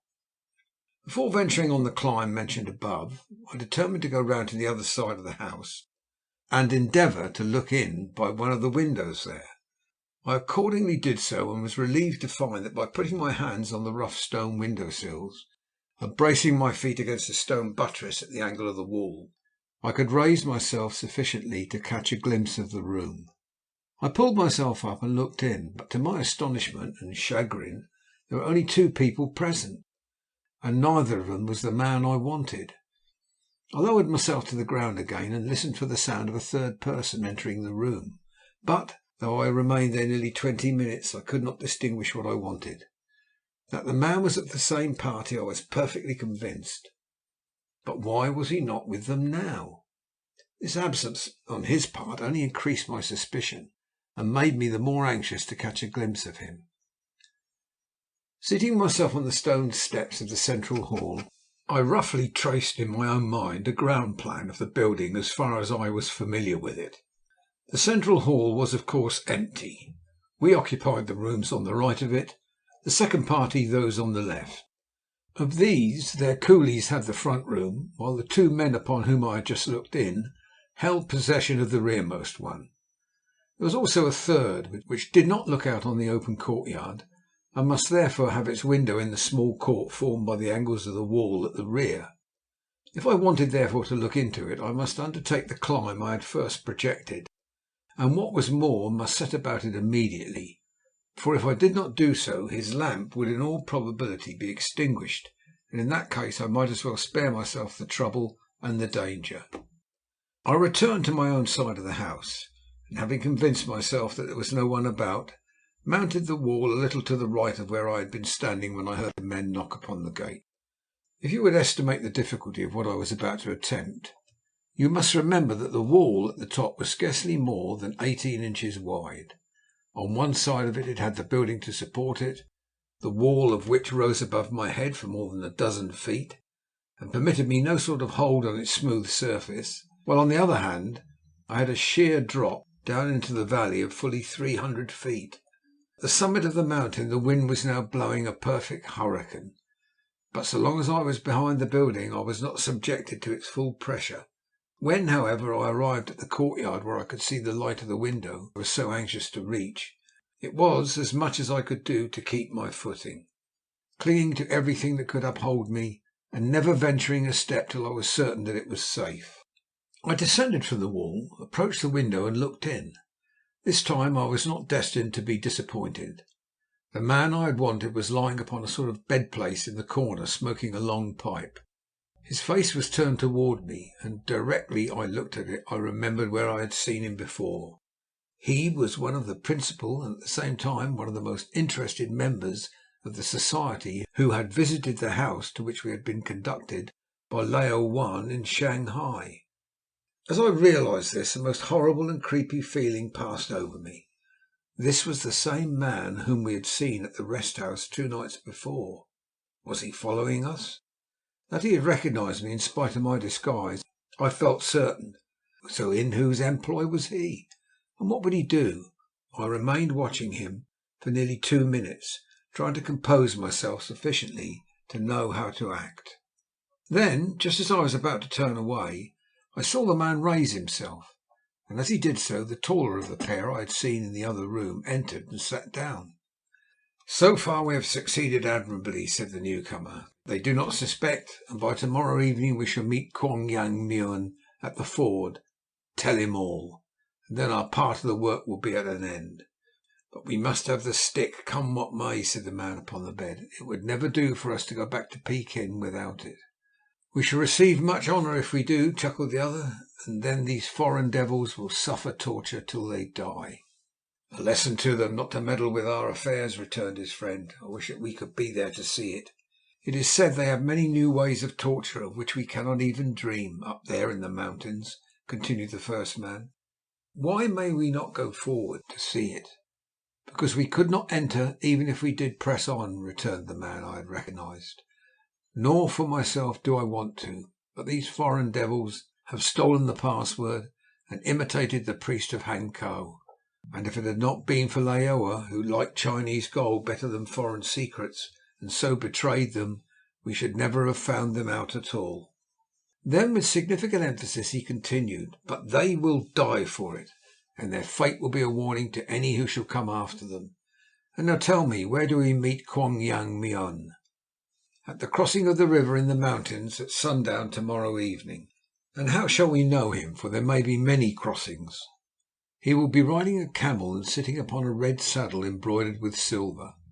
Moreover, it is said that he has but one eye, and that his left hand, which was cut off by the Mandarin Li, is still nailed to the gateway at Ai Chang." "Does he expect our coming?" "By no means. Once in every month he is sent down by the great ones of the mountains to receive messages and arms from the outside world. Our instructions are not to tarry until this letter be in his hands." As he spoke, he took from his pocket a small roll of paper carefully tied up. Having replaced it, he returned again to his companion and said, "Now leave me. I am tired and would sleep. See that all is ready for proceeding on our way in the morning." The second man left the room without another remark, and next moment the lamp was extinguished. As soon as all was dark, I crept softly across the yard, mounted the wall, not without a tremor, as I thought of what my fate would be should I overbalance and slip, and retraced my steps round the house. Once in the courtyard, I made all the haste I could back to my room. I fully expected to find Nikola asleep. My surprise, therefore, may be imagined when I discovered him calmly seated, working out Euclid's 43rd problem with a piece of charcoal upon the floor. He looked up as I entered, and without moving a muscle of his face, said quietly, "What have you discovered?" I sat myself down and furnished him with a complete resume of what I had undertaken, and all that I had heard that evening. When I had finished, he sat looking at the wall. I could see, however, that he was thinking deeply. Then he changed his position, and with his piece of charcoal began to draw figures of 8 inside each other upon the floor. By the time the smallest was the size of a pin's head, he had arrived at a conclusion. "We are in a tight place," he said coolly, "and if I could sacrifice you here I would probably save myself and go forward with nothing to fear. It's a funny thing that I should have to think so much of a man as to be willing to save his life at the expense of my own. But in this case I intend doing so. You have no desire to be tortured, I suppose?" "I have a well-founded objection to it," I said. "In that case we must make out some scheme which will enable us to do without it. If these fellows arrive at the ford before us, they will have the first chance of doing business with the messenger. Our endeavour must be to get there before they do, and yet to send them back to Peking satisfied that they have fulfilled their mission. How to do this is the problem we have to work out." "But how are we to do it?" I inquired. "Let me think for a few minutes," he answered, "and I'll see if I can find out." I waited for fully 5 minutes. Then Nikola said, "The problem resolves itself into this. By hook or crook we must delay this man and his party on the road for at least 3 hours. Then one of us must go to the ford and meet the man from the monastery. To him must be handed the letter I received from the chief priest of the Lamarasai, and when he has been sent back with it to the monastery, there must be another man accoutred and exactly like himself to take his place. This man, who will have to be myself, will receive our friends, take their letters and dispatch them back to Peking with a message from the monastery. After that it will all be touch and go with us. But I'm not afraid to go forward, and I pay you the compliment of saying that I don't believe that you are." "By Jove, Dr. Nikola," I answered candidly, quite carried away by the boldness of his scheme, "you're what I call a really good plucked one, and since you take it in this way, I will go on with you and carry it through if it costs me my life." "I thank you," said Nikola quietly. "I thought I wasn't deceived in you. Now we must think out how these different schemes are to be worked. To begin with, we must leave here at least 1 hour before our friends in the other rooms. Once on the way, we must push forward as fast as we possibly can and secure a camel and saddle of the kind described before they can suspect. Then we have got to discover some means of delaying them upon the road. Now, how can that be accomplished?" "Couldn't we get some villagers to rise against them?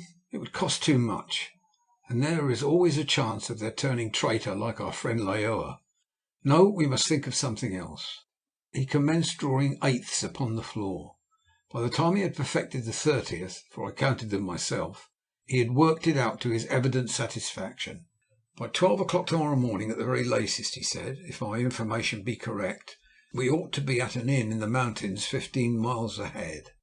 It's the only dwelling between this place and the ford, and they will be certain to call at it. I shall instruct one of my men, whom I will leave behind for that purpose, and he will see that their animals are watered from a certain trough. If they drink what I give him to pour in, they will go about 5 miles and then drop. If they don't drink, I shall see to that he brings about another result. If you can depend on him, that should do the trick." "But what about Laoa?"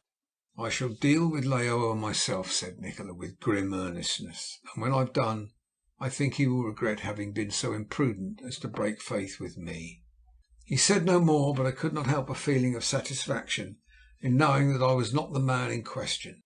From what I had seen so far of Nikola's character, I can say that I would rather quarrel with any other half-dozen people in the world, whoever they might be, than risk the displeasure of the man Dr. Nikola. "Now," I said when he had finished, "as they've turned in, we shouldn't be long in following their example. But before we do so, I think you had better find the coolies and see that they thoroughly understand that we start at 3 o'clock. Moreover, bid them hold their tongues." I complied with his request, and half an hour later was wrapped in my blankets and fast asleep. End of chapter 11.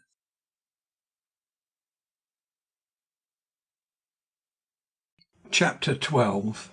Through the Mountains. At 10 minutes to 3 I was out of bed, fully dressed and prepared for the start. Nikola had roused the coolies some time before this, and they were already busy with their preparations. At 3 precisely a bowl of rice was brought to us by one of the monks, and by 1:15 we were on our donkeys in the courtyard ready for our start. So far the only person aroused in addition to our own party was the monk who cooked our breakfast. Him Nikola largely rewarded, and in return for his generosity the gates were opened without disturbing the household.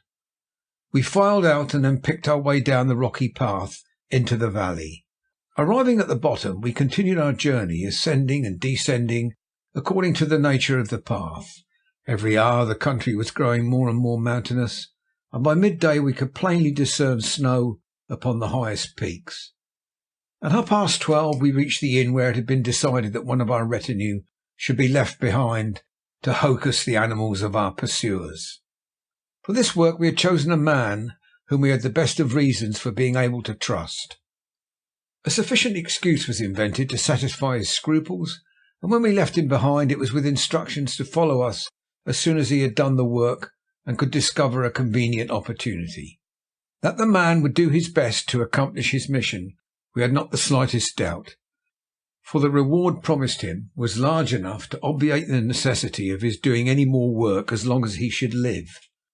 Therefore, when we left the inn after baiting our animals for a short time, it was to feel comparatively certain that the success of our scheme was assured.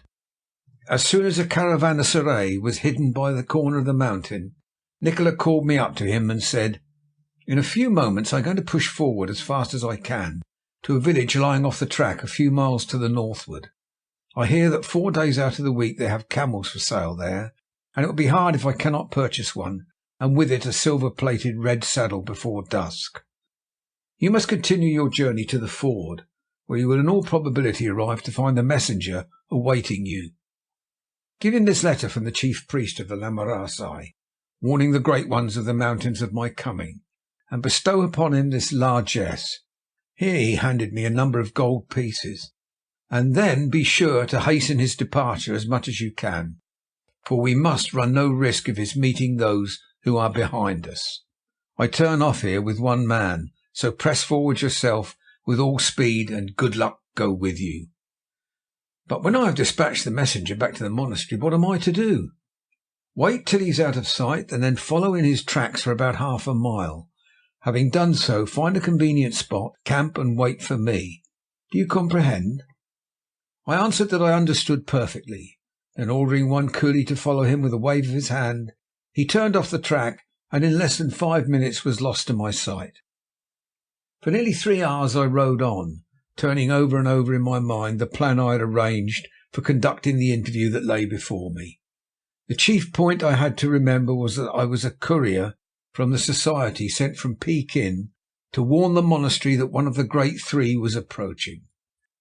Upon my success in carrying out this mission would very much depend the reception accorded to Nikola, for the story I was about to tell the messenger at the ford must necessarily be plausible in every particular.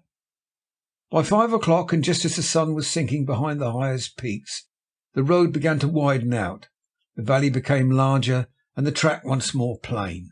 I followed it along at a medium pace, and then, having turned a corner, saw all the smooth waters of the river before me.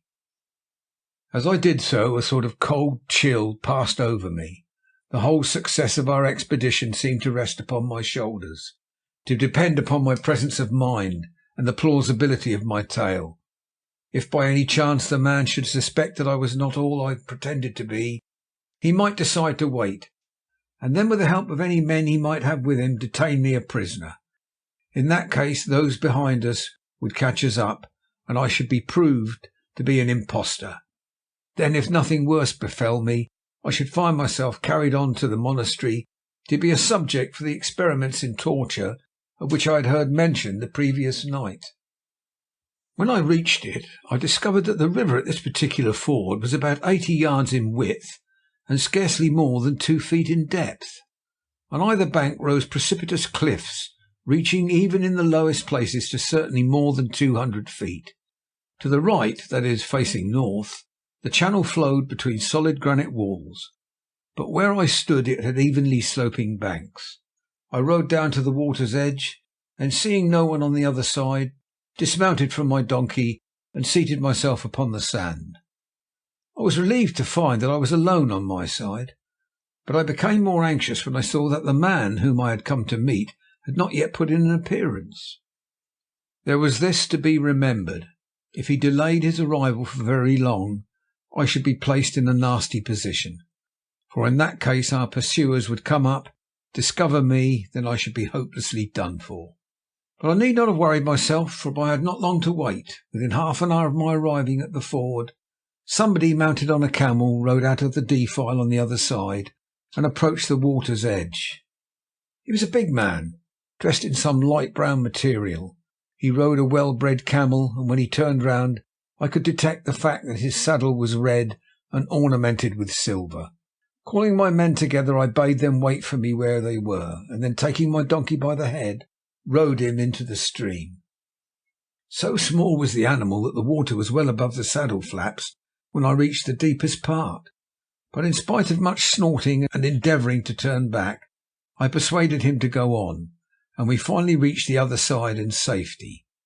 The messenger from the monastery had dismounted from his camel by this time and was pacing up and down the shore. As I got nearer to him, I saw that he had but one arm, and that one of his eyes was missing. Dismounting from my donkey on the bank, I approached him, at the same time bowing low. I was to find a messenger from the great ones of the mountain, I said. Are you he whom I seek? From whom come you? He asked, answering my question in the proverbial Irish fashion by asking another. I come from the chief priest of the Lamarasai at Pekin, I answered, and I am the bearer of important news. I was told that I should find here a man who would carry forward the letter I bring without a moment's delay. Let me see it, said the man. If it is sealed with the right seal, I will do as you ask, not otherwise. I gave him the letter, and he turned it over and scrutinizing it carefully. This is the chief priest's seal, he said at last, and I am satisfied. But I cannot carry it forward at once, as it is my duty to remain here until dusk has fallen. Of that I am quite aware, I answered. But you will see that this is a special case, and to meet it I am to pay you this gold. That is, provided you will go forward and warn those from whom you come of my master's approach. When I had given him the bribe, he counted it carefully and deposited it in his pocket. I will wait half an hour, he said, and if no pilgrims have arrived by that time, I will set off. Having arranged it in this satisfactory fashion, we seated ourselves on the sandy beach, and when we had lit our pipes, smoked stolidly for half an hour. During that time my feelings were not to be envied. I did not enjoy my smoke, for I was being tortured on the rack of suspense. For aught I knew, our man might have failed in drugging the ponies of the pursuing party. In that case they would probably be within a few miles of us, and might put in an appearance at any moment. The sun sank lower and lower behind the hill, till finally he disappeared altogether. Long shadows fell from the cliffs across the water. The evening wind sprang up and whistled among the rocks, but still no sign came of any cavalcade upon the opposite bank. If only our rivals did not put in an appearance for another quarter of an hour, we should be saved. In addition to this suspense, I had another anxiety. Supposing Nikola had not succeeded in obtaining an animal and saddle of the kind he wanted, and should be prevented from reaching the ford in time to receive the men he was expecting, what would happen then? But I would not let my mind dwell upon it. And yet, for most positive reasons, I dared not attempt to hurry the messenger, who was still sitting stolidly smoking. To let him think that I was anxious to get rid of him would only be to excite his suspicions, and those once aroused, he would in all probability determine to remain at the ford. In that case I might as well walk into the river and drown myself at once. One by one the stars came out and began to twinkle in the cloudless heavens, such stars as one never sees but in the east. The wind was rising, and in another half hour it would be too dark to see. At last my companion rose and shook himself. There be no pilgrims here, he said, and it is cold by the water. I shall be going. Is it your pleasure to come with me, or will you remain? I have no will, I answered. I must perforce remain till the caravan bringing my master shall arrive. Then I shall come on. Do you not wait for me. He did not need to be twice bidden, but approaching his camel, mounted and then, with a curt nod to me, set off up the path. As soon as he disappeared, I walked down to the water's edge and called to my men to come over, which they did. When they had landed, I bade them follow me, and, forsaking the ford, we set off at a brisk pace up the track. 100 yards from the river, the path turned abruptly to the right hand and wound through a narrow gorge. This, however, we did not enter, as I deemed it wisest to settle in a sheltered spot on the left. I rode ahead and reconnoitred, and having ascertained that it would not be discernible from the path, bade them pitch our camp there. Within 10 minutes of our arrival, the donkeys were picketed, the tents erected, and the campfires lighted. Then, leaving the men to the preparation of the evening meal, I returned to the track and hurried along it in the direction of the ford. When I was within 50 yards of the turning which would bring me within full sight of the river, I heard a soft whistle. The next moment a man mounted on a camel came into view and pulled up alongside me. In the half dark I could see that the rider was dressed exactly like the man with whom I had talked at the ford. He had also only one arm, and his right eye was closed. "Bear to your left hand," he said, leaning down from his camel to speak to me. "You will find some big rocks, and behind them you must hide yourself. Have your revolver ready to your hand, and if anything should happen, and I should call to you for assistance, come to me at once." "Did you have much difficulty in procuring your camel?" I asked, hardly able to believe that the man was Nikola. "None whatever," he answered, "but the clothes and saddle were a little more difficult to obtain. However, I got them at last, and now do you think I look at all like the man I am here to represent?" "One or two little things are different," I said, "but you need have no fear. They'll not suspect." "Let us hope not," said Nikola. "Where are the others?" "Camp back yonder," I answered, "in a little gully to the left of the gorge."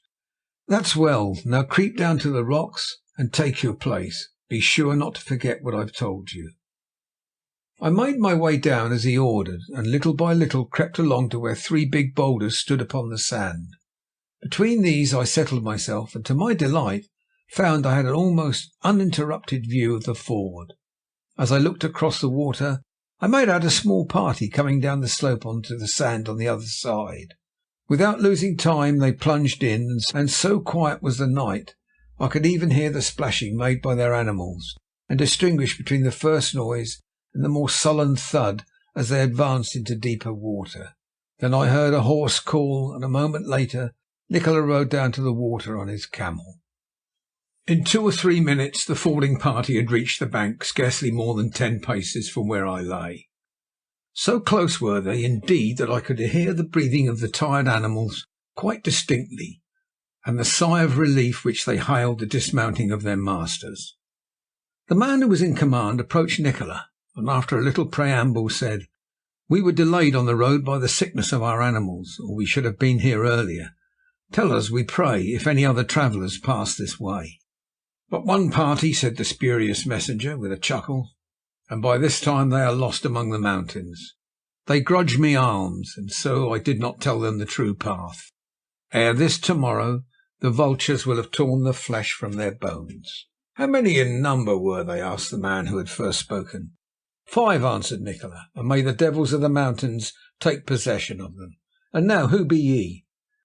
"We have come from Pekin," answered the spokesman of the party, "and we bring letters from the chief priest of the Lamarasai to the great ones of the mountains. There be 2 barbarians who have stolen their way into our society, abducted him who is to be the one of the 3, and substituted themselves in his place. The symbol of the 3, which was stolen by a foreign devil many years ago, is in their possession, and that was the party who passed this ford on their way to the mountains and whom thou sawest." "They will get no further," said Nikola when they had finished, and with another grim laugh, "and the hearts that would know our secrets will be tit-bits for the young eagles. What is it that ye want of me?" "There is this letter of warning to be carried forward," said the man, and as he spoke he produced from his pocket the roll of paper I had seen in his possession the previous night. He handed it to Nikola, who placed it inside his wadded coat, and then proceeded towards his camel, which he mounted. When he was up, he turned to the small party who were watching him and said, "Turn back on your path. Camp not near the ford, for the spirits of the lost passed up and down the still hours of the night, and it is death to hear them." His warning was not without effect. for as soon as he had ridden off, I noticed with considerable satisfaction that the party lost no time in retracing their steps across the river. I watched them for some time, and only when they were dimly outlined against the stars on the brow of the hill did I move. Then, knowing that they must be making haste, and having given them quarter of an hour's grace, I slipped out of hiding and made my way up to the path toward the gully where we had fixed our camp. When I reached the firelight, I saw that Nikola had dismounted from his camel and entered his own tent. I found him removing his disguise and preparing to change back into his own garments.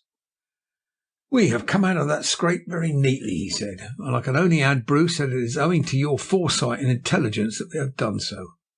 Had you not had the wit to obtain a view of that man, we should in all probability have been caught in a trap from which there would have been no escaping. As it is, we have not only got rid of our enemy, but have improved our position into the bargain. If we make as good a progress as we have hitherto done, we should be inside the monastery by tomorrow evening." "I hope we shall," I answered, "but from what you have gone through of late, I am induced to think that it would be wiser not to stock our poultry yard before we have seen that our incubator is in good working order." "You are quite right. We won't." Half an hour later our evening meal was served, and when it was eaten we sat around the campfire, smoking and talking, the dancing flames lighting up the rocks around us and the great stars winking grimly down at us from overhead. The night was very still, save the grunting of the picketed donkeys, the spluttering of the flames of the fire, the occasional cry of some night bird, and once the howl of a jackal among the rocks. Nothing was to be heard. It cannot be considered extraordinary, therefore, if my thoughts turned to the girl I loved. I wondered if she was thinking of me, and if so, what she imagined I was doing. Our journey to the monastery was nearly at an end. How long we should remain there when we had once got in, I had not the very vaguest notion. But if the luck which had followed us so far still held good, we ought soon to be able to complete our errand and return with all speed to the coast. Then I told myself I would seek out my darling and, with her brother's permission, make her my wife. What I would do after that was for the fates to decide. But of one thing I was convinced: as long as I lived I would never willingly set foot in China again.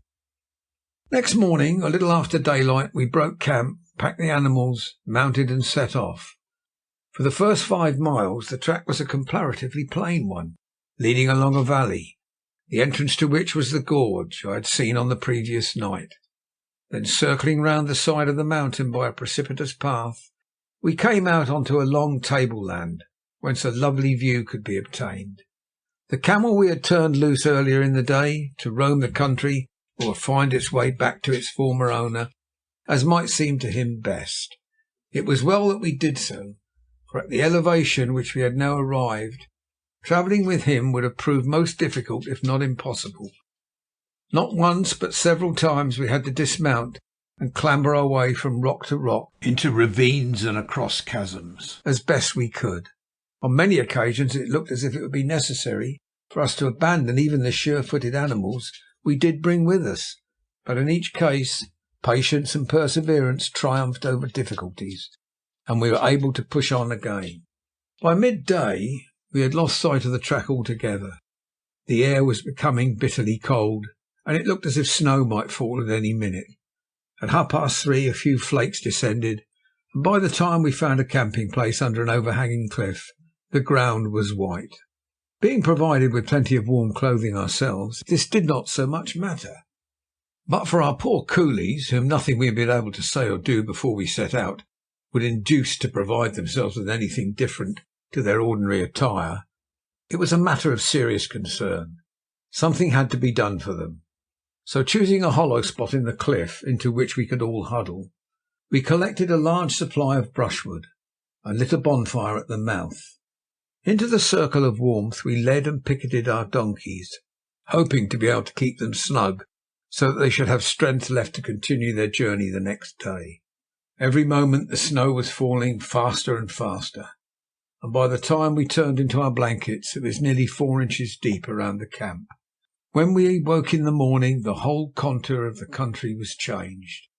Where it had been bare and sterile the day before, we now had before us a plain of dazzling white. Unfortunately, the intense cold had proved too much for one of our donkeys, for when we went to inspect them he lay dead upon the ground. One of the smaller coolies was not in a much better state. Seeing this, Nikola immediately gave him a few drops of some liquid from that marvellous medicine chest without which he never travelled. Whatever its constituents may have been, it certainly revived the man for a time, and when we began our march again he was able to hobble along beside us. Within an hour of setting out, however, he was down again, and in half an hour he was dead and buried beneath the snow. Our road now, by reason of the snow, was purely a matter of conjecture, for no track of any sort could be seen. For this reason, as we could not turn back, and it was a dangerous matter to proceed without knowing in what direction we should steer, our position might have been reckoned a fairly dangerous one. By the middle of the afternoon another of our coolies dropped, and seeing this, Nikola decided to camp. Choosing the most sheltered spot we could discover, we cleared away the snow and erected our tents, and when this was done, lit a fire and picketed the remaining donkeys. The sick coolie we made as comfortable as possible with all the clothing we could spare, but we need not have given ourselves the trouble, for at nightfall he too reached the end of his journey. By this time I must confess my own heart had sunk down to the lowest depths. Nikola, however, was still undismayed. "The death of these men," he said, "is a misfortune, I will admit, but we must not let it break us down altogether. What do you say if we take that fellow out and bury him in the snow at once? There is still light enough if we are quick about it." Having no more desire than he to spend the night in the company of the poor fellow's dead body, we lifted it up and carried it out to where a great drift of snow showed up some 50 paces from our tent door. Here we deposited it and went back to the camp, leaving the softly falling flakes to cover him. But that evening 2 more unpleasant facts were destined to reveal themselves to us. Our 2 remaining donkeys were unable to stand the rigour of the climate any longer, and were on the verge of dying. Seeing this, Nikola left the tent again, and taking his revolver with him, put an immediate end to their sufferings. When he dropped, he cut their throats and then returned to the tent. "What did you do that for?" I asked, at a loss to understand his last action. "If you want an answer," he said quietly, "examine the state of our larder, and then review our position. We are here on the tops of these mountains. One track is like another. Where the monastery is I cannot tell you. And now, to add to our sorrows, our provisions are running short. Donkeys are not venison, but they are better than cold snow. And now you know why I shot them." Accordingly, next morning, before we began our journey, we cut up all that was worth carrying with us from the 2 poor beasts. It was well that we did so, for our search for the monastery was no more successful on this occasion than it had been on the previous day. To add to the hopelessness of it all, I was beginning to feel ill, while the one remaining coolie staggered on after us more like an animated corpse than a living man. Sometimes in my dreams I live that dreadful time over again. I see the snow-covered country with its yawning precipices, gently sloping valleys, towering heights. I picture our weary, heartsick little band, struggling on and on, sinking into the white shroud at every step. Nikola always in advance, myself toiling behind him, and the last coolie lagging in the rear. Round us the snow whirls in eddies, and overhead some great bird is soaring, his pinions casting a black shadow on the otherwise speckless white. Then the dream invariably changes, and I find myself waking up with a certain nameless but haunting terror for which I cannot account. But to return to my narrative. An hour before sundown the coolie dropped, and once more we had to camp. If I live to be 100, I shall not forget one particular connected with that ghastly night. We were all so weak by this time that it was a matter of impossibility for us to erect a tent. A drowsiness that there seemed no withstanding had laid a finger upon us. Only the coolie could keep awake, and he chattered incoherently to himself in his delirium. "Bruce," said Nikola at about 8 o'clock, coming round to where I sat, "this will never do. That poor fellow over there will be dead in half an hour, and if you don't mind what you're about, you will soon follow suit. I'm going to set to work to keep you awake." So saying, this extraordinary individual produced his medicine chest and opened it by the fire. From inside the cover he took out a tiny draught board and a small box of men. "May I have the pleasure of giving you a game?" he asked, as politely as if we were comparative strangers meeting in a London club. Half awake and half asleep, I nodded and began to arrange my men. Then, when it was all ready, we commenced to play, and before 3 moves had been executed, I had caught Nikola's enthusiasm and was wide awake.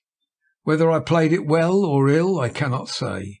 I only know that Nikola worked out his plans, prepared strategies and traps for me, and not only that, but he executed them as if he had not a thought of anything else on his mind, only stopping to throw wood upon the fire, and once to soothe the coolie just before he died.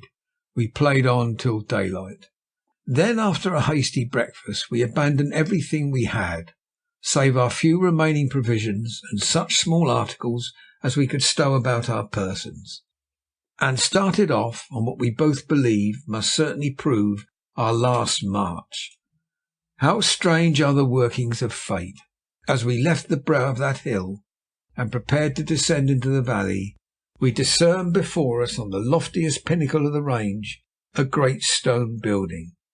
It was the monastery in search of which we had come so far and braved so much. End of chapter 12.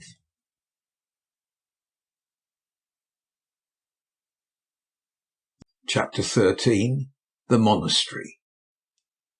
We stood and looked across the valley, hardly able to believe that we had at last arrived at the place of which we had heard so much. There it stood, gaunt and lonely on the edge of the ravine, a dark grey collection of roofs and towers surrounded by a lofty wall. But though we could discern it plainly enough before us, the chief question was how we were to reach it. The canon, to employ an American term, stretched to right and left of us as far as the eye could reach in unbroken grandeur. Certainly on the side upon which we stood the cliff sloped enough for a careful man to descend, but across the ravine it rose a sheer precipice of fully 1,500 feet, and though I examined it carefully I could see not a single place where even a goat could find a footing. "It would take us a good week to go round it," said Nikola when he had carefully examined it, "and starving as we are, we should be dead before we got halfway. Then what are we to do? Crawl down into the valley, I suppose. It's Hobson's choice."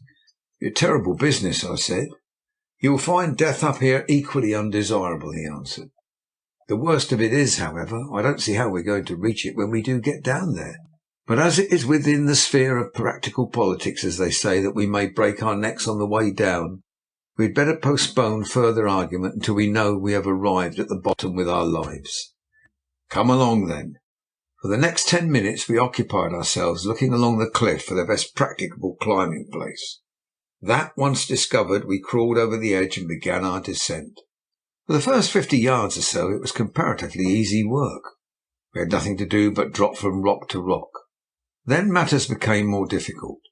An unbroken piece of cliff, with only one small foothold in nearly 40 feet, had to be negotiated. The wall at Pekin could not be compared with it for difficulty, and as I knew to my cost, I had found that quite hard enough. How we were to manage this seemed to me incomprehensible, but as usual Nikola was equal to the occasion. "Take off your coat," he said, "and give it to me." I did as he ordered me, whereupon he divested himself of his own, and then tied the sleeves of the 2 garments together. This done, we crawled along to the other end of the ledge, where grew one of the stunted trees which provided the only show of vegetation to be seen along the whole face of the cliff, and tied the end of the rope he had thus made to a long and thick root which had straggled over the face of the cliff in the hope of finding a holding place. Thus we obtained an additional 3 feet of rope, making it in all nearly 15 feet, which, when we had added our own length, should carry us down to the ledge with a foot to spare. As soon as these preparations were completed, we tossed up, a strange relic of civilization, for the honour of going first and testing its strength, and of course the position fell to Nikola, whom fate willed should be first in everything. Before setting off he carefully examined the strap by which his treasured medicine chest was fastened round his neck, and then with a nod of farewell to me, knelt down upon the edge of the cliff, took the rope in his hands and began his descent. I have spent more pleasurable moments in my life than watching the strain upon that route. Of the coats themselves I had little fear. They were of the best silk, and save where the sleeves joined the body, were woven in one piece. However, the route held, and presently I heard Nikola calling me to follow him. Not without a little trepidation, I lowered myself over and went down hand over hand. Though the rope was a comparatively short one, it seemed centuries before I was anywhere near Nikola. Another 3 feet would find me on the ledge, and I was just congratulating myself on my cleverness when there was an ominous tearing noise on the cliff top, and the next moment I was falling backward into mid-air. I gave myself up for lost, but fortunately the catastrophe was not as serious as it might have been, for with that presence of mind which never deserted him, Nikola braced himself against the wall and clutched the rope as it slid by. The result was that the force of my fall was broken, and instead of falling onto the little plateau below and probably breaking my neck, or at least an arm and a leg, I swung against the cliff and then slipped gently to the ground. "Are you hurt?" cried Nikola from his perch above. "More frightened than hurt," I replied. "Now, how are you going to get down?" Without vouchsafing any verbal reply, Nikola turned his face to the wall, went down upon his knees once more, and then, clutching at the ledge, lowered himself and finally let go. He landed safely beside me, and having ascertained that his medicine chest was uninjured, went quietly across to where our coats had fallen and disengaged them from the broken root. Then, having handed me mine, he donned his own and suggested we should continue our downward journey without more ado. I believe if Nikola fell by accident into the pit of Tophet, and by the exercise of superhuman ingenuity succeeded in scrambling out again, he would calmly seat himself on the brink of the crater and set to work to discover of what chemical substances the scum upon his garments was composed. I can assert with truth that in the whole of my experience of him, I never once saw him disconcerted. From the plateau to the bottom of the valley, though still sufficiently dangerous to render it necessary that we should exercise the greatest caution, our climb was not so difficult. At last we arrived at the foot, and having looked up at the towering heights on either side of us, began to wonder what we had better do next. We had not long to wait, however, for it appears our arrival had been witnessed. The bottom of the valley was covered with a soft turf, dotted here and there with enormous rocks. We had just arranged to proceed in a westerly direction, and were in the act of setting out when our ears were assailed with a curious noise. It was more like the sound of a badly blown alpine horn than anything else, and seemed to be echoed from side to side of the path. Then a voice, coming from somewhere close to us, but whence we could not tell, said slowly, "Who are ye, who thus approach our dwelling by way of the cliff?" "I am he who ye expect," said Nikola, and as he spoke he produced a little Chinese stick and held it above his head. "Welcome," said the same passionless voice. Then, after a pause, "Go forward to yonder open space and wait." All the time that the voice had been speaking I had been carefully listening in the hope of being able to discern whence it came, but my exertions were useless. One moment it seemed to sound from my right, the next from my left.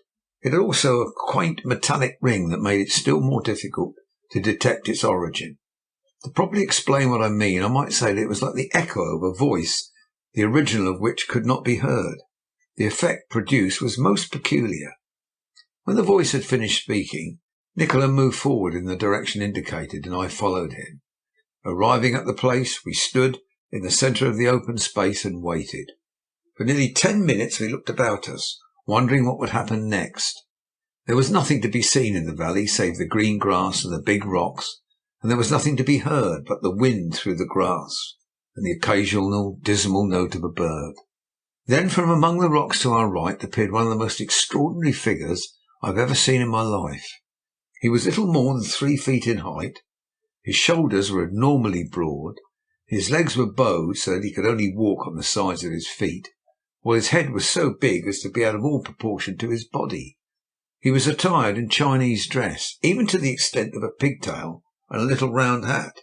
Waddling toward us, he said in a shrill falsetto, "Will your excellencies be honoured and pleased to follow me?" Whereupon he turned on his heel and preceded us up the valley for nearly 100 yards. Then, wheeling round to see that we were close behind him, he marched toward what looked like a hole in the wall in the cliff and disappeared within.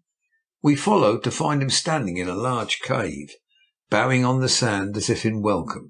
On either side in rows were at least a dozen dwarfs dressed in exactly the same fashion, and every one as small and ugly as himself.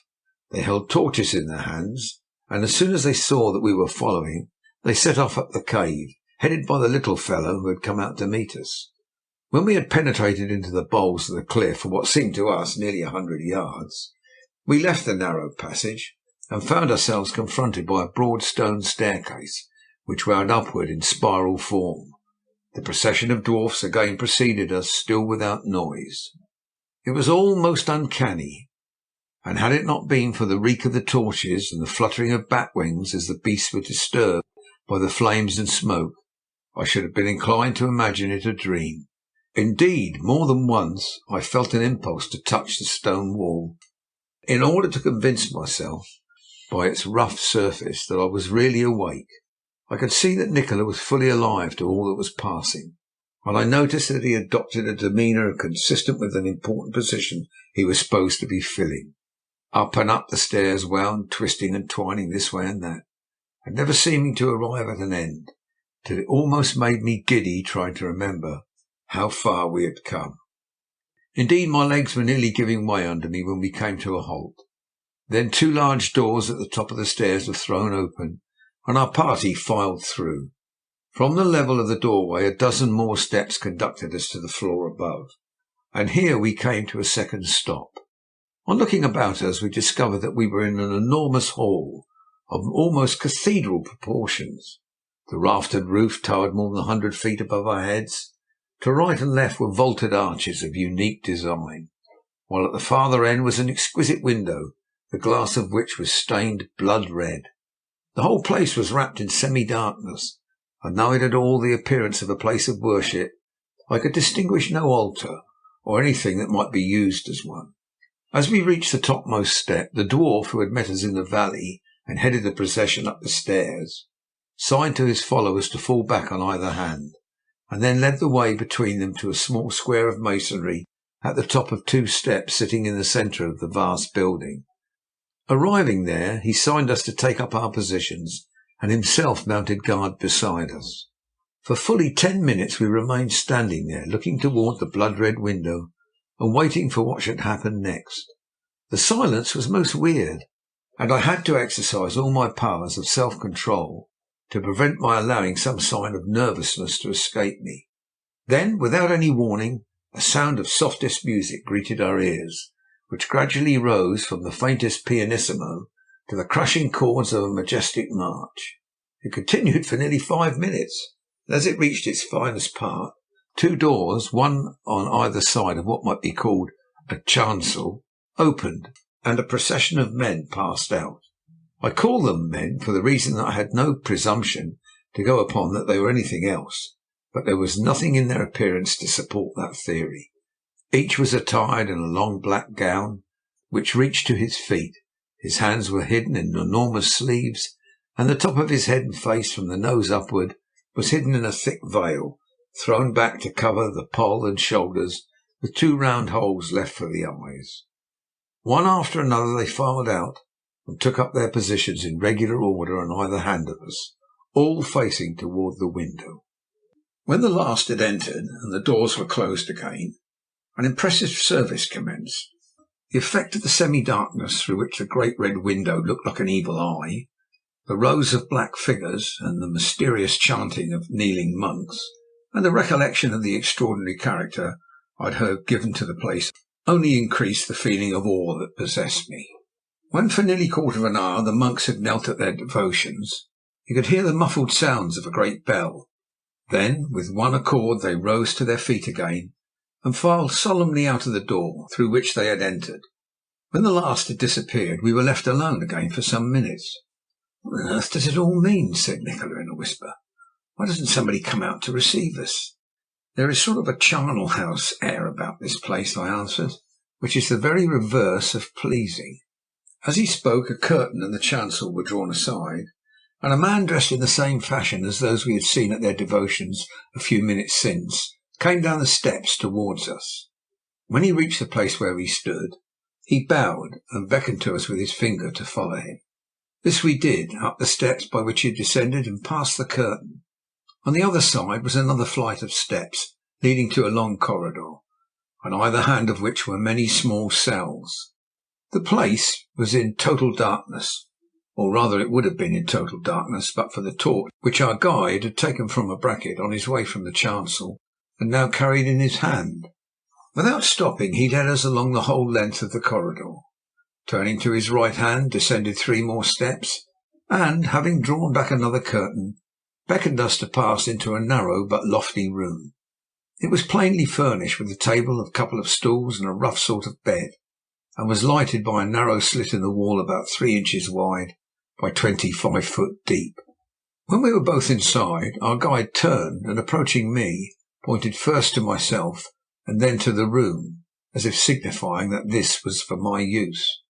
Then, taking Nikola by the arm, he conducted him through another doorway in the corner to an inner apartment, which was evidently designed for his occupation. Presently he emerged again by himself and went out, without further comment, by the doorway through which we had entered. A moment later Nikola appeared at his doorway and invited me to inspect his apartment. It was like mine in every particular, even to the bracket for a torch upon the wall. "We are fairly inside now," said Nikola, "and we shall either find out what we want to know within a very short space of time, or be sent to explore the mysteries of another world." "It's more than possible we should do both," I answered. "One thing, Bruce, before we go any further," he said, not heeding my remark. "You must remember that this place is not like an ordinary shamanist or Buddhist monastery, where things are carried on slipshod fashion.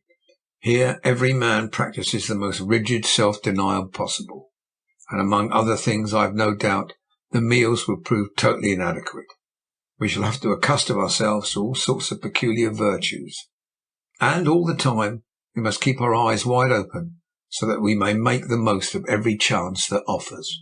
"I don't mind the virtues," I answered, "but I am sorry for what you say about the meals. To tell you the honest truth, at the present moment I'm simply starving." "It can't be helped," replied Nikola. "Even if we don't get anything till tomorrow, we shall have to grin and bear it." I groaned and went back to my own room. It must have been nearly midday by this time, and we had had nothing to eat since daybreak. I seated myself on my bed and tried to reconcile myself to our position. Then a sudden fit of drowsiness came over me, and in less than 10 minutes I was fast asleep. For nearly 2 hours I must have remained in this condition. When I awoke, my hunger was more excruciating than ever. I rose from my bed and went in to look at Nikola, only to find that extraordinary man occupied in his favourite way, working out abstruse problems on the floor of his room. I did not disturb him, but returned to my own apartment and fell to pacing the floor like a caged beast. I told myself that if I did not get something to eat pretty soon, I should do something desperate. My hunger, however, was not destined to last very much longer. Just about sundown I heard the noise of footsteps in the corridor, and presently a barefooted monk dressed all in black, and wearing the same peculiar headdress we had first seen in the great hall, made his appearance carrying a large bowl in his hands. This he conveyed through my room and placed on Nikola's table. When he entered, the latter was down upon his knees, busily engaged in his devotions, and I began to reproach myself for having allowed him to find me doing anything else.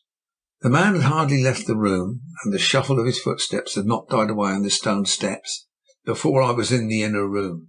"Dinner is served," said Nikola, and went across to the bowl upon the table. To my dismay it came little more than a pint of the thinnest soup mortal man ever set eyes on.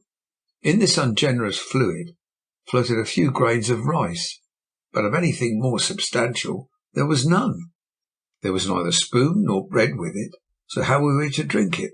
Unless we, of course, had tilted the bowl up and poured it down our throats, I could not imagine. However, Nikola solved the difficulty by taking from his medical chest a small travelling cup, which he placed in my hand. Thereupon I set to work upon the soup. Seeing that Nikola himself took scarcely more than a glassful, I argued with him, but in vain. He said he did not want it, and that it settled the matter. I accordingly finished what remained, and when I had done so, felt as hungry as ever. If this was to be the fare of the monastery, I argued that by the time we left it I should be reduced to a skeleton. I had finished my meal. The long streak of light which had been under the window when we arrived, and had gradually crossed the floor, was now some feet up the opposite wall. A little later it vanished altogether. The room was left in total darkness, and I can assure you my spirits were as heavy as lead. I returned to Nikola's apartment, not in the best of humours. "This is very pleasant," I said ironically. "Are they never going to receive us properly?" "All in good time," he answered quietly. "We shall have enough excitement to last us a lifetime directly, and I don't doubt that we shall have some danger too." "I don't mind the danger," I said. "It's this awful waiting that harasses my nerves." "Well, you won't have long to wait. If I mistake not, there's somebody coming for us now." "How do you know that?" I asked. "I can't hear anybody." "Still, they are coming," said Nikola. "If I were you I should go back into your room and be ready to receive them when they do." I took the hint and went back into my apartment, where I waited with all the patience I could command. How Nikola knew that someone was coming to fetch us I cannot tell, but this is certain, that within 5 minutes of his having warned me, I heard a man come down the steps. Then a lurid light appeared upon the wall, and a moment later the same dwarf who had ushered us into the monastery entered my room carrying a torch in his hand. Seeing that he desired speech with Nikola, I held up my hand to him in warning, and then, assuming an air of the deepest reverence, signed him to remain where he was, while I proceeded into the inner room. Nikola was on the alert, and bade me call the man to him. This I did, and next moment the dwarf stood before him. "I am sent, O stranger," said the latter, "to summon you to an audience with the great ones of the mountain." "I am prepared," said Nikola solemnly. "Let us go."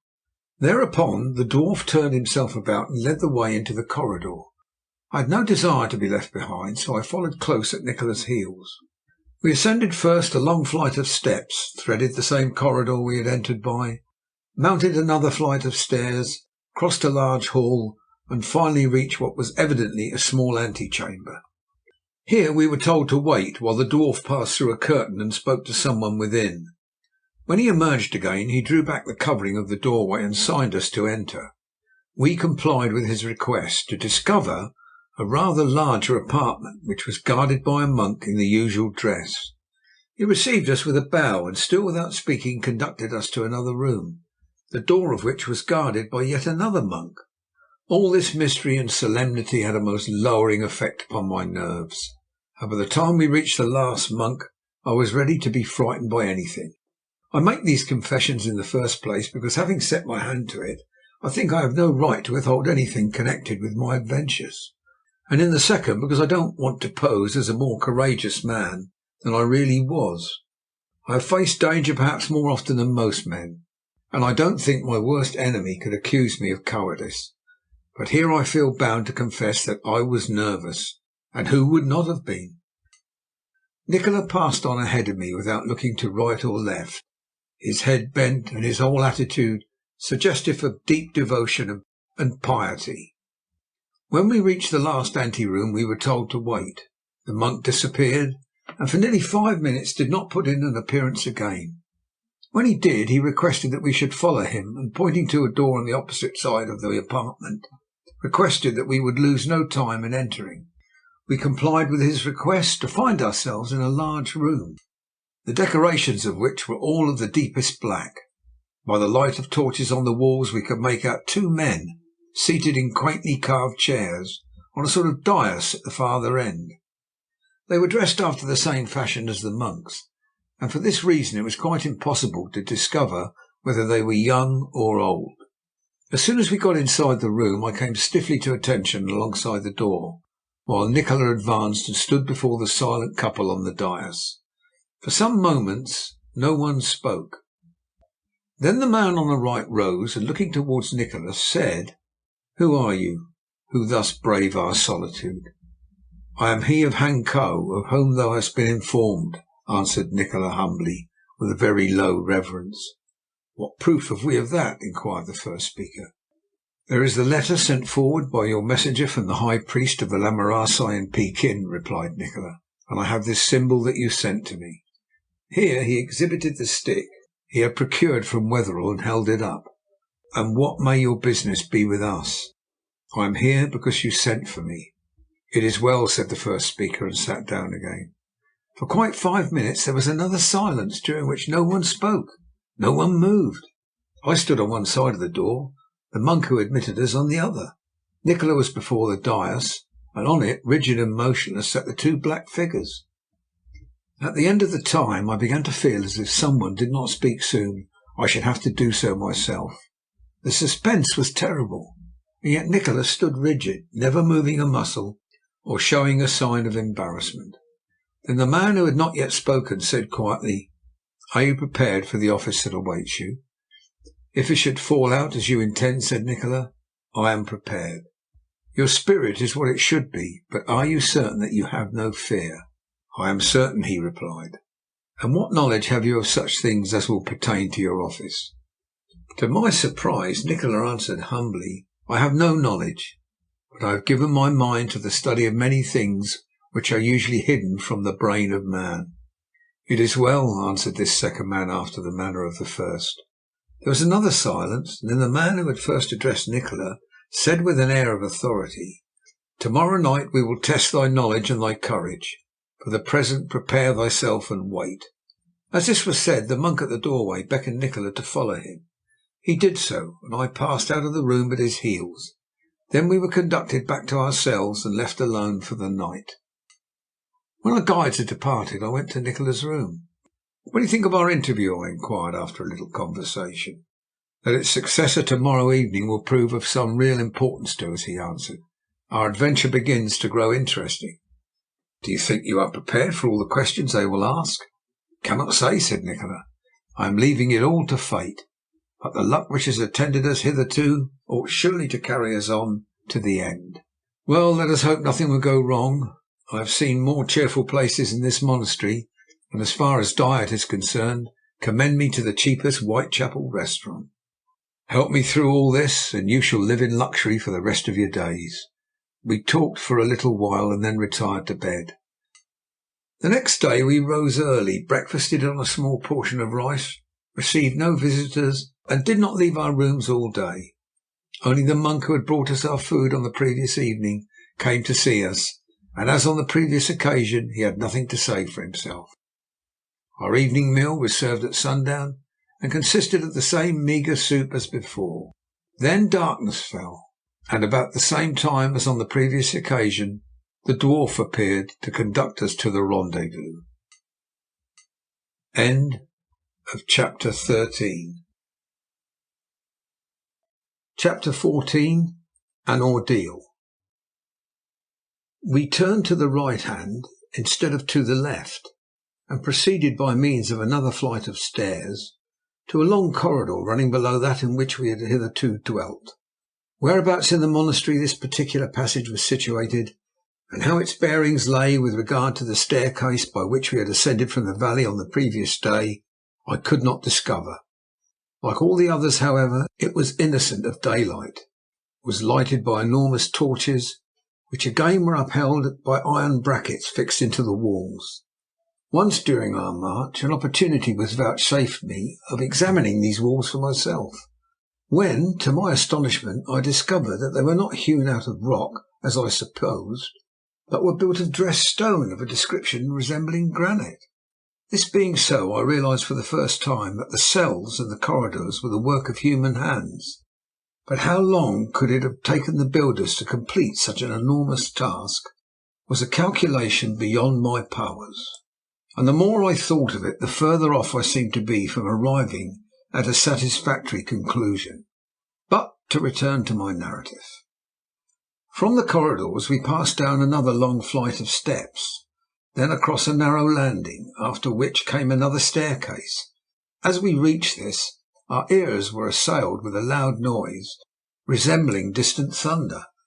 "What sound is that?" asked Nikola of our guide. The man did not answer, but leading us along a side passage, stopped at a certain spot, and holding his torch above his head, bade us look. For a moment the dancing flame prevented us from seeing anything. Then our eyes became more accustomed to the light, and to our horrified amazement we discovered that we were standing on the very brink of an enormous precipice. At our feet the wind, which must have come in through some passage from the open air, tore and shrieked, while across the way, not more than 12 yards distant, fell the waters of a magnificent cataract. Picture to yourself that great volume of water, crashing, roaring, tearing down through the darkness into the very bowels of the earth. The fall must have been tremendous, for no spray came up to us. All we could see was that mass of black water tearing past us. We stood and looked open-mouthed, and when our wonder and curiosity were satisfied as much as they ever would be, turned and followed our guide back to the place where we had been standing when we first heard the noise. At the other end of this landing was a large stone archway, more like a tunnel than anything else, and at its mouth stood a monk. The dwarf went forward to him and said something in a low voice, whereupon he took a torch from the wall at his side and signed us to follow him. The dwarf returned to the higher regions, while we plunged deeper still below the surface of the earth. Whether we were really as deep down as we imagined, or whether the dampness was caused by some leakage from the cataract we had just seen, I cannot say. At any rate, the walls and floors were all streaming wet. The passage, or tunnel, as I have more fittingly termed it, was a long one, at least 50 feet from entrance to exit. When we had passed through it, we found ourselves in the biggest cave I have yet had the luck to come across.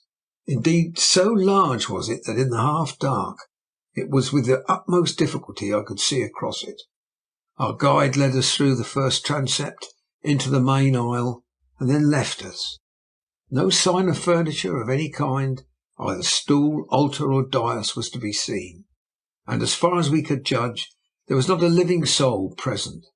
The only sound to be heard was the faint dripping of water, which seemed to come from every part of the cave. "This is eerie enough to suit anyone," I said to Nikola. "I don't know that I altogether care about it. I hope the performance will soon commence." "Hush," he said. "Be careful what you say, for you don't know who may overhear you." He had hardly spoken before the first mysterious incident of the evening occurred. We were standing facing that end of the cavern which had been on our right when we entered.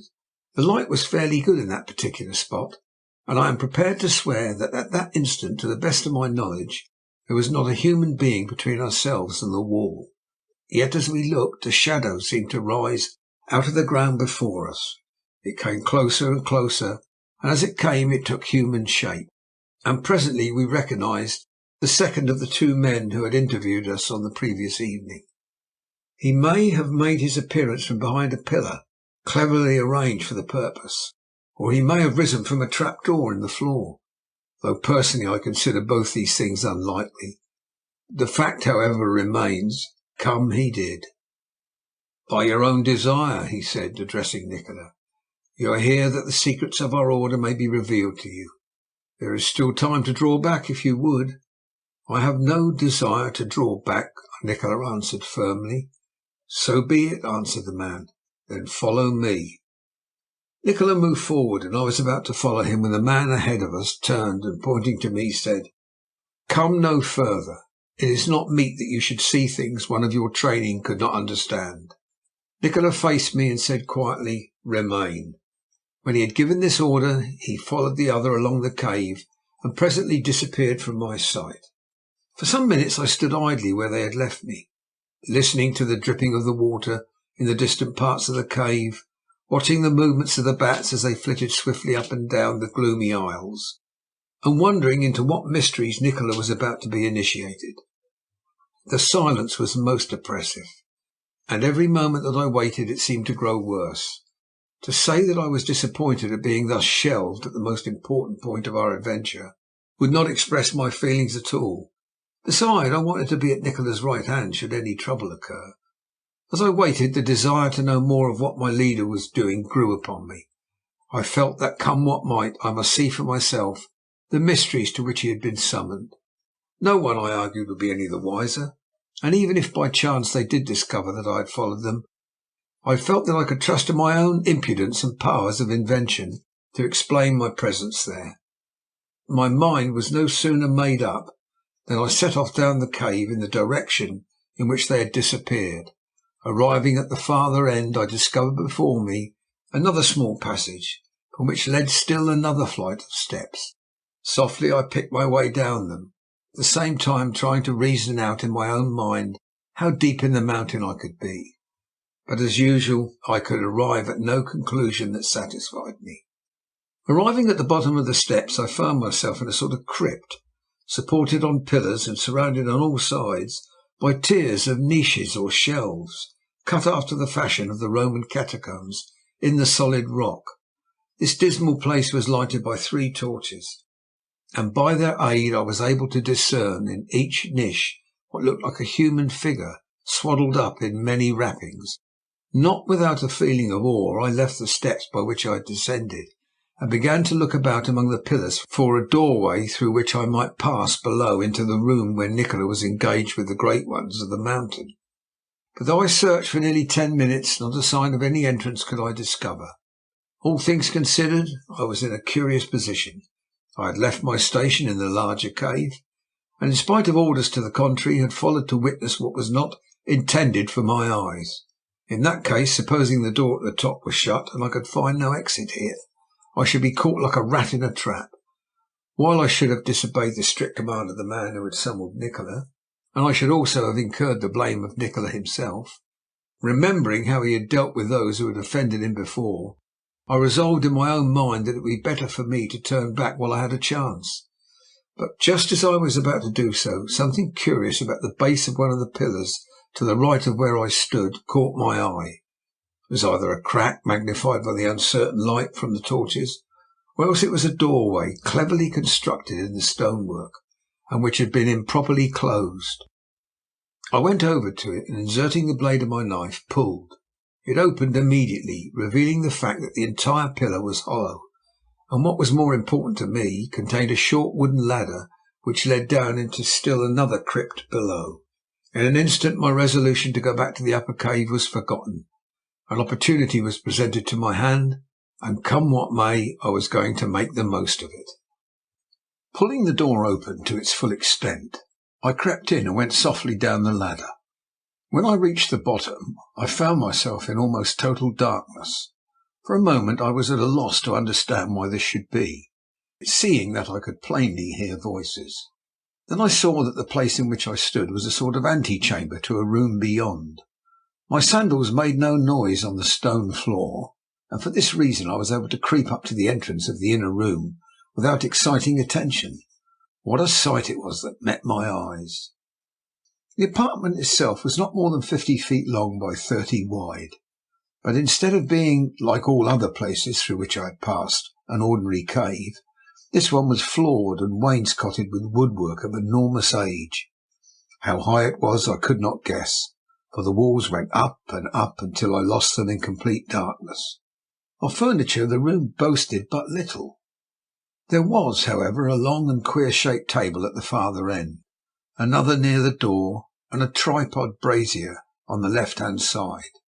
The latter contained a mass of live coals, and as there was some sort of forced draught behind it, they roared like a blacksmith's forge. Nikola, when I entered, was holding what looked like a file in his left hand. The 2 black-hooded men I had expected to find there I could not see, but standing by Nikola's side were 2 men dressed in totally different fashion. The taller of the pair was a middle-aged man, almost bald, boasting a pleasant, slightly Semitic cast of countenance and a short black beard. His companion, evidently the chief, was altogether different. To begin with, he was the oldest man I have ever seen in my life able to get about. He was small and shrivelled almost beyond belief. His skin was as yellow as parchment, and his bones, whenever he moved, looked as if they must certainly cut through their covering. His countenance bore unmistakable traces of having once been extremely handsome, and was now full of intellectual beauty. At the same time, however, I could not help feeling certain that it was not the face of an Asiatic. Like his companion, he also wore a beard, but in his case it was long and snow-white, which added materially to his venerable appearance. "My son," he was saying, addressing himself to Nikola, "hitherto you have seen the extent to which human powers can be cultivated by a life of continual prayer and self-denial. Now it remains for you to learn to what extent our sect has benefited by earthly wisdom. There are those among us who have given up their whole lives to the study of the frailties and imperfections of this human frame. The wonders of medicine and all the arts of healing have come down to us from a time that dates from beyond the apotheosis of the ever-blessed Buddha. Day and night, generation after generation, century after century in these caves, those of our faith have been studying and adding to the knowledge which our forefathers possessed. Every fresh discovery of the Western or Eastern world is known to us, and to the implements with which our forefathers worked we have added everything helpful that man has since invented. In the whole world there are none who hold the secret of life and death in their hands as we do. Would you have an example? There is a case at present in the monastery."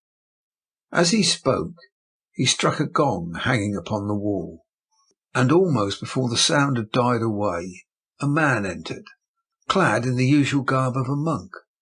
The old fellow said something to him which I did not catch, and immediately he retired by the way he had come. 5 minutes later he reappeared, followed by another monk. Between them they brought a stretcher, on which lay the figure of a man. The old man signed to them to place it in the centre of the apartment, which they did, and retired. As soon as they had departed, Nikola was invited to examine the person upon the stretcher. He did so, almost forgetting the excitement, the role he was called upon to play. For nearly 5 minutes he bent over the man, who lay like a log. Then he rose and turned to his companions. "A complete case of paralysis," he said. "You are satisfied that it is complete?" inquired the old man. "Perfectly satisfied," said Nikola. "That being so, pay heed, for you are about to witness the power which the wisdom of all ages has given us." Turning to his companion, he took from his hand a small iron ladle. This he placed upon the brazier, pouring into it about a tablespoonful of the mixture contained in the phial, which up to then Nikola had been holding in his hand. As the ladle became heated, the liquid, whatever it may have been, threw off a tiny vapour, which, when it reached my nostrils, reminded me somewhat of a mixture of sandalwood and camphor. By the time this potion was ready for use, the second man had divested the patient of his garments. What remained of the medicine was thereupon forced into his mouth. That and his nostrils were immediately bound up, and when he had lost consciousness, which he did in less than a minute, he was anointed from head to toe with some penetrative unguent. Just as the liquid, when the heating on the brazier had done, this ointment threw off a faint vapour which seemed to hang about the body, rising into the air to the height of about 3 inches. For something like 5 minutes this exhalation continued. Then it began to die away, and when it had done so, another quantity of the unguent was applied, after which the two men kneaded the body in the style adopted for massage. So far the colour of the man's skin had been a sort of zinc white. Now it gradually assumed the appearance of that of a healthy man. Once more the massage treatment was begun, and when it was finished the limbs began to twitch in a spasmodic fashion. At the end of half an hour the bandage was removed from the mouth and nostrils, the plugs from the ears, and the man, who had hitherto been like one asleep, opened his eyes. "Move your arms," said the old man with an air of command. The patient promptly did as he was commanded. "Lift your legs." He complied with the order. "Stand upon your feet." He rose from the stretcher and stood before them, as strong and as hearty a man you could wish to see. "Now go and give thanks," said the old man with impressive sternness. Then turning to Nikola, he continued, "You have seen our powers. Could any man in the Western world do as much?" "Nay, they are as worms without the necessary knowledge," said Nikola. "But I praise Buddha for the man's relief." "Praise to whom praise is due," said the old fellow. "Now, having seen so much, it is fitting that you go further, and to do so it is necessary that we put aside the curtain that divides life from death. Art thou afraid?" "Nay," said Nikola, "I have no fear." "It is well said," remarked the elder man, and again he struck the gong. When the monk appeared in answer, he said something hurriedly, and the man immediately withdrew. In less than 5 minutes he returned, bringing with him another stretcher, upon which was placed the dead body of a man. When the monk had withdrawn, the old man said to Nikola, Gaze upon this person, my son. His earthly pilgrimage is over. He died of old age today. He was one of our lay brethren, and a devout and holy man. It is meet that he should conduct you, of whose piety we have heard so much, into our greater inner Lord of knowledge. Examine him for yourself, and see if the spirit of life has really passed out of him." Nikola bent over the bier and did as he was requested. At the end of his examination he said quietly, "It is even as you say. The brother's life is really departed from him." "You're absolutely certain of that, you say?" inquired the second man. "I am certain," said Nikola. "Very good," returned the other. "Then I will once more show you what our science can do." He placed himself at the man's feet, and for a few moments shut his eyes. Though I craned my head round to see, I could not tell what he was doing. After a few moments he swayed himself backward and forward, and seemed to breathe with difficulty, and finally became almost rigid. After a long pause he opened his eyes, raised his right arm, and pointed with his forefinger at the dead man's face. As he did so, to my horror, I saw the eyes open.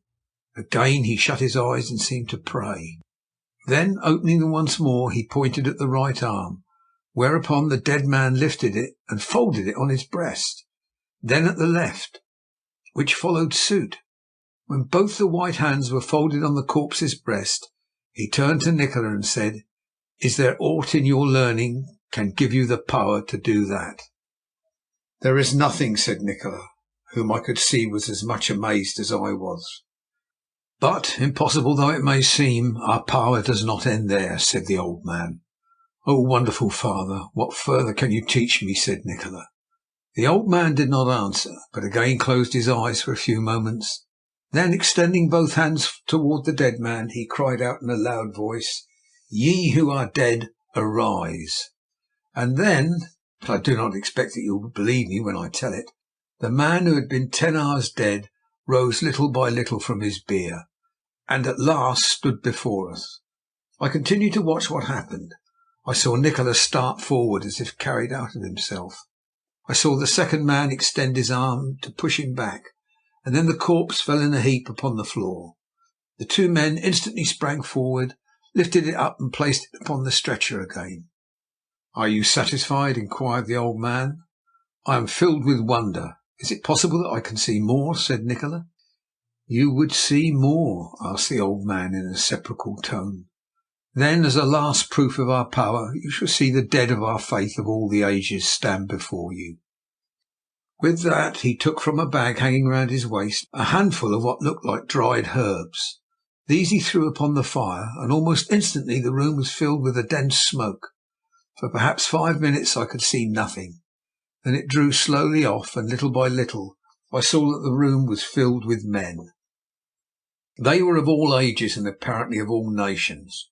Some were Chinese, some were Singalese, some were Tibetans, while 1 or 2 were certainly Aryans, and for all I knew to the contrary might once have been English. The room was filled with them, but there was something plainly unsubstantial about them. They moved to and fro without sound, yet with regular movements. I watched them, and as I watched, a terror, such as I had never known in my life before, came over me. I felt that if I did not get out of the room at once, I should fall upon the floor in a fit. In this state I made my way towards the door by which I had entered, fled up the ladder, through the crypt, and then across the cave to the place where I had stood when Nikola had left me. There I fell fainting upon the floor. For how long I remained in this swoon I cannot tell, but when I came to myself again I was still alone. It must have been an hour later when Nikola joined me. The monk who had brought us into the hall accompanied him and led us towards the tunnel. There the dwarf received us and conducted us back to our apartments. When we were once safely there, Nikola, without vouchsafing me a word, retired into the inner room. I was too dazed, and I will confess too frightened by what I had seen, to feel equal to interviewing him, so I left him alone. Presently, however, he came back into my room, and crossing to where I sat on my bed, placed his hand kindly upon my shoulder. I looked up into his face and saw that it was even paler than usual. Bruce, he said, not without a little touch of regret in his voice, how was it that you did not do what you were told? It was my cursed curiosity, I said bitterly. But do not think I am not sorry. I would give £10,000 down not to have seen what I saw in that room. But you have seen, and nothing will ever take away that knowledge from you. You will carry that with you to your grave. The grave, I answered bitterly. What hope is there even in the grave after what we have seen tonight? Oh, for heaven's sake, Nikola, let us get out of this place tonight if possible. So you are afraid, are you? He answered. I did not think you would turn coward, Bruce. In this I am a coward, I answered. Give me something to do, something human to fight, some tangible danger to face, and I am your man. But I am not fit to fight against the invisible. Come, come, cheer up, said Nikola. Things are progressing splendidly with us. Our identity has not been questioned. We have been received by the heads of the sect as people we pretend to be, and tomorrow I am to be raised to the rank of one of the three. The remaining secrets will then be revealed to me, and when I have discovered all I want to know, we will go back to civilization once more. Think of what I may have achieved by this time tomorrow. I tell you, Bruce, such an opportunity might never come to a Western man again. It will be invaluable to me. Think of this, and then it will help your pluck to go through with it to the end. If I am not asked to see such things as I saw tonight, it may, I answered, but not unless. You must do me the credit to remember you were not asked to see them. I know that, and I've paid severely for my disobedience. And let us say no more about it. Remember, Bruce, I trust you. You need have no fear, I said after a pause, lasting a few moments. I will go through with it, come what may. I thank you. Good night. So saying, Nikola retired to his room, and I laid myself down upon my bed, but you may be sure not to sleep. End of chapter 14. Dr. Nikola Returns by Guy Boothby. Chapter 15. How Nikola was installed. As soon as I woke the next morning, I went into Nikola's room. To my surprise, he was not there, nor did he put in an appearance for nearly an hour. When he did, I could see that he was completely exhausted, though he tried hard not to show it. "What have you been doing?" I asked, meeting him on the threshold with a question. "Qualifying myself for my position by inquiring into more mysteries," he answered. "Bruce, if you could see all that I have done since midnight tonight, I verily believe it would be impossible for you to be a happy man again. When I tell you that what I have witnessed has even frightened me, you will realize something of what I mean." "What have you seen?" "I have been shown the mummified bodies of men who died nearly 1,000 years ago, endowed with life so that they walked and moved their limbs like living beings.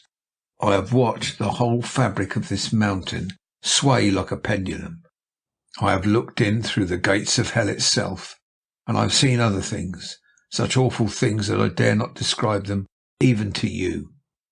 "And you were not tempted to draw back?" "Only once," answered Nikola candidly. "For nearly a minute, I will confess, I hesitated, but eventually I forced myself to go on. That once accomplished, the rest was easy. But I must not stay talking here. Today is going to be a big day with us. I shall go and lie down to recoup my energies. Call me if I am wanted, but otherwise do not disturb me." He went into the inner room, laid himself down upon the bed, and for nearly 2 hours slept as peacefully as a little child. The morning meal was soon served after sunrise, but I did not wake him for it. Indeed, it was not until nearly midnight that he made his appearance again.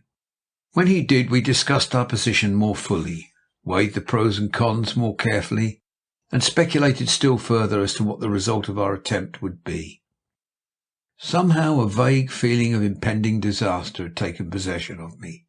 I could not rid myself of the belief that before the day was over we should find our success in some way reversed. I told Nikola as much, but he only laughed and uttered his usual reply, to the effect that disaster or no disaster, he was not going to give in, but would go through with it to the bitter end, whatever the upshot might be. About 2 o'clock in the afternoon, a dwarf put in an appearance, and intimated that his presence was required in the great hall. He immediately left the cell, and remained away until nearly dusk. When he returned, he looked more like a ghost than a living man. But even then, tired as he undoubtedly was, his iron will would not acknowledge such things as fatigue. Without vouchsafing me a word, he passed into the inner room to occupy himself there until nearly 8 o'clock, making notes and writing up a concise account of all that he had seen. I sat on my bed watching his light, and feeling about as miserable as it would be possible for a man to be. Why I should have been so depressed I could not say, but it was certain that everything served to bring back to me my present position.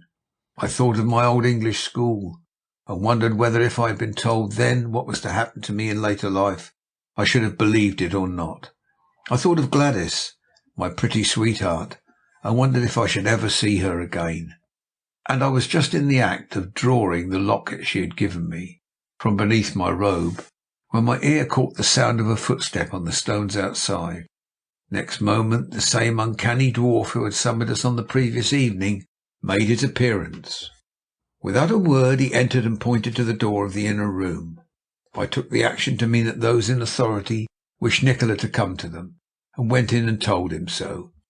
He immediately put away his paper and pencil, and signed to me to leave his room ahead of him. The dwarf preceded us. I followed next, and Nikola came behind me. In this fashion we made our way up one corridor and down another, ascended and descended innumerable stairs, and at last reached the tunnel of the great cave, where we had passed through such adventures on the preceding night.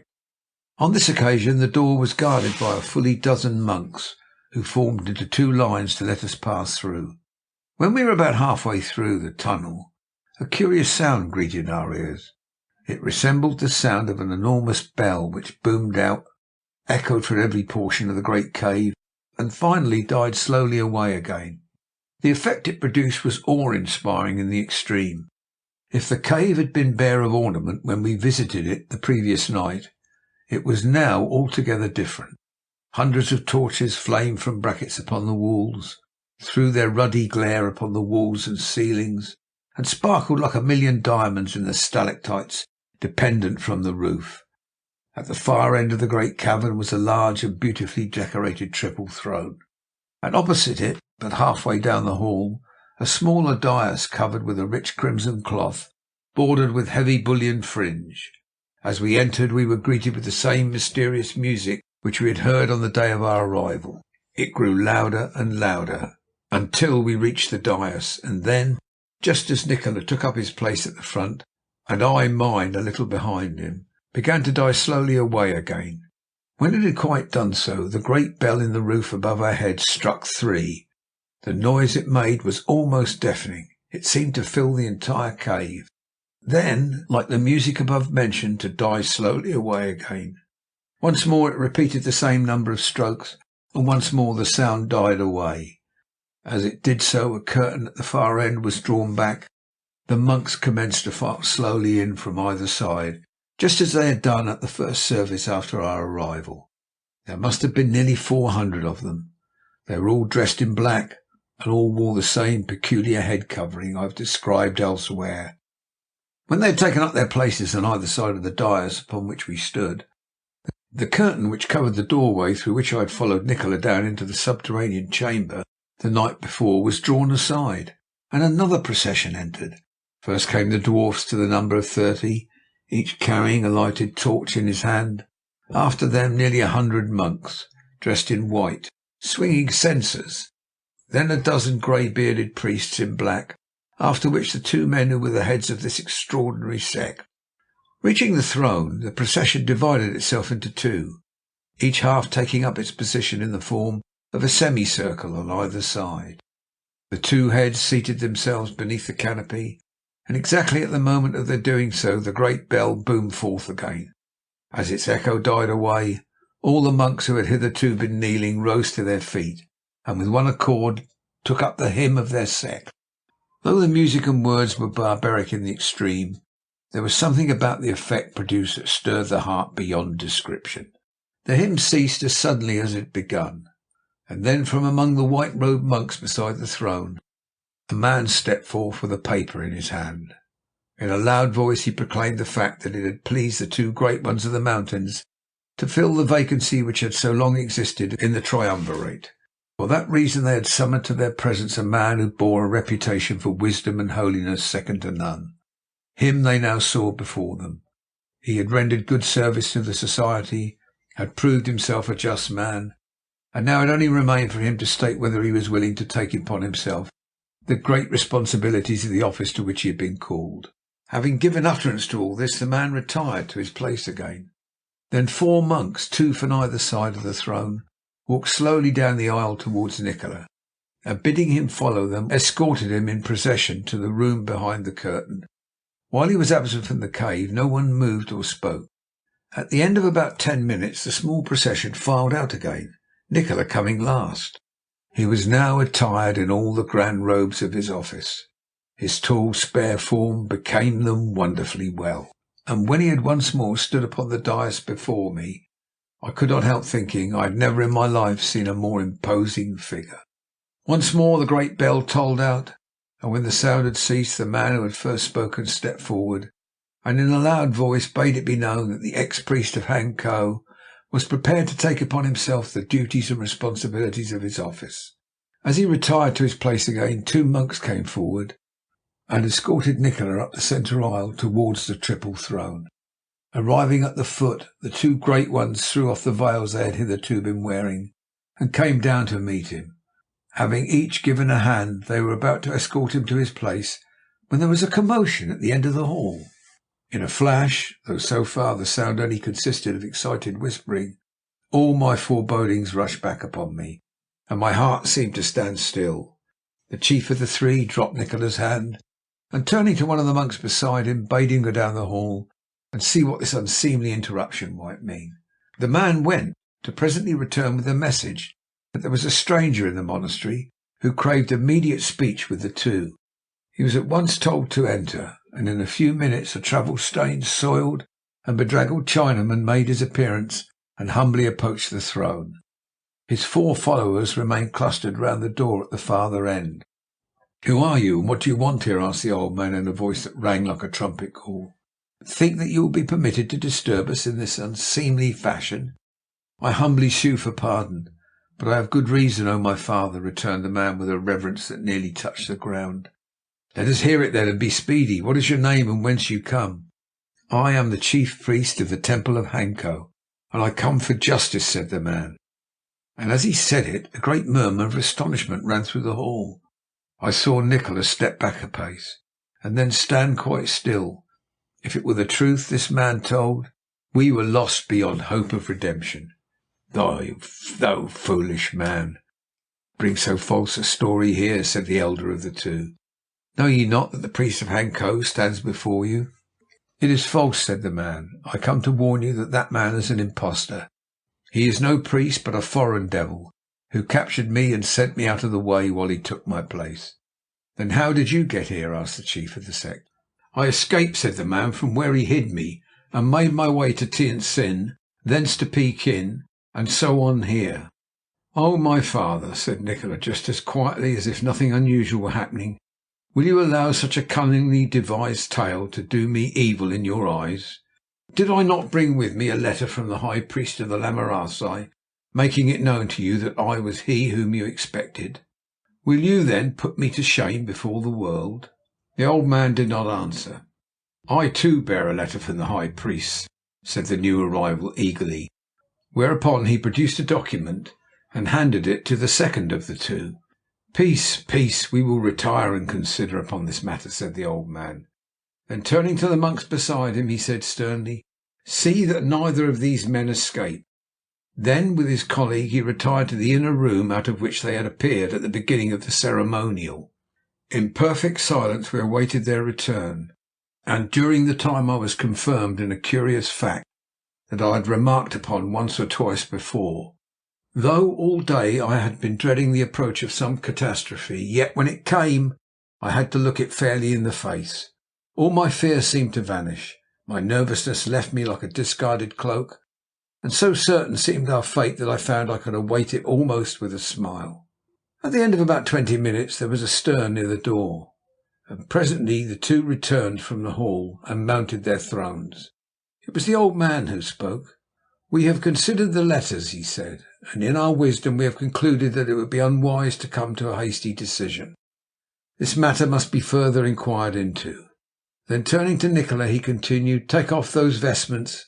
If you are innocent, they shall be restored to you, and you shall wear them with honour to yourself and the respect of all our order. But if you be guilty, prepare for death, for no human soul shall save you." Nikola immediately divested himself of his gorgeous robes and handed them to the monks, who stood ready to receive them. "You will now," said the old man, "be conducted back to the cells you have hitherto occupied. Tonight, at a later hour, this matter will be more fully inquired into." Nikola bowed with his peculiar grace, and then came back to where I stood, after which, escorted by monks, we returned to our room and were left alone. Not, however, before we had noted the fact that armed guards were placed at the gate at the top of the steps leading into the main corridor. When I had made sure that no one was near enough to eavesdrop, I went into Nikola's room, expecting to find him cast down by the failure of his scheme. I was going to offer him my condolences, but he stopped me by holding up his hand. "Of course," he said, "I regret exceedingly that our adventure should have ended like this. We must not repine, however, for we have the satisfaction of knowing that we played our cards like men. We have lost the odd trick, that is all." "But how on earth can it have been brought about?" I asked. "Goodness only knows," he answered. "The priest must have outwitted Prendergast and Eastover and got ashore again. Suspecting some treachery, he probably made for the Lamarasai, and once there discovered that he was being impersonated. After all that has happened, the high priest would be only too ready to believe anything against us. When he discovered how he had been fooled, he must have posted this man off here without delay. And what is the upshot of it all to be? Very simple, I should say. If we don't find a way to escape, we shall pay the penalty of our rashness with our lives. I don't know that I mind so much for myself, though I should very much like to put in practice a few of the things I have learned here, but I certainly do regret it for your sake." "That is very good of you." "Oh, make no mistake. I am thinking of that poor little girl in Pekin who believes so implicitly in you." "For heaven's sake, don't speak of her, or I shall turn coward. Are you certain there is no means of escape?" "To be frank with you, I do not see one. You may be sure, however, I shall use all my ingenuity tonight to make my case good, though I have no hope that I shall be successful. This man, you see, holds all the cards, and we are playing a lone hand against the bank. But there, I suppose it's no use thinking about the matter until after the trial tonight." Though there was not much comfort to be derived from it, there was a good deal of wisdom in what he said, so we postponed further consideration of the matter for the present. I fell to pacing my room, while Nikola went into his own apartment and with the utmost nonchalance sat down to work out problems upon the floor, just as if nothing out of the common had occurred. The hours wore slowly on, and every moment I expected to hear the tramp of feet upon the stones outside, summoning us to the investigation. They came at last. 2 monks entered my room and bade me fetch my master. When I had done so, we were marched in single file up the stairs and along the corridor to a higher level, instead of descending as on previous occasions.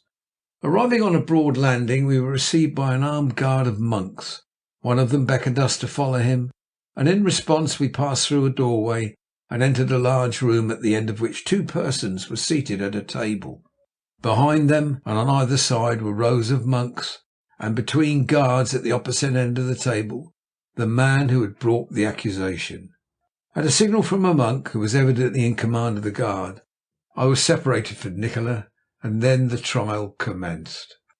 First the newcomer recited his tale. He described how in the village of Sanchu he had been met and betrayed by 2 men, who, having secured his person, had carried him out to sea and imprisoned him aboard a junk.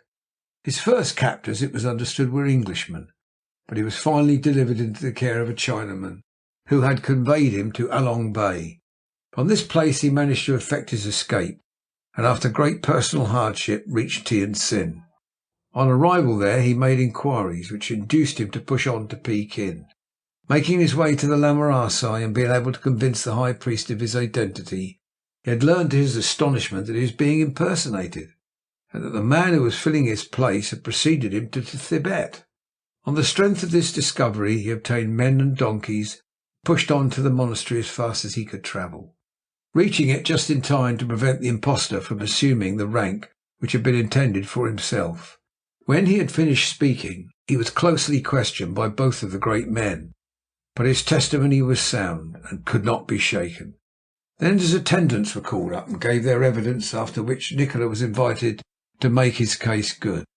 He accepted the invitation with alacrity, and reviewing all that his rival had said, pointed out the manifest absurdities of which it abounded, ridiculed what he called its inconsistency, implored his judges not to be led away by an artfully contrived tale, and brought his remarks to a conclusion by stating what was perfectly true, though hardly in the manner he intended, that he had no doubt at all as to their decision. A more masterly speech it would have been difficult to imagine. His keen instinct had detected the one weak spot in his enemy's story, and his brilliant oratory helped him to make the most of it. His points told, and to my astonishment I saw that he had already influenced his judges in his favour. If only we could go on as we had begun, we might yet come successfully out of the affair.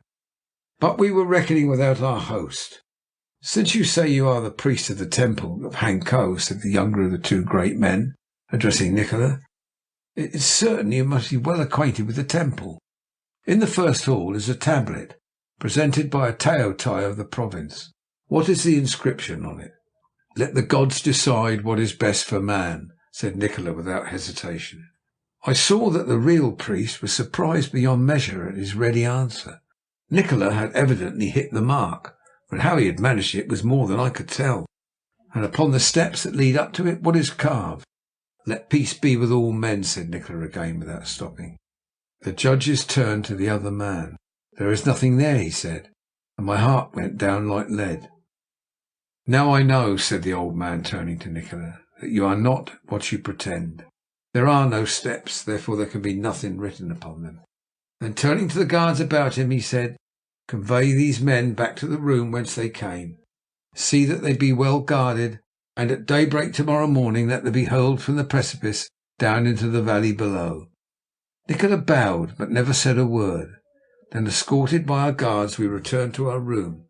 When we had arrived there, and the monks had left us and taken up their places at the top of the steps outside, I sat myself down on my bed and covered my face with my hands. So this was what it had all come to.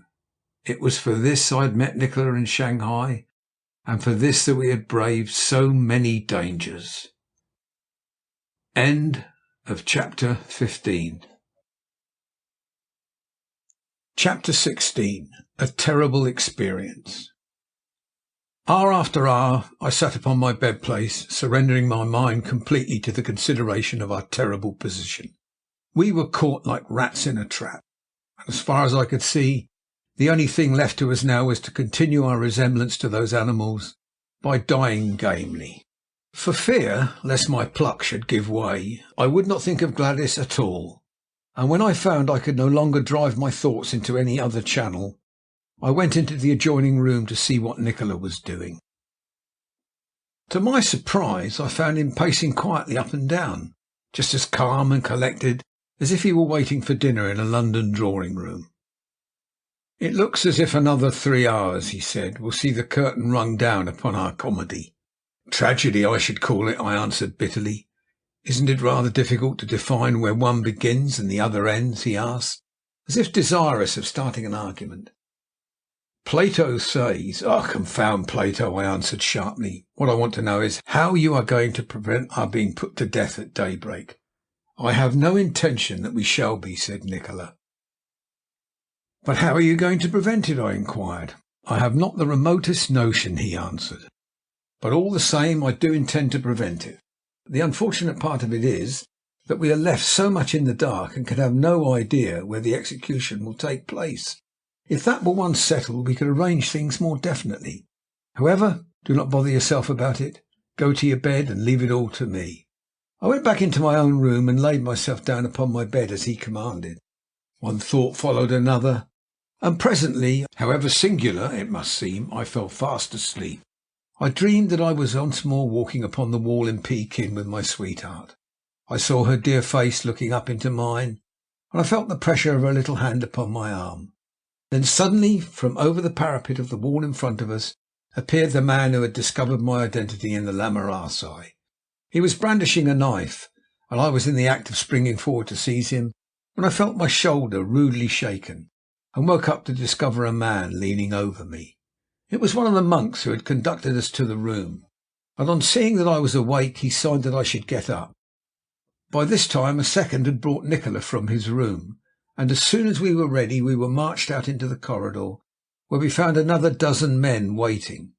"Seems a pity to have disturbed us so early," said Nikola, as we fell into our places and began to march up the long passage, "especially as I was just perfecting a most admirable scheme, which I feel sure would have saved us." "You're too late now," I answered bitterly. "So it would appear," said Nikola, and strode on without further comment. It was not a nice sensation, that march through those long, silent corridors, with only the backs of the men in front and the glare of the torches blazing up into the roof to be seen, and only the steady tramp, tramp, tramp of our feet to be heard. What the time was I had no idea, nor could I tell you to what place we were being conducted. We ascended one stair and descended another, passed through large and small caves, and threaded endless corridors, till I lost all count of our direction. At last we came to the halt at the foot of the smallest staircase I had yet seen in the monastery. We waited for a few moments, then ascended it, and arrived at a narrow landing, at the end of which was a large door. Here our procession again halted for a few moments. Then the doors were unbarred and thrown open, and an icy blast rushed in. Outside we could see the battlements, which were built on the sheer side of the cliff. It was broad daylight. From where we stood we could plainly distinguish the mountains across the valley. Our guides beat their torches against the wall till the flames were extinguished, and then stood at attention. From their preparations we could see that the arrival of some person of importance was anxiously expected. All this time my heart was beating like a wheat flail against my ribs, and my teeth were chattering in my head beyond control. As they had brought us up here, it was evident we were going to be thrown over the cliff, as at first proposed. I glanced round me to see if it would be possible to make a fight for it, but one glimpse showed how utterly futile such an attempt would be. While I was arguing this out in my own mind, our guards had somewhat relaxed their swiftness. Then they came suddenly to attention, and the next moment, evidently at a signal from the other side, we were marched out through the door. Waiting on the battlements for us were the two great men of the monastery, and as soon as we made our appearance they signed to our guides to bring us closer to them. The old man was the first to speak. "O men of the West, ye have heard your sentence," he said in a low, solemn voice.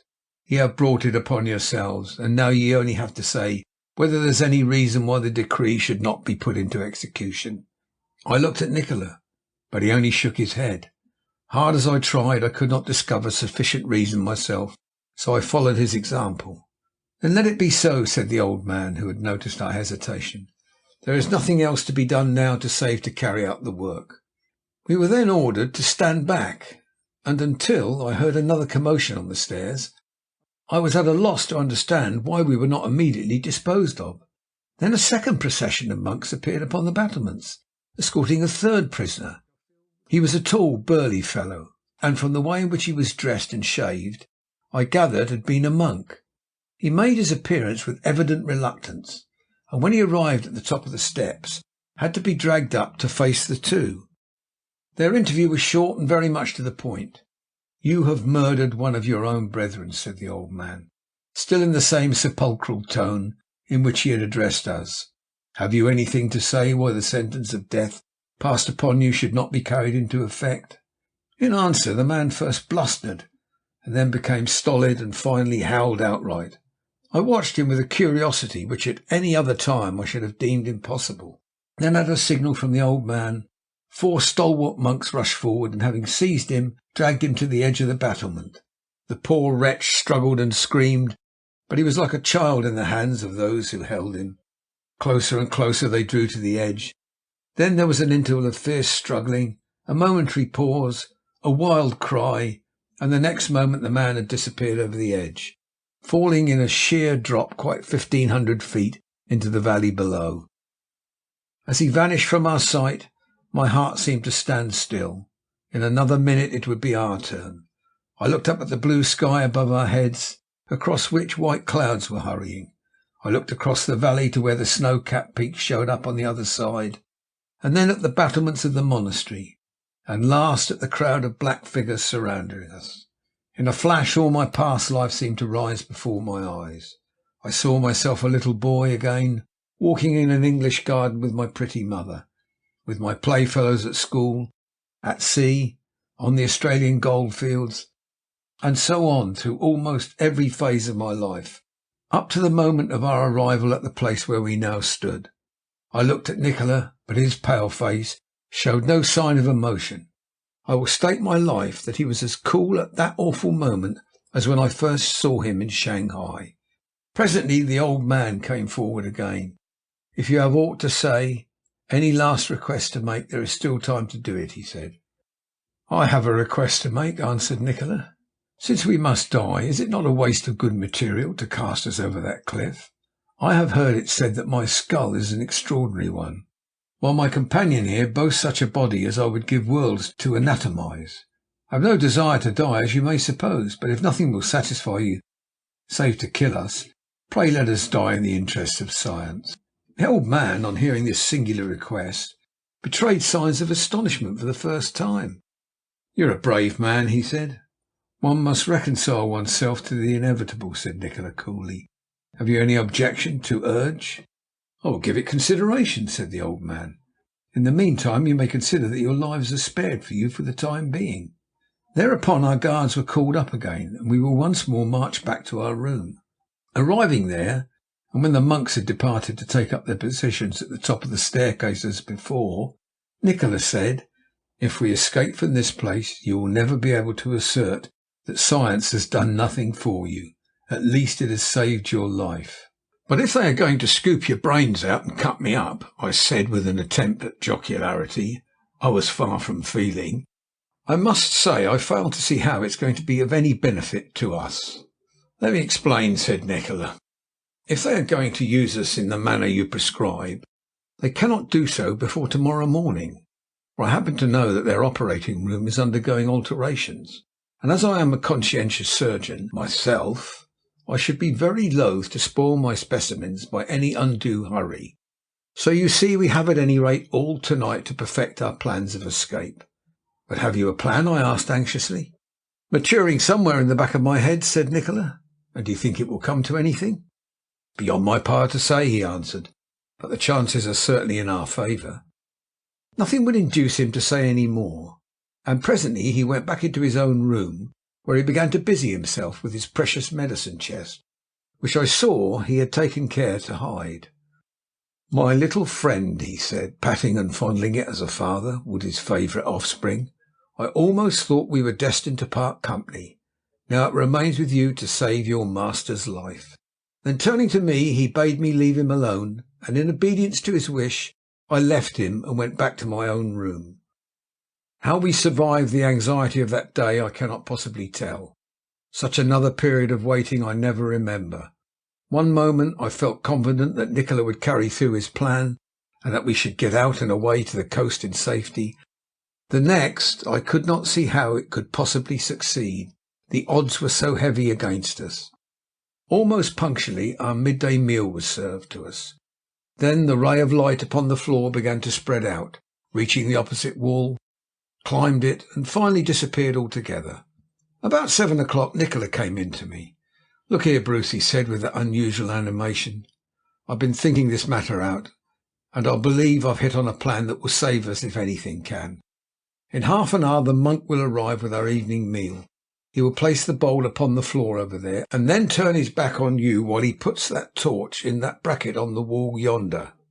I will have a sponge of chloroform ready for him, and directly he turns it must be clapped over his nose. Once he's unconscious, you must slip on his dress and go out again and make your way up the steps. There are 2 men stationed on the other side, and the door between us and them is locked. I have noticed that the man who brings us our food simply knocks upon it, and it is opened. You will do as he does, thus, and as you pass out will drop this gold coin. Here," he handed me some money. "One of the men will be certain to stoop to pick it up, and as he goes down you must manage by hook or crook to chloroform the other. I shall be behind you, and I will attend to his companion." "Seems a desperate scheme." "We are desperate men," said Nikola. "And when we have secured them both?" I asked. "I shall put on one of their robes," said Nikola, "and we will then make our escape as quickly as possible. Luck must do the rest for us. Are you prepared to attempt so much?" "To get out of this place I would undertake anything," I answered. "Very good then," he said. "We must now wait for the appearance of the man. Let us hope it won't be long before he comes." For nearly 3/4 of an hour we waited, without hearing any sign of the monk. The minutes seemed as long as years, and I don't think I ever felt more relieved in my life than when I heard the door at the top of the stairs open and the sound of sandalled feet coming down the steps. "Are you quite ready?" whispered Nikola, taking up his sponge and returning to his own room. "Quite ready," I answered. The man came nearer, the glare of his torch preceding him. At last he entered, carrying a light in one hand and a large bowl in the other. The latter he put down on the floor, and having done so, turned to place the torch in the socket fastened to the wall. He had hardly lifted his arm before I saw Nikola creep out of the adjoining room, holding in his hand a small sponge. Closer and closer he approached the unsuspecting monk, and then, having measured his distance, with a great spring threw himself upon the man and clapped the sponge upon his nose and mouth. The man fought hard, but Nikola held him like a vice, while I was standing near to render him any assistance he might need. Then little by little his struggles ceased, and presently he lay in Nikola's arms as helpless as if he were dead. "That is one man accounted for," said Nikola quietly, as he laid the body upon the floor. "Now for the others. Slip on this man's dress as quickly as you can." I did as he bade me, and as soon as I was ready, placed the peculiar black covering over the upper part of my face and head, and was prepared to carry out the rest of the scheme. In the face of this excitement I felt as happy as a child. It was the creepy, crawly, supernatural business that shook my nerves. When it came to straightforward, matter-of-fact fighting, I was not afraid of anything. Carrying the money in my hand as we had arranged, I left the room and proceeded up the steps, Nikola following half a dozen so yards behind me. Arriving at the gate, I rapped upon it with my knuckles, and it was immediately opened. 2 men were leaning on either side of it, and, as I passed through, I took care that the one on the right should see the money in my hand. As if by accident I dropped it, and it rolled away beyond his feet. Instantly he made a stoop and grabbed for it.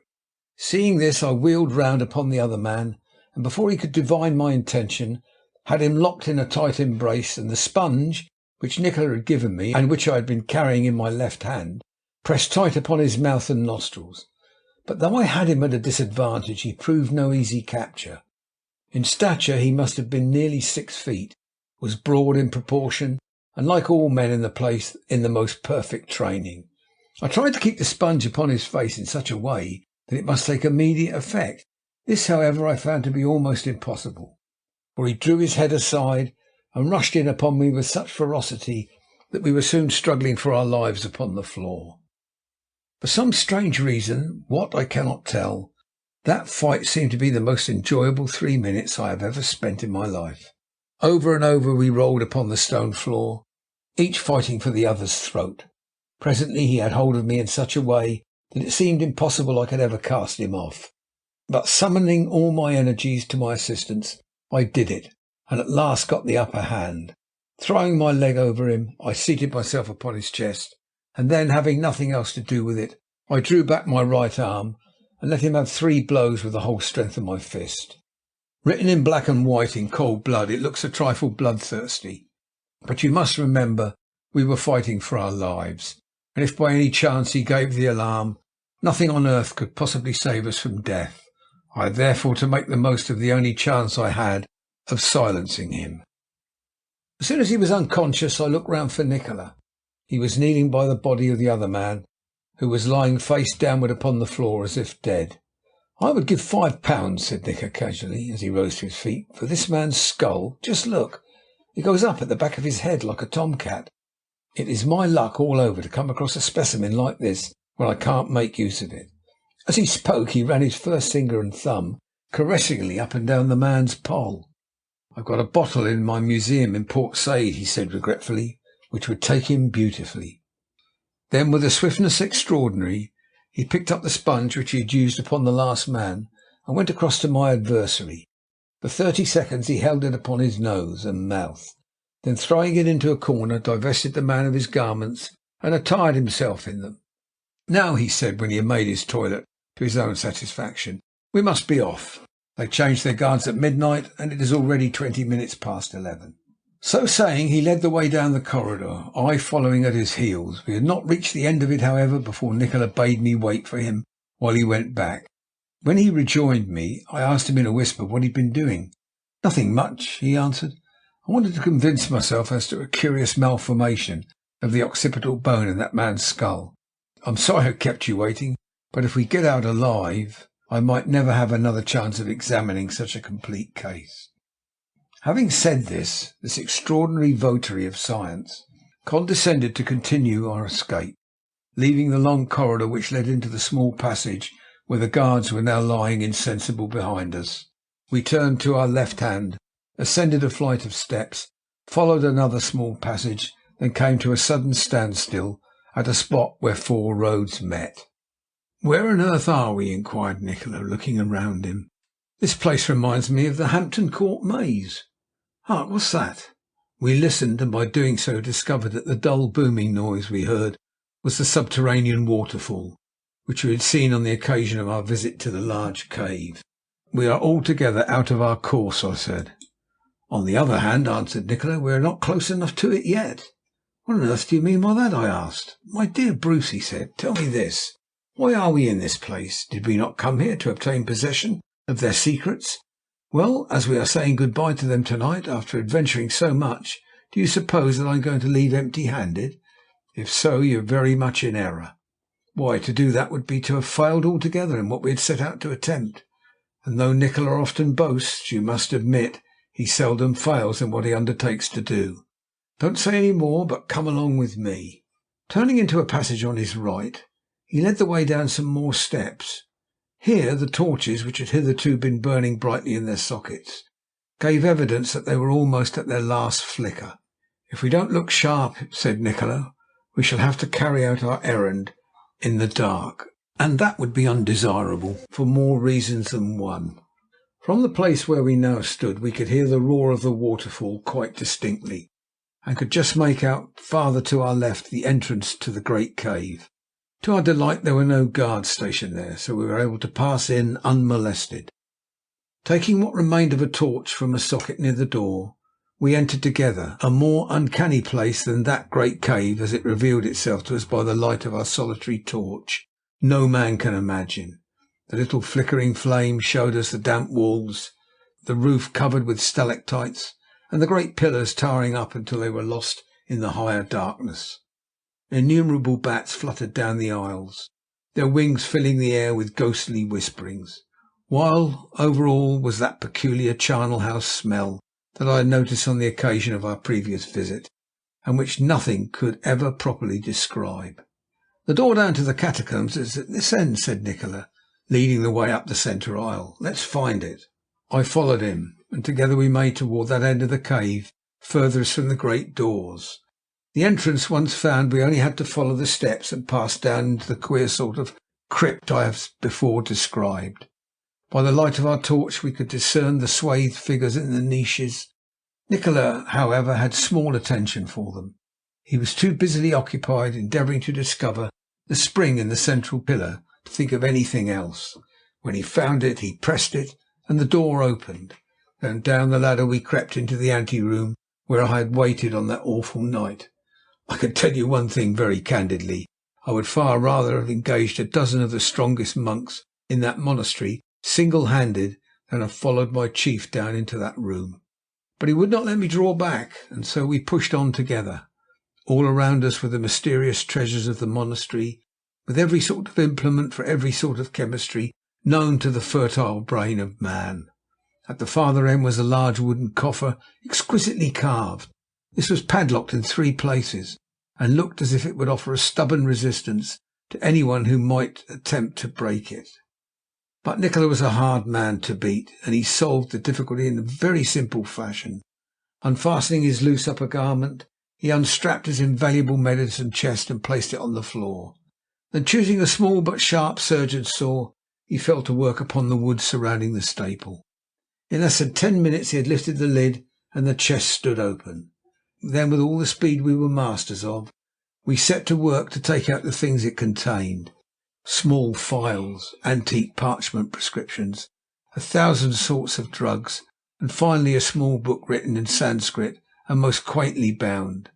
This Nikola stowed away in one of his many voluminous pockets, and when he had made a selection of the other things, announced that it was time for us to turn back. Just as he said this, the torch, which had all the time been burning lower and lower, gave a final flicker and went out altogether. We were left in the dark in this awful cave. "That is most unfortunate," said the ever philosophical Nikola. "However, as it can't be cured, we must make the best of it." I answered nothing, but waited for my leader to propose some plan. After a few moments, the darkness seemed to make little or no difference to Nikola. He took me by the hand and led me straight through the cave into the antechamber. "Look out," he said. "Here is the ladder." And true enough, as he spoke, my shins made its acquaintance. Strange as the force of habit, the pain was a sharp one, and though I was buried in the centre of a mountain, surrounded by the dead men of a dozen centuries, I employed exactly the same epithet to express my feelings as I should have done had a passing hansom splashed my boots opposite the mansion house. Leaving the lower regions, we climbed the ladder and reached the crypt, passed up the stairs into the great cave, made our way across that, and then Nikola, still leading, found the tunnel and passed through it as safely as if we had been lighted by 100 linked men. "Our next business endeavour must be to find out how we are to get out of the building itself," said Nikola, as we reached the 4 cross passages again. "And as I have no notion of how the land lies, it looks rather more serious. Let us try this passage first." As quickly as was possible under the circumstances, we made our way up the stairs indicated, past the great waterfall, sped along 2 or 3 corridors, had several near escapes from being observed, and last, to our astonishment, reached the great hall where we had been received on the day of our arrival. At the same instant there was the sound of a great noise in the monastery, the ringing of a deep-toned bell, with the shouting of many voices, and the trampling of hundreds of feet. "They're after us," said Nikola. "It is evident our flight has been discovered. Now, if we cannot find a way out, we are done for completely." The noise was every moment coming closer, and any instant we might expect our pursuers to come into view.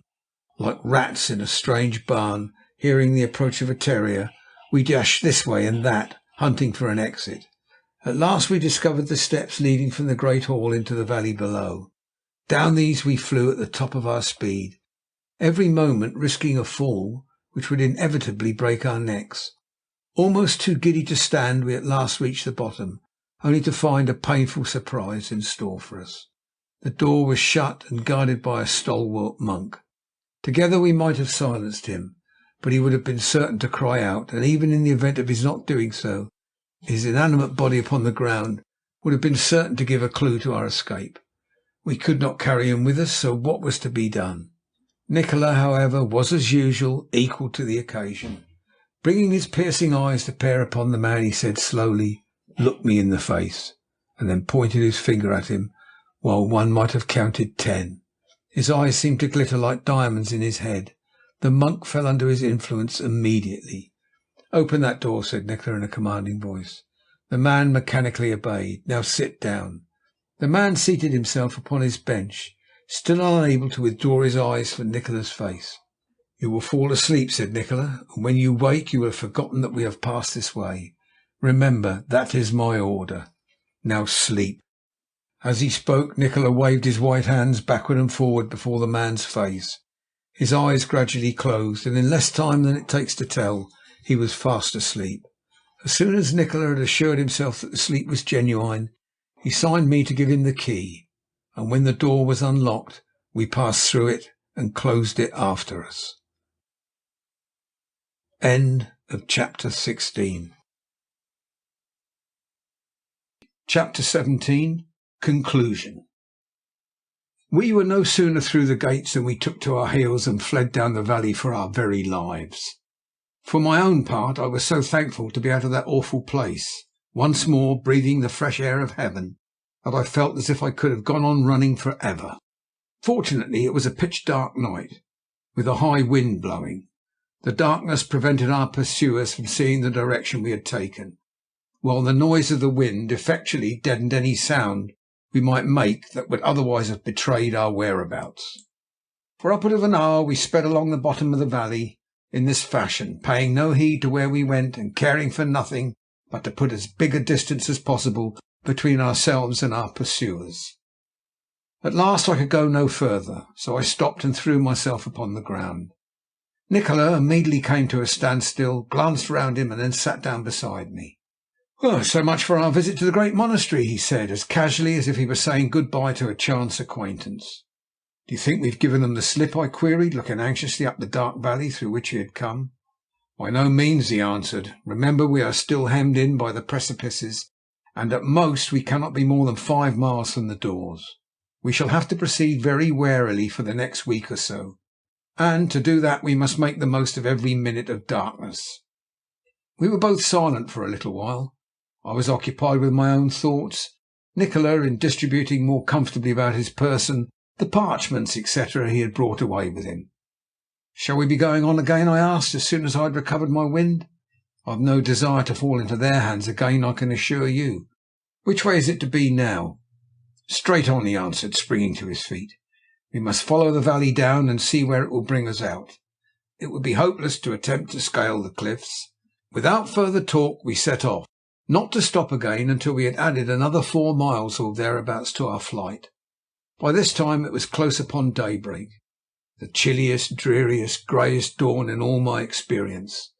With the appearance of the light the wind had somewhat died down, but it still moaned among the rocks and through the high grass in the most dispiriting and uncanny fashion. Half an hour later the sun rose above the opposite cliff, and then Nikola once more called a halt. "We must hide ourselves somewhere," he said, "and travel on again as soon as darkness falls. Look about you for a place where we shall not be likely to be seen." For some time it seemed as if we should not be able to discover any such spot, but at last we hit upon the very one, a small enclosure sheltered by big boulders and situated on sort of a little rocky plateau high up the hillside. To this place of refuge we scrambled, and then, with armfuls of grass which we collected from the immediate neighbourhood, endeavoured to make ourselves as comfortable as possible until night once more should descend upon us. It was not a cheerful camp. To make matters worse, we were, unfortunately, quite destitute of food, and already the pangs of hunger were beginning to obtrude themselves upon us. "If we ever do get back to civilization," said Nikola, after we had been sitting there for some time, "I suppose this business will rank as one of the most daring escapades in your life." "I have no desire to undertake such another," I replied truthfully. "This trip has more than satisfied my craving for the adventurous." "Wait till you've been settled in a sleepy little English village for a couple of years," he said, with a laugh. "By that time I wouldn't mind wagering you'll be ready for anything that turns up. I wonder what you would think if I told you that, dangerous as this one has been, it is as nothing to another in which I was concerned about 6 years ago. Then I was occupied in trying to discover. I'm sorry to have to confess that it is beyond my power to narrate what his adventure was, where it occurred, or indeed anything connected with it, for while he was talking I fell into a sound sleep, from which I did not wake until nearly 3 hours later. When I opened my eyes the sun was still shining brightly. The wind had dropped, and the air was as quiet as the night had been noisy and tempestuous. I looked around for Nikola, but to my surprise he was not occupying the place where he had been sitting when I fell asleep, nor indeed was he inside the enclosure at all. Alarmed lest anything ill might have befallen him, I was in the act of going outside in search of him when he reappeared, creeping between rocks upon his hands and knees. I was about to confess my delight at his return, but he signed me to be silent, and a moment later reached my side. "Keep as still as you can," he whispered. "They're after us." "How close are they?" I asked, with a sudden sinking in my heart. "Not 100 yards away," he answered, and as he spoke he bent his head forward to listen. A moment later I could hear them for myself, coming along the valley to our left. Their voices sounded quite plain and distinct, and for this reason I judged that they could not have been more than 50 yards from us. Now came the great question: would they discover us or not? Under the influence of this awful suspense I scarcely breathed. One thing was firmly resolved upon: if they did find us out, I would fight to the last gasp. rather than let them capture me and carry me back to that awful monastery. The sweat stood out in great beads upon my forehead as I listened. They were evidently searching among the rocks at the base of the cliff. Not being able to find us there, would they try higher up? Fortune, however, favoured us. Either they gave us credit for greater speed than we possessed, or they did not notice the hiding place among the rocks. At any rate, they passed on without molesting us. The change from absolute danger to comparative safety was almost overpowering, and even the stoical Nikola heaved a sigh of relief as the sound of their voices died gradually away. That night, as soon as it was dark, we left our hiding place and proceeded down the valley, keeping a watchful eye open for any signs of our foes. But our lucky star was still in the ascendant, and we saw nothing of them. Toward daylight we left the valley and entered a large basin, if it may so be described, formed by a number of lofty hills. On the bottom of the bowl thus fashioned we could discern the roofs of a considerable village.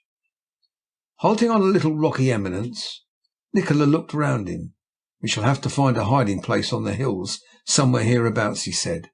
"But before we do that we must have food." "And a change of dress," I answered, for it must be remembered that we were still clad in the monkish robes we had worn when we left the monastery. "Quite so," he answered. "First the food and the dress, and then the hiding place." Without more ado he signed me to follow him, and together we left the little hillock and proceeded toward the sleeping village. It was not a large place, nor from all appearances a very wealthy one, and contained scarcely more than 50 houses, the majority of which were the usual Tibetan pattern, that is to say, built of loose stones, roofed with split pine shingles, and as draughty and leaky as it is possible for houses to be. The family reside in one room, the other, for in few cases are there more than two, being occupied by the cows, pigs, dogs, fowls, and other domestic animals. As we approached the first house, Nikola bade me remain where I was while he went forward to see what he could procure. For many reasons I did not care very much about this arrangement, but I knew him too well by this time to waste my breath arguing. He left me and crept forward. It was bitterly cold, and while he was absent I was standing still. I felt as if I was being frozen into a solid block of ice. What our altitude could have been I am not in a position, of course, to tell, but if one might judge by the keenness of the frosty air, it must have been something pretty considerable. Nikola was absent for nearly 20 minutes. At last, however, he returned, bringing with him a quantity of clothing, including 2 typical Tibetan hats, a couple of thick blankets, and what was better than all, a quantity of food. The latter consisted of half a dozen coarse cakes, a piece of a peculiar sort of bread, and a number of new-laid eggs, also a large bowl of milk. In payment, he informed me, he had left a small gold piece, believing that it would be the most effectual means of silencing the owner's tongue. Seating ourselves in the shelter of a large rock, we set to work and stowed away as much of the food as we could possibly consume. Then, dividing the clothing into 2 bundles, we set off across the valley in an easterly direction. By daylight we had put a considerable distance between us and the village, and were installed in a small cave halfway up a rugged bit of hill. Below us was a small copse of mountain pines, and across the valley a cliff, not unlike that down which we had climbed to reach the monastery. We had also discarded our monkish robes, and for greater security had buried them in a safe place beneath a tree. In our new rig, with the tall felt hats upon our heads, we might very well have passed for typical Tibetans. Feeling that our present hiding place was not likely to be discovered, we laid ourselves down to sleep. How long we slumbered I cannot say. I only know that for some reason or other I woke in a fright to hear a noise in the valley beneath us. I listened for a few moments to make sure, and then shook Nikola, who was still sleeping soundly. "What is it?" he cried as he sat up. "Why do you wake me?" "Because we're in danger again," I answered. "What is that noise in the valley?" He listened for a moment. "I can hear nothing," he said. Then, just as he was about to speak again, there came a new sound that brought us both to our feet like lightning. It was the baying of dogs. Now, as we both knew, the only dogs in that district are of the formidable Deggai breed, standing about as high as Shetland ponies, as strong as mastiffs, and as fierce as they are powerful. If our enemies were pursuing us with these brutes, our case was indeed a hopeless one. "Get up!" cried Nikola. "They are hunting us down with the dogs. Up the hill for your life!" The words were no sooner out of his mouth than we were racing up the hill like hares. Up and up we went, scrambling from rock to rock and bank to bank, till my legs felt as if they could go no farther. Though it was but a little over 100 yards from our hiding place into the wood at the summit, it seemed like miles. When we reached it, we threw ourselves down exhausted upon a bed of pine needles. But only for a minute. Then we were up and on our way again as hard as ever. Through the thicket we dashed, conscious of nothing but a desire to get away from those horrible dogs. The wood was a thick one, but we knew it could offer us no possible refuge. Every step we took was leaving a record to guide them, and we dared not hesitate or delay a second. At last we reached the far side of the wood. Here, to our surprise, the country began to slope downward again into a second valley. From the skirt of the timber where we stood, for nearly a mile it was all open, with not a bush or a rock to serve as cover. We were in a pretty fix. We could not wheel around on our pursuers. To turn to either hand would be equally as bad, while to go on would only be to show ourselves in the open, and after that to be run to earth like foxes in the second valley. But there was no time to stop and think, so for good or ill we took to our heels again and set off down the slope. We were not halfway across the open before we heard the dogs breaking cover, and the excited shouting of men who had seen us ahead of them and were encouraging the hounds to run us down. If we had run fast before, we literally flew now. The dogs were gaining on us at every stride, and unless something unexpected turned up very soon to save us, we could look upon ourselves in the light of men as good as dead. Only 50 yards now separated us from the cover that bounded the moor, if I may so describe it. On the other side, if the worst came to the worst and we could reach the timber at the bottom, there would be nothing for it but to climb a tree there and sell our lives as dearly as possible with our revolvers. Putting on a final spurt, we gained the wood and plunged into the undergrowth. The nearest dog, there were 3 of these gigantic brutes, was scarcely 20 yards behind us. Suddenly Nikola, who was a yard or so ahead, stopped as if shot, threw up his arms and fell straight backward. Seeing him do this, I stopped too, but only just in the nick of time. A moment later I should have been over a precipice of some 60 feet into a swift-flowing river that ran below. By the time I realised this, the first dog was upon us. Nikola lifted his hand and, as coolly as if he were picking off a pigeon, shot him dead. The second fell to my share. The third proved more troublesome. Seeing the fate of his companions, he stopped short and crouched among the bushes, growling savagely. "Kill him!" cried Nikola, with one of the only signs of excitement I had ever known him show. I fired again, but must have missed him, for he rushed in at me, and had I not thrown up my arm, would have seized me by the throat. Then Nikola fired. I felt the bullet whiz past my ear, and before I could think, the great beast had fallen back upon the ground and was twisting and twining in his death agony. "Quick!" cried Nikola, springing to his feet once more. "There's not a moment to be lost. Throw the dogs into the stream." Without wasting time we set to work, and in less than half a minute all 3 animals had disappeared into the river. As the last went over the side, we heard the foremost of our pursuers enter the wood. Another moment and we should have been too late. "There's nothing for it," cried Nikola, "but for us to follow the dogs' example. They'll hunt about wondering which way the brutes have gone, and by that time we ought to be some distance downstream." "Come on then," I said, and without more deliberation took a header from where I stood. It was a nasty dive, but not so unpleasant as our position would have been upon the bank. Nikola followed me, and before our enemies could have gained the riverside, we had swept round the bend and were out of their sight. But though we had for the moment given them the slip, our position was still by no means enviable. The water was like ice, and the current ran like a mill sluice, while the depth could not have been much under 50 feet, though I can only judge this by the shelving of the banks.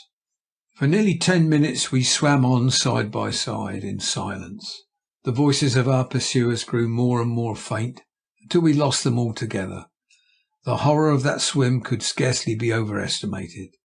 The icy coldness of the water was eating into the very marrow of my bones, and every moment I expected to feel an attack of cramp. The stream seemed to be running more and more swiftly. Suddenly Nikola turned his head and shouted, "Make for the bank!" I endeavoured to do so, but the whole force of the current was against me. Vainly I battled. The stream bore me farther and farther away, till at last I was swept beyond the ford and down between two precipitous banks, where landing was impossible. It was then I realized Nikola's reason for calling to me. Further than 100 yards ahead I could not see the river at all, only blue sky and white clouds. It could not have come to a standstill, so this sudden break-off could have but one meaning: a fall. With incredible swiftness the water bore me on, now spinning me round like a teetotum, now carrying me this way, now that, but all the time bringing me closer to the abyss. Another 10 yards and I could hear the sullen boom of the falling water, and as I heard it I saw that the bank of the fall was studded with a fringe of large rocks. I did not wish to be hurled over. I must catch one of these and cling to it with all my strength. Strange to say, even in that moment of despair, my presence of mind did not desert me. I picked my rock and concentrated all my energies upon the work of reaching it. Fortunately, the current helped me, and with hardly any exertion on my part, I was carried towards it. Throwing up my arms, I clutched at it, but the stone was slippery, and I missed my hold. I tried again with the same result. Then, just as I was on the very brink of the precipice, my fingers caught in a projecting ledge, and I was able to stay myself. The weight of the water on my back was enormous, but with the strength of a dozen men I clung on, and little by little lifted myself up. I was fighting for dear life, for Gladys, for all that made life worth living, and that gave me superhuman strength. At last I managed to lift myself sufficiently on the rock to get a purchase with my knees.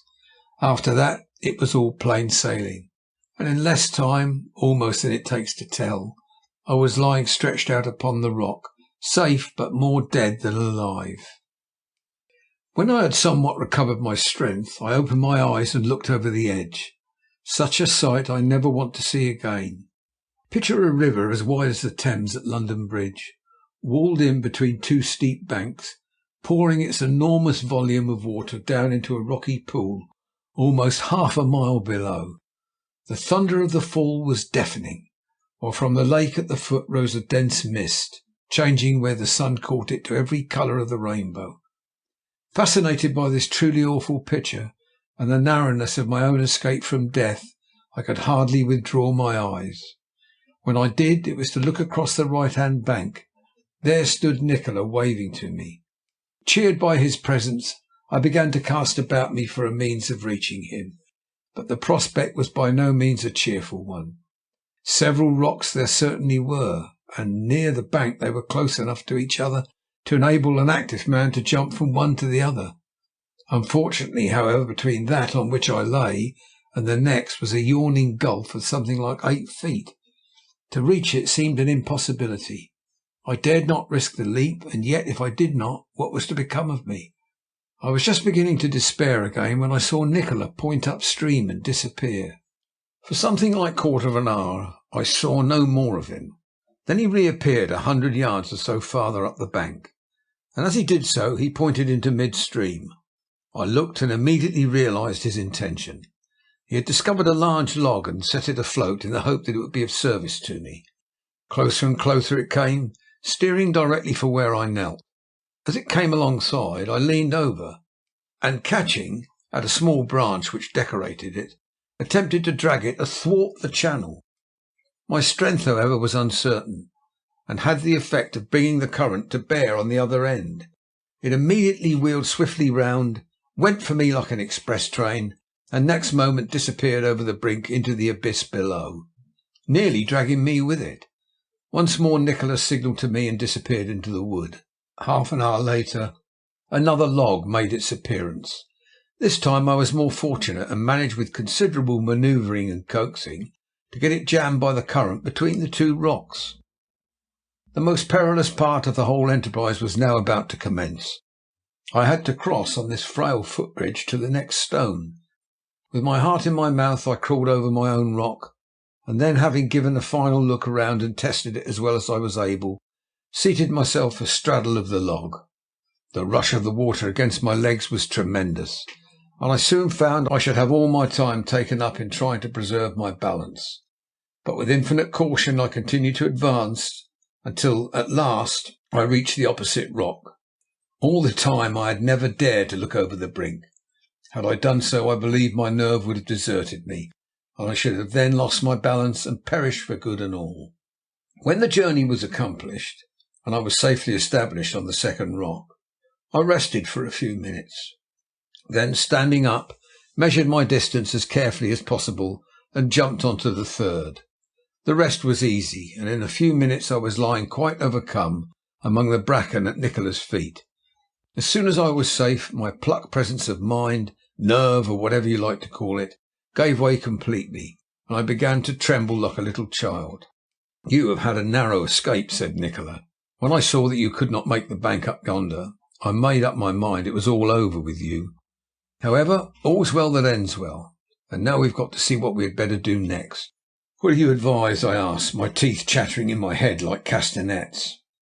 "We find a sheltered spot somewhere hereabouts, light a fire and dry our things, then get down to the river below, construct a raft, and travel upon it till we come to a village. There, if possible, we will buy donkeys, and if all goes well, pursue our journey to the coast by another route." "But don't you think our enemies will have warned the inhabitants of the villages hereabouts to be on the lookout for us?" "We must chance that. Now let us find a place to light a fire. You are nearly frozen." Half a mile or so further on we discovered such a spot, lit our fire and dried our things. All this time I was in agony, one moment as cold as ice, the next in a burning fever. Nikola prescribed for me from his medicine chest, which, with the things he had obtained from the monastery, he still carried with him, and then we lay down to sleep.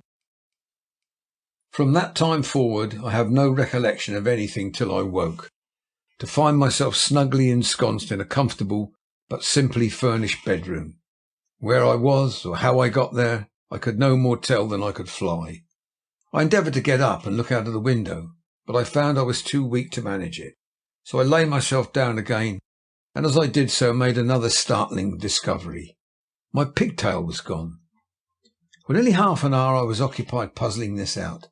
Then I heard a footstep in the passage outside, and a moment later a dignified priest entered the room and asked me in French how I felt. I answered that I thought I was much better, though still very weak, and went on to state that I should feel obliged if he would tell me where I was and how I had got there. "You are in the French mission at Ya Cho Fu," he said. "You were brought here a fortnight ago by an English doctor named Nikola, who, from what we could gather, had found you higher up the river, suffering from a severe attack of rheumatic fever." "And where is this Dr. Nikola now?" "That I cannot say. He left us a week ago to proceed on a botanizing excursion, I believe, further west. When he departed he gave me a sum of money, which I am to devote to chartering a boat and coolies to convey you to Ai Chang, where you will be able to obtain a steamer for Shanghai." "And he did not leave any message to say whether I should see him again?" "I have a note in my pocket for you now." Thus reminded, the worthy priest produced a letter which he handed to me. I opened it as soon as he had departed, and eagerly scanned its contents. It ran as follows: "Dear Bruce, by the time you receive this I hope you will be on the high road to health again. After your little experiment on the top of the falls, you became seriously ill with rheumatic fever. A nice business I had conveying you downstream on a raft, but as you see I accomplished it and got you into the French mission at Ya Cho Fu safely. I am writing this note to bid you good-bye for the present, as I think it better we should henceforward travel by different routes. I may, however, run across you in Ai Chang. One caution before I go: figure for the future as a European, and keep your eyes wide open for treachery. The society has branches everywhere, and by this time I expect they will have been warned. Remember, they will be sure to try to get back the things we've taken, and to punish us for our intrusion. I thank you for your companionship, and for the loyalty you have extended to me throughout our journey. I could have wished for no better companion. Yours, Nikola. That was all. A week later, I bade my hospitable hosts, who had engaged a boat and trustworthy crew for me, good-bye, and set off on my long down-river journey. I reached Ai Chang, where I was to abandon my boat and engage a passage to Shanghai safely and without any further adventure. On learning that there would not be a river steamer leaving until the following day, I went ashore, discovered an inn, and engaged a room. But though I waited all the evening, and as late as I could next day, Nikola did not put in an appearance. At 4 o'clock I boarded the steamer Kayang Yung, and in due course reached Shanghai. How thankful I was to again set foot in that place, no one will ever know. I could have gone down on my hands and knees and kissed the very ground in gratitude. For was I not back again in civilization, free to find my sweetheart, and if she was still of the same mind, make her my wife? Was my health not thoroughly restored to me? And last but not least, was there not a sum of £20,000 reposing at my banker's in my name? That day I determined to see Barkston and MacAndrew, and the next to leave for Tientsin in search of my darling. But I was not destined to take my journey after all. Calling at the club, I inquired for George Barkston. He greeted me in the hall with all the surprise imaginable. "This is really most wonderful," he said. "I was only speaking of you this morning, and here you turn up like a bad penny, you were going to say." "Not a bit of it. Like the Wandering Jew would be more to the point. Now come along with me. I'm going to take you to my bungalow, to Tiffin." "But my dear fellow, I know all about that," he cried. "But you've just got to come along with me. I've got a bit of news for you." Nothing would induce him to tell me what it was, so he chartered rickshaws and set off for his residence. When we reached it, I was ordered to wait in the hall while he went in search of his wife. Having made some inquiries, he led me into the drawing-room, opened the door, and bade me go inside. Though inwardly wondering what all this mystery might mean, I followed his instructions. A lady was sitting in an easy chair near the window, sewing. On seeing me, she rose. That lady was Gladys. "Wilfred," she cried, turning quite pale and hardly able to believe her eyes. "Gladys," I answered, taking her in my arms and kissing her with all the enthusiasm of a long-parted lover. "Why did you not let me know you were coming to Shanghai?" she asked when the first transports were over. "Because I did not know you were here," I answered.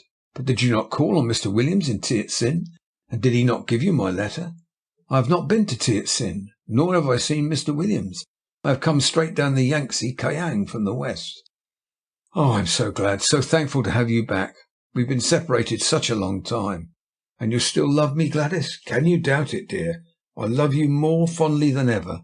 Does not the warmth of my greeting now convince you of that?" "Of course it does. I only wanted to have the assurance from your own dear lips. But now tell me, how do you come to be in Shanghai, and in George Barkston's house, of all other places?" "Well, that would make too long a story to tell in extenso just now. We must reserve the bulk of it. Suffice it that my brother and sister have been transferred to a new post in Japan, and while they are getting their house in Tokyo ready, I came down here to stay with Mrs. Barkston, who is an old school friend. I expect them here in about a week's time. And now the most important of all questions, when are we to be married?" She hung her pretty head and blushed divinely. I pressed my question. It was finally agreed that we should refer the matter to her brother-in-law on his arrival the following week. Now, to bring my long story to a close, let me say that we were married 3 weeks after my return to Shanghai, in the English church, and ran across to Japan for our honeymoon. 2 days after our arrival in Nagasaki, a curious incident occurred that brought in its train a host of unpleasant suspicions. My wife and I had retired to rest for the night, and were both sleeping soundly when we were awakened by a loud cry of fire. To my horror, I discovered that our room was ablaze. I forced the door, then seizing my wife, threw a blanket over her and made a rush with her outside. How the fire had originated no one could tell, but it was fortunate we were aroused in time, or we should have certainly both have lost our lives. As it was, most of our belongings perished in the flames. A kindly Englishman resident in the neighbourhood, seeing our plight, took pity on us and insisted that we should make use of his house until we decided on our next plans. We remained with him for 2 days, and it was on that, following our arrival at his abode, that the second circumstance occurred to cause me uneasiness. We had been out shopping in the morning and returned just in time for tiffin, which, when we arrived, was already on the table. While we were washing our hands before sitting down to it, our host's little terrier, who was of a thieving disposition, clambered up on the table and helped himself. By the time we returned, the owner of the bungalow, you must understand, lunched at his office and did not come home till evening. He had eaten half the dish and spoiled the rest. We preferred to make our meal off biscuits and butter rather than call the servants and put them to the trouble of cooking more. An hour later the dog was dead, as we should have been had we partaken of the curry. The new cook, who we discovered later was a Chinaman, had meanwhile decamped and could not be found again. That evening, when returning home in the dusk, a knife was thrown from the window across the street, narrowly grazed my throat, and buried itself in the woodwork of the house I was passing at the time. That put the finishing touch to my suspicions, and without more ado I booked 2 passages aboard a mail steamer, and the next day set sail with my wife for England. Arriving in London, I took a furnished house in a quiet part of Kensington, and settled myself down while I looked about me for a small property in the country. One day I had been up to town to consult a land agent about a place I had seen advertised. I was walking down the Strand while waiting for an omnibus, when I felt a hand placed upon my shoulder, and I wheeled round and to find myself face to face with Nikola. "Dr. Nikola!" I cried in complete amazement. "Yes, Dr. Nikola," he answered quietly without any show of emotion. "Are you glad to see me?" "Very glad indeed," I replied. "But at first I can hardly believe it. I thought you were still in China." "China became too hot to hold me," he said with a laugh. "But I shall go out there again as soon as this trouble blows over. In the meantime I am off to St. Petersburg tonight. Where are you staying, and how is your wife?" "I am staying in Kensington," I replied, "and I am glad to say my wife is in the best of health." "I needn't ask if you are happy. Now, can you spare me half an hour?" "With every pleasure." "Then come along to Charing Cross. I want to talk to you. This is my hansom." He led me to a cab which was waiting alongside the pavement. When I had seated myself in it, climbed in and took his place beside me. "This is better than Tibet, is it not?" he said as we drove along. "Very much better," I answered with a laugh. "But how wonderful it seems that we should be meeting here in this prosaic fashion after all we have been through together. There is one thing I have never been able to understand. What became of you after you left me at Ya Cho Fu?" "I went off on another track to divert the attention of the men who were after us." "You think we were followed, then?" "I'm certain of it, worse luck. And what's more, they are after us now. I have had 6 several attempts made upon my life in the last 3 months, but they have not managed to catch me yet. Why, you will hardly believe it, but there are 2 Chinamen following us down the Strand even now. That is partly why I picked you up." "The devil! Then my suspicions were correct, after all. The hotel we stayed at in Nagasaki was fired the first night we were in it. A dish of curry intended for us was poisoned 2 days later, while I was nearly stuck with a knife 2 days after that again. Yesterday I saw a Chinaman near our house in Kensington, but I may have been mistaken in his intentions." "What was he like? Was he dressed in English rig, and had he half of one ear missing?" "You are describing the man exactly." "Quong Ma, then look out. If that gentleman has his eye upon you, I should advise you to leave. He's a beggar to stick, and when he gets an opportunity he'll strike. Be advised by me. Take time by the forelock and clear out of England while you have the chance. They want the things we took, and they want revenge. To get both, they'll follow us to the ends of the earth. I now have one very important question. Have the things you took proved of significant value to repay you for all your trouble and expense?" "Of more than sufficient value. In less than a year I shall enlighten this old country, I think, in a way it will not forget." As he said this we rattled into the station yard, and a minute or so later were standing alongside the Continental Express. Time was almost up, and intending passengers were warned to take their seats. Nikola saw his baggage placed in the van and then returned to me and held out his hand. "Goodbye, Bruce," he said. "We shall probably never meet again. You served me well, and I wish you every happiness. One last word of caution. Beware of that fellow with half an ear, and don't give him a chance to strike." I shook hands with him. The guard fluttered his flag, the engine whistled, and the train steamed out of the station. I waved my hand in a token of good-bye, and since then I have never heard or seen anything of Dr. Nikola. When the last carriage of the train was out of sight, I went into the station yard intending to take a cab. But as I was about to call one up, a man brushed past me and appropriated it. To my horror, it was the Chinaman with half an ear. Waiting until he had left the station yard, I made my way to the Underground Railway and took a train for Earl's Court. Thence I drove home as fast as I could go. On the threshold my servant greeted me with the information that a Chinese beggar had called at the house asking to see me. I waited to hear no more, but packed my things, and within a couple of hours my wife and I had left London for a tiny country town in the Midlands. Here at least we thought we should be safe, but as it turned out we were no more secure there than in London or Nagasaki. For that week the hotel in which we stayed caught fire in the middle of the night, and we only just managed to escape with our lives. Next we migrated to a still smaller place near Torquay. We had not been there a month, however, before a most daring burglary was committed in my rooms in broad daylight, and when my wife and I returned from an excursion to a neighbouring village, it was to find our trunks rifled and our things strewn all about our rooms. The most extraordinary part of the affair, however, was the fact that nothing save a small Chinese knife was missing. The county police were soon to the fore, but the only suspicious character they could think of was a certain Celestial with half an ear, who had been observed prowling around the hamlet the day previous. Even he could not be discovered when they searched for him. On hearing that last piece of news, I held a consultation with my wife, told her my whole story, and asked her advice. As a result, we left the hotel, much to the chagrin of the proprietor, that night, and departed for Southampton, where we shipped for New York the following day. Judge of our feelings, reading in an afternoon's paper previous to sailing that the occupants of our bed had been found in the morning with their throats cut from ear to ear. In New York things became even more dangerous than in England, and 4 distinct attempts were made upon my life. We accordingly crossed the continent to San Francisco, only to leave it in a hurry 4 days later. Where we are now, my dear Craigie, as I said in my introduction, I cannot even tell you.